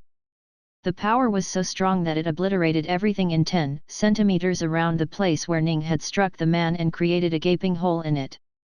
But the man fell to the ground, dead. Ning took a deep breath. He could think about the many things men would usually say after a massacre like that, but now was not the time. There was more of this to be done. However, when he looked towards the direction where Yasius and the other man had run away, he sighed. They were nowhere to be found. I guess this is it, Ning thought. Come out, he said, and let Night free. Night could have probably helped a lot, but he didn't want to let him get hurt in his stead. Seeing that there was no more fight to be done, Night got lazy and went back to sleeping on Ning's shoulders. Ning simply chuckled and walked back towards the place he had been in the first place. There it was, still breathing heavily, the great shelled silver beetle. Although it was a beetle, it was beyond the size of a normal human. And this beetle looked to be an adult from the looks of it. System, what does this beetle like to eat? He asked. All right, make around 10 kilograms of it. At the same time, make a similar amount of snakeskin as well, Ning said. Ning no longer cared about how much it cost. Sure, he said. A lot of sunflower seeds and snakeskins appeared in front of Ning. Night suddenly woke up when he smelled the snakeskin, and the beetle stopped breathing heavily for a second when it saw the many sunflower seeds on the ground. It turned around and walked up near Ning and started eating the food. While it was doing that, Ning went and did his own thing as well. He was a little too low on chi right now, so he needed other ways to tame a beast. Chapter 94, Judgment. Whoa, that's a lot. But I guess I can afford it. Buy it, Ning said. Information about the new technique entered his mind. Supreme dominance. Just as the name, it dominated anything's mind, turning them into one's subordinate, whether they be beasts or humans. However, the stronger the mental strength of the target, the more energy was required to dominate. He placed his hands on top of the beetle's mind and said, "Dominate." Suddenly, the system notified that he lost 18 million energy. Ning didn't know if that meant the beetle had a high mental strength or weak, but since the energy cost was low, he accepted it. "Stop eating," he said. The beetle suddenly stopped eating the seeds and looked towards him. Night also stopped eating to see why, but just as quickly returned to eating. The beetle, however, kept on waiting for more command. "You can eat now," he said. The beetle went back to eating the seeds. Just as the information in his head said, the technique didn't do anything to the beasts aside from adding a single info in their head. Follow the caster's commands. That was all, and that was all that was needed. Now that I think about it, what is your cultivation base? He wondered and checked. Second chi condensation realm. So weak. Doesn't matter, I will find good cultivation techniques for you both now. After I just unlock the 2 caps for kinetic energy. Alright, come in you both, you can eat later, Ning said and put both of them back into his beast pouch. He smiled as he got happy that he found another great beast. He looked around at the dead people and beasts. He sighed but did nothing and left. Since he had nothing more to do in the forest, he went back to the sect. Along the way, he saw a few more people, but all of them were giving him weird looks. Ning just ignored them. Sigh, it's still cloudy, Ning thought as he sighed. It's him. That disciple right there, that was the disciple that tried to kill me. A voice came from not far away from Ning. Ning looked to the front and realized that it was Yasius, along with the remaining man from the group of 6. It seemed they had brought along 5 elders from the sect. What does he want now? Ning wondered. Disciple, stop right there, one of the elders came forward and ordered Ning. Ning didn't know what was happening, but he did as the elder ordered. That's him, elders. That's the disciple that attacked me while we were hunting for our great shelled silver beetle and killed most of my father's people who were with me, Yasius said. What? It was you who tried to kill me. Stop twisting the facts, Ning said angrily. What twisting the facts? If 7 of us wanted to kill you, you would be dead by now, not us, Yasius said. Not only did he steal my would-be pet, but he also killed my men and even tried to kill me. Please elder, you have to get justice for me, he screamed as if the deaths of his people had affected him a lot. We will soon know the truths. Disciple, tell us, where did you get that blood on your clothes? The elder asked. What? Ning thought as he looked down and realized only now that his whole body was covered in blood. This. I killed his people. They were coming after me to steal my bird, Ning said. Lies, we did no such thing, Yasius screamed. Silence. So you admit that you killed their people, hey? Then can you show us the beasts in your beast pouch? The elder said. Ning took out Knight from the beast pouch and said, this is the beast that they wanted to steal, elders. They wanted my Night Snatcher, so they surrounded me and attacked me, Ning explained. What about your other beast? The elder asked. My other beast? Ning paused. What about my other beast? Ning asked. Show it to us, the elder said. Ning deliberated for a moment on whether to show the beetle or not, but if he didn't, they would get highly suspicious of him and might even believe the guy's lies. So, he brought out the beetle. Oh, the elders said in amazement. It was not every day one saw both Night Snatcher and Great Shelled Silver Beetle together. Can you tell me how you got the beetle? The elder asked. Ning explained the circumstances of how they met by chance and the men following it tried to kill him for his bird. After killing the men, he tamed the beetle. I see. You say you were attacked by them. Can you show us your wounds? The elder asked. My wounds? Ning checked all of his body, but it was all healed. I don't have any, he said. Oh, you managed to kill 5 people without getting wounded? Commendable, the elder said. Ning sighed in relief, thinking the elder was seeing his truths. Commendable, yes. But only if you were saying the truths, the elder said. What? No, I am telling the truth, Ning said. Ha, you want us to believe that you managed to fight 7 people with cultivation bases higher than yours, killed them, and took the beetle because they happened to meet you and wanted to kill you? You think I was born yesterday? The elder said angrily. No, but I am telling, Ning tried to say, but was immediately cut off. Chapter 95, Difficult. He had tried to explain what had happened to the elder once more, but the elder just wouldn't listen to him. From his perspective, what had taken place should not have taken place at all. In the end, he reluctantly left the place. He was expelled, and thus he was now a rogue cultivator. It doesn't matter. I have the system. As long as I have that, I can go anywhere. I can do anything. This is only a small island in a continent on a planet amongst the infinite. Once I have enough energy, I will go anywhere I want. Right now, I should focus on collecting my energy, he thought. He then looked to Knight and the beetle following him. Knight was inconspicuous enough that he wasn't a problem, but the beetle was way too big. System, can you make 2 beast storage space with 20 kilos for one and 300 kilos for the other one, he said.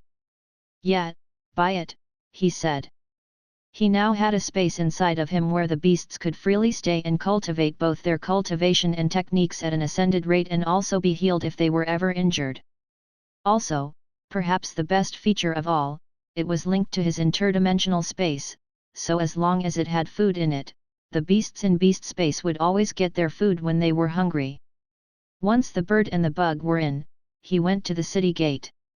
He paid a small fee and walked into the city, then, he found a tavern for himself.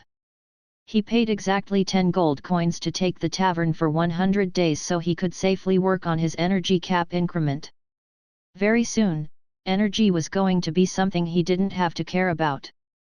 He cultivated overnight and waited until it was early morning. When morning arrived and his daily cap removing time arrived, he stopped cultivating. Kinetic energy. The energy of a moving body, no, a body moving relative to me, that's what the system said. Then, he thought and called our knight. Knight came out and looked around. He wasn't hungry, there wasn't a fight and it was early morning. So, he looked around, confused, why he was even out. Hit me with the flat side of your talon, as hard as you can, Ning said. Hit. Master. Cannot. The bird believed he couldn't do what he was asked to do. Just do it, I allow you to, Ning said. He hadn't used supreme dominance on Knight, so he still didn't fully follow his orders and needed persuasion. If you hit me, I will give you more snakeskin, Ning said. Swoosh! Knight suddenly flew towards him and gave a kick towards him with folded talons. Ning put his hands forth and expected a massive sound to appear. One did, but not as loud. Is that how I get the kinetic energy? He wondered. Status. Status. Name, Ning Ruogong. Energy, 3,462,000,000. Separated energy. Heat energy, 3,426,000,000. Sound energy, 32 million. Chi energy, 0. Kinetic energy, 2 million. Skills, simultaneous thinking, intermediate map, omniscient Clavese language, candle fire, yin to heat conversion technique, night vision eye, interdimensional storage, stop time, 112 kilograms, air cutter, telekinesis, yin to sound conversion technique, water filtration, earthly jade cultivation method, sun god's morning cleansing technique, chi cultivation analysis, body cultivation analysis, basic all language, 2x chi acclimation rate, radiant holy sword, supreme dominance, beast space. Wait, sh*t. Most of it went to sound energy. No, I wanted kinetic, Ning said in frustration. Two objects striking each other always created heat and sound energy. If Ning wanted to continue gathering kinetic energy, he would have to do something else other than getting hit from Night. sh*t. Energy always transforms from one to another. How am I going to ever gather kinetic energy without getting heat and sound mixed in with it? He started to get unusually frustrated. F*ck, system. Help me. Give me some information regarding how to collect kinetic energy, he asked. Damn it, Ning said and tried to calm himself. Unable to do anything anymore, he decided to keep on cultivating. To increase his cultivation speed once more, he decided to buy the 4x chi acclimation rate. Fortunately, the rate was added to the previous one and the previous cost was discounted. So, he ended up having to only pay something like 848 million in energy. That was still a lot of energy, but at least he wasn't ripped off by the system. Over the course of the next 10 days, he spent his time cultivating and looking up different pieces of knowledge. He wanted to buy an all beasts information knowledge, but apparently, it had information from all over the multiverses, and even the universe's one started the cost at around 23 billion for a basic one. This lets him know that what he learned in the Mist Origin sect wasn't even the tip of the iceberg in terms of the beasts. He ended up buying an intermediate one for just the beasts in Planet Kumia. Finally, after 100 days of different types of attacks, Ning managed to barely collect kinetic energy and unlock his next cap. Now, the cap had gone up to 80 million energy a day. Ning spent around 50 more days cultivating non-stop. He was very close to breaking through, and on the 49th day, he broke through to the 5th Qi condensation realm. Chapter 96, Purchase Spree. He wouldn't get a lot of heat, but sound, he would get most of it due to the origin of the sound being his body. One way to increase the amount of kinetic energy was to have night attack him slow enough to not make a lot of sounds. But then, he would just end up getting nearly no energy at all, and he would have to do the thing nearly 100 times just to fill the energy up. That was very inefficient. So, now that he had a 160 million energy cap, he decided to forget about everything and just live life freely. He had no need to worry about the 10 billion energy to double his cap as well, as that would come to him whenever it could. So now, it was Ning's turn to start spending like crazy. The first thing he did was look for a body cultivation technique. System, show me body cultivation techniques around 1 billion energy that I can use, he said. Alright, buy it, Ning said. A wave of information appeared in his mind as the earth-shattering, heaven-tempering art imprinted into his mind. He looked at the technique and was surprised at how easy, yet unique it was. The body cultivation depended on your qi gathering speed. It used the excess qi gathered around one's body to temper it by forcefully entering the body. It not only tempered the body, but also the meridian and the mind. Meaning, it increased one's ability to cultivate qi and mental ability as well. So, this is different from qi acclimation rate, right? That one speeds up the rate at which my body gets accustomed to the qi around me, while this one makes the manipulation of qi inside my body better, he thought. Let's try it out, he said and tried the technique. He used his earthly jade cultivation method and cultivated it for a period of time. Qi started gathering around his body, glowing it for a few hours. During the time, the qi was getting violent as started cutting his skin open all over the place. Slowly, they penetrated his skin and reached his muscles. After that, they reached his bones, and then his organs. Soon they also reached his meridians and brain. As soon as they reached any of them, they started to cut them apart just like they did the skin. The cuts were minuscule, however, and they quickly regenerated with his current cultivation base. The cuts appear and disappear quickly, but the amount was very low in his opinion. His knowledge had told him that there would be way more cuts than this. Ning quickly realized what was wrong and stopped. I need a better cultivation method, he thought. He quickly checked his status and realized that he still had about 6 billion energy in multiple types. So he asked the system, find me a cultivation method that costs about 2 billion energy. He was getting a little frivolous with his energy, but it was warranted. He had spent months without spending any, and now he was doing it all at once. Yeah, buy it, he said. Confirmed. Once the technique was firmly instilled into his mind, he started cultivating it at the same time as earth-shattering heaven-tempering art. Soon, a vortex of qi appeared in the room that sucked in all the qi from around the room. The vortex kept the qi that was gathered there and kept it from leaving the area. Suddenly, Ning was gathering a lot more qi than usual. Nearly 10 times more. Once again, the qi started cutting his skin, however, it was way more in amount than last time. It meant that his skin was getting stronger, faster. As previously, the qi started to enter his skin and cut apart his muscles as well, making them stronger. Next were the bones. They were harder to cut, but the number wasn't lower at all. The qi was doing their job. Soon they reached the organs as well and cut them apart. Next was meridian, and then brain. Meridians were what carried the qi around the body. They were also what were influenced by spiritual roots and were normally called one. Once the meridians were tempered using the qi, he was sure that his cultivation speed would be much faster than it was already. The brain was what he was worried about most, but it seemed his concerns were unnecessary. Not only was the brain's tempering fine, but it was also the best. Due to there not being a single pain receptor in the brain, he couldn't feel a single pain despite the numerous cuts in them. There was no response from the brain, being cut to a level that he wondered if it was even working. Alas, he could physically see inside of himself, so he knew it was working. Finally, after a while, he stopped and felt himself.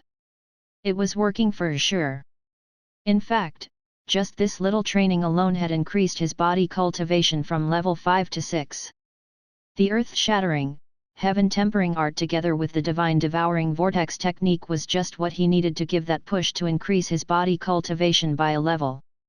Now his body was enough to compete with others who had cultivation bases of the 6th Qi condensation realm.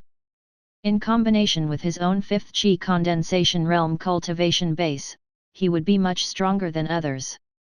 He stopped that and thought of more things to add to his repertoire. Chapter 97, Invincible Body. He was finally starting to learn just how little he had traveled from when he had started. I should go around more. But, these places seem so dangerous. If I end up wasting so much energy on a new body that would die easily, that would be bad. Maybe I should get one that can't die. That makes sense. Alright, system. Can you change my new body in the auto-buy list to be indestructible? I want one that can take no damage, Ning asked. What about I collect energy from the infinite universes? Isn't that possible? He asked. No. Once you collect energy, it becomes finite. And if something is finite, you can always get more. OSH*T, that's right. So I can't get a body that cannot get damaged, hey? So, what about one that can recover from the damage? Oh, I know, system, make a body that can regenerate even after it's been destroyed. Or better yet, give me a skill that does just that, so that my body can never truly die unless I am not in it. Sorry, it costs what now? Ning was dumbfounded at the amount. Not even his extremely amazing body cost that much. I can get like 200 different best Bodio. This does constantly regenerates my body. So maybe, it's not that bad of a deal, Ning thought. Alright, add it with my body and keep both of them on the top of the auto-buy list. I don't want one without the other, Ning said. It would take him hundreds of thousands of days to get that amount of energy, but he wasn't worried. He had hundreds of thousands of days. Alright, enough about me. Let's think of new stuff for my beasts, Ning thought. From the beast knowledge he acquired regarding Kumia, Knight was not a very high-ranking beast even amongst the birds category itself. It was actually considered average at best. However, the list had a lot of extinct beasts as well, so amongst the alive ones, Knight wasn't that bad. Still, only above average. What can I do? Ning wondered. There were a few things Ning could do. The first one was to give Knight direct knowledge regarding the techniques that would benefit him the best. But that was only increasing the strength by a bit. Ning wanted something better. The second one was making his body better so that he could be the best version of what he could be right now. But that too was limited to the species he was born as. A Night Snatcher was strong, but not that strong. So, the third option was the only one left for him. I need to evolve Knight, Ning thought. System, how can I evolve my beasts? Ning asked. You can directly change their species. However, this will cost a lot of energy. Ning shook his head when he heard that. If the system itself said that it would cost a lot of energy, then it definitely would cost a lot. Its evolved form. What does a Night Snatcher evolve to? He wondered. He looked into Kumia's beast knowledge and found one. A Dark Emperor Eagle? The description doesn't look all that bad, but it's a little disappointing to be honest. But, Dark Emperor itself can grow too, so maybe. He thought.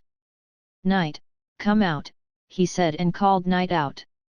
Alright system, make blood essence of Dark Emperor Eagle for Knight to eat, Ning said. If it guarantees evolution, then use it, Ning said. Something. Me. Enter. Knight looked around confusedly as he felt the 3 drops of blood essence directly be created inside of him. It's fine. Come, go back to sleep, Ning said, and night disappeared. Now, do I have enough for the beetle? He wondered and checked the status. He still had about 1 billion of energy left, so he decided to help the beetle too. Its evolved form was called a golden armored beetle. It had a better defense and also had good attack and speed compared to a great shelled silver beetle. He called it out and made the system give it 2 drops of blood essence to guarantee that it would evolve too. Then he sent it back to the beast space to adapt to the blood essence. The evolution wouldn't happen immediately and would take around at least a few months. So, for that time, Ning needed something else to do to pass his time. What should I do? He wondered. He didn't want to leave Starsight City just yet, so he decided. He was going to join the pure cleansing sect. I have to get bald for the sect, right? FCK it, I can grow my hair later. I will cut it now if I am required to, Ning thought. He wanted to see how a sect that worked around healing people worked. So, he decided to join it. However, after going out and asking around, he realized that the recruitment for the sect had ended a few days ago and another one wouldn't arrive in nearly a month. Chapter 98, Pure Cleansing Sect. Ning walked to the city center and got himself registered to join the sect. Eligibility was very simple for the Pure Cleansing Sect. As long as one was a cultivator, looking to learn the healing arts, they allowed anyone to enter. Age wasn't even a factor for eligibility. These are some very charitable people, Ning thought to himself. He was now in a hall with many others, waiting for the exam. Soon, a middle-aged man arrived in the room and bowed to everyone. Ning was surprised that an examiner would initiate the bow before the examinees. He looked carefully and realized that he was the same man that made the healing paste for Night. Oh, he is the examiner, hey, Ning thought. Welcome everyone to our humble sect. We have a single requirement for being able to join the sect, the middle-aged bald man said. And that is being able to research stuff and recognize different things. So, I will call out your name. Once I do, please come up and one of our disciples will take you to the exam place, the man said. So, he called out 5 different names. 5 people, all of different ages, stood up and walked to the door. There were 5 disciples, ready to take them to their respective exam rooms. The room went quiet for a few minutes, and only after 30 minutes did one of the disciples returned. All right, another one, the examiner said and called out another name. The disciple took that person to the back. Another disciple arrived and one more examinee was taken to take their exam. The same thing happened for a while. A disciple would take the examinee to their exam, and once it was done, the disciples returned soon to get another one. Finally, it was Ning's turn to go. A disciple took him through a narrow corridor and entered one of the 5 rooms it was attached to. The disciple stayed at the door and let Ning walk in. Inside was a white room with nothing but a table and a woman behind the table. The woman seemed to be quite old and had a streak of white hair running down the side of it.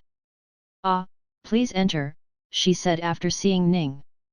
Ning walked in and stood in front of the table. On the table were 5 different things kept in different spaces from each other. On the corner of the table were a set of different books. What's going on? Ning wondered. Please tell me the name of all of these ingredients in front of you. You can take as long as you want and can freely look through these books for answers, the old woman said. Ning was a little surprised at how different the test was from Mist Origin Sect and said, okay. Very well, you can now start, she said as he took out an hourglass and flipped it on the table. An hourglass? For what? I thought we could take as long as we wanted. Ning wondered.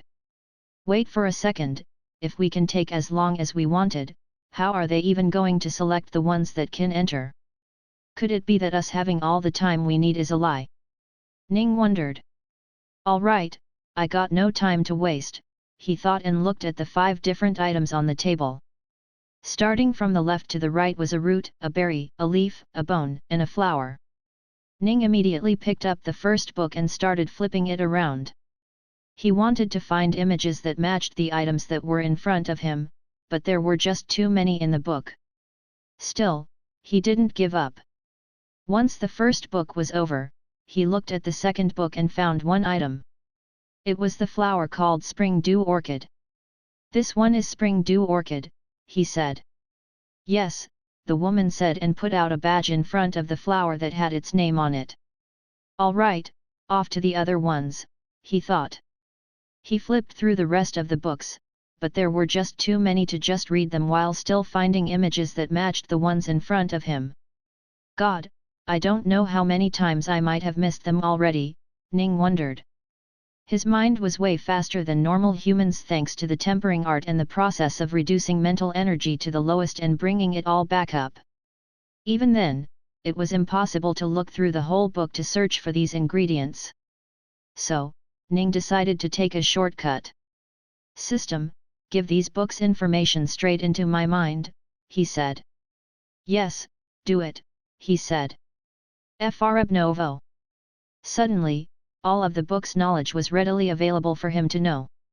His eyes shined brightly as he recognized the root on the left. He picked up the corresponding book and turned the page to where the root's information was. He acted as if he had randomly found the page and said, "That's a root of a twin-leaf tree." "Correct," the woman said and brought out a badge with its name on it and put it up front. Ning acted as he looked through the book once more and after a few minutes correctly named the leaf and the berry. "The berry is a wild gale berry. The leaf is a bitter bane leaf."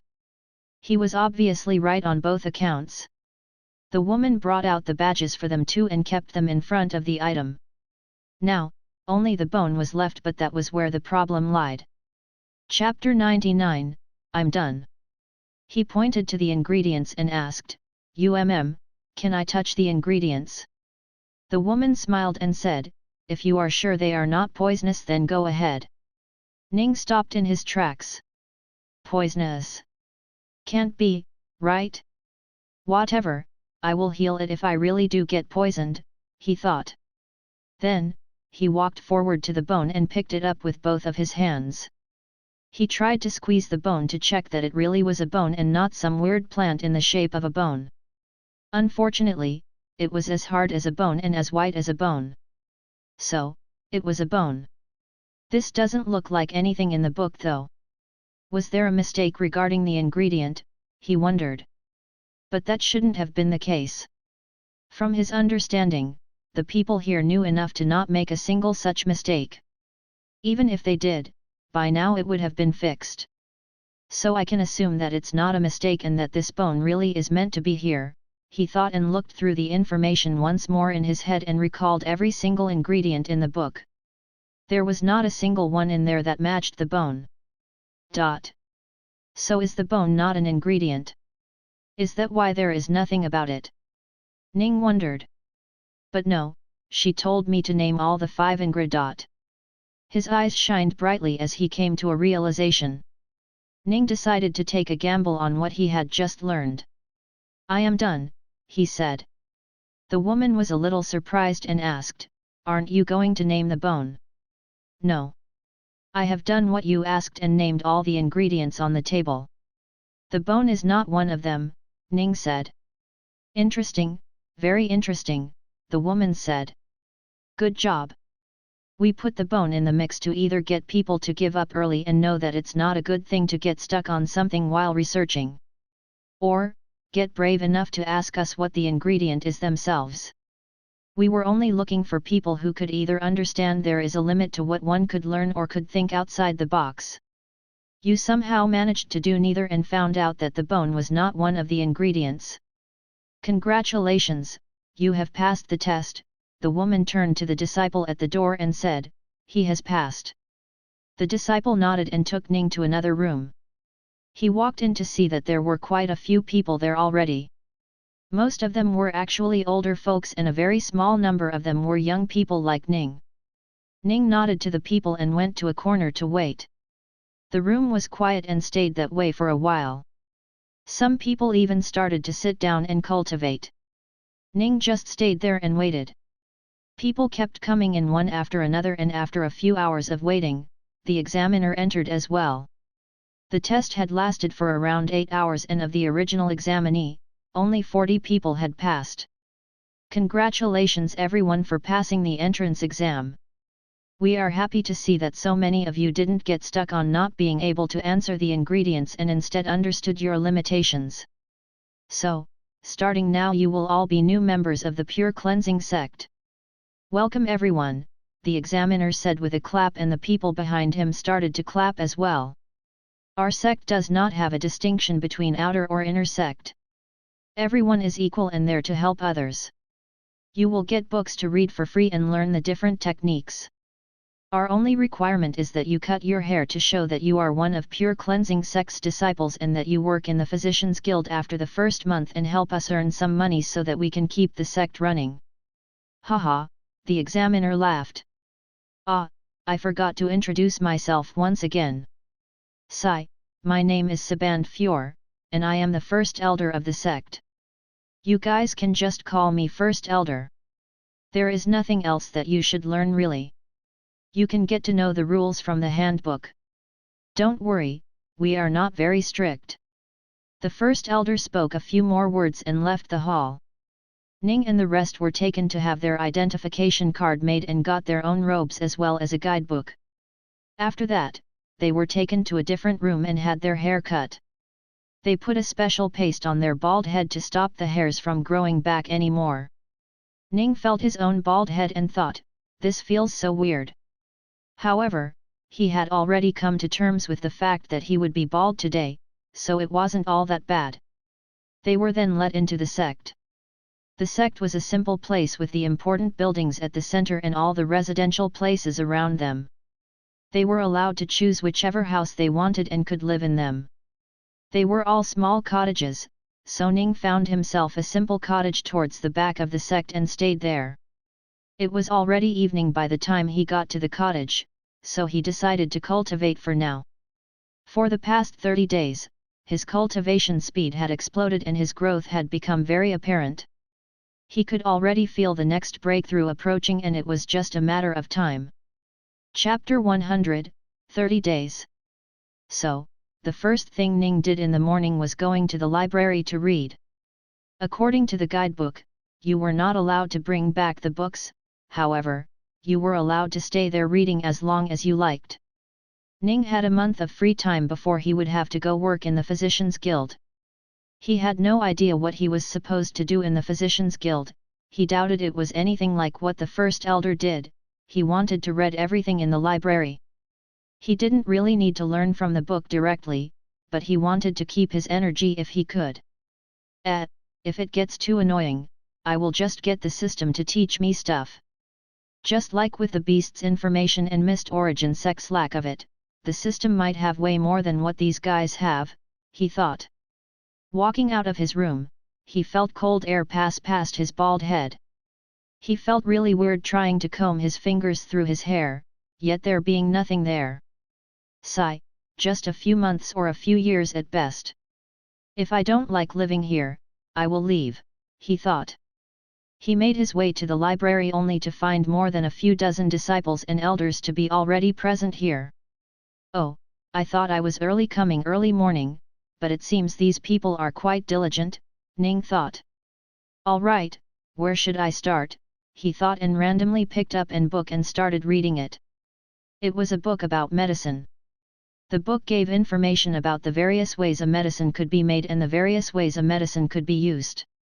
A medicine that could cure a person's headache by applying it on their forehead, could also remove their stomach ache if they ate it. There were also medicines that had different preparation methods, but in the end, did the exact same thing. Not all medicines were like this, and the book told which ones were which. Ning didn't really know how the medicines were prepared, but he still read through the book to the end. That was because of one thing he had bought this morning thanks to the energy he gathered in the last 30 days he had been in the tavern. Eidetic memory. For 2 billion energy, he had bought eidetic memory. To his disappointment, it wasn't all that great. Eidetic memory only helped him remember stuff when he wanted to remember it. The information wasn't stored in his mind the same way general information was.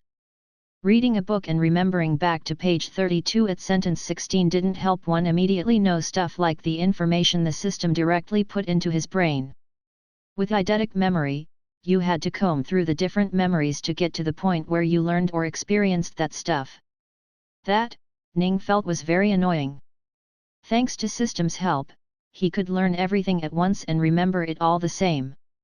But the eidetic memory only helped him remember stuff, and recalling stuff with it was very hard. Still, he read the entire medicine book and closed his eyes. He could vividly remember the entire book as if it were in front of him, but it still took some time comprehending and learning the stuff. Thankfully, with his brilliant mind, that was relatively easier. Once he felt like he had grasped the knowledge in the book, he put the medicine book back and picked out a new book. This time, it was a method to turn ingredients to paste. Ning spent the next 10 hours reading and learning around 3 more books. In total, he had learned 5 books today. He returned back home and cultivated. For the next 2 days, he didn't leave the cottage. All he did was cultivate and tried to make sense of what was happening in the 5 books he read. He tried to understand how the 5 books came together and worked with each other. For now, they kind of did, but most didn't. Still, the days weren't at waste since he finally learned everything. On the 4th day, he once again left for the library and spent the entire day reading 4 different books. These books were much more information-heavy than the last 5, so he could only read as much. He had to spend the next 3 days to relate the 9 books with each other. By now, it could be said that he was one of the most knowledgeable people that had arrived in the sect in the last 5 years. However, no one was in the know yet. On the 7th day, he left for the library once more. This time, he read 5 books again. One of the books was too big to practically read in a day even with his speed, so he used the system to instantly learn it for a little over 300 million. That was just how vast the knowledge in that book was. It took him 5 days to completely consume the knowledge he had gained that day. With 14 books to relate with each other, it truly was a very hard job to see the relationship between one idea in a book and 3 different ideas in 3 different books. Still, he was managing to learn it. On the 12th day, he went to the library and learned 5 more books. After remembering them all, he came back to his cottage to connect the books again. On the 20th day, he learned 6 more books. That was the end of all the information-related books in the library that had anything to do with healing and medicine. Finally, he spent the next 10 days putting everything he had learned since joining the sect into a single pile and fully learning it.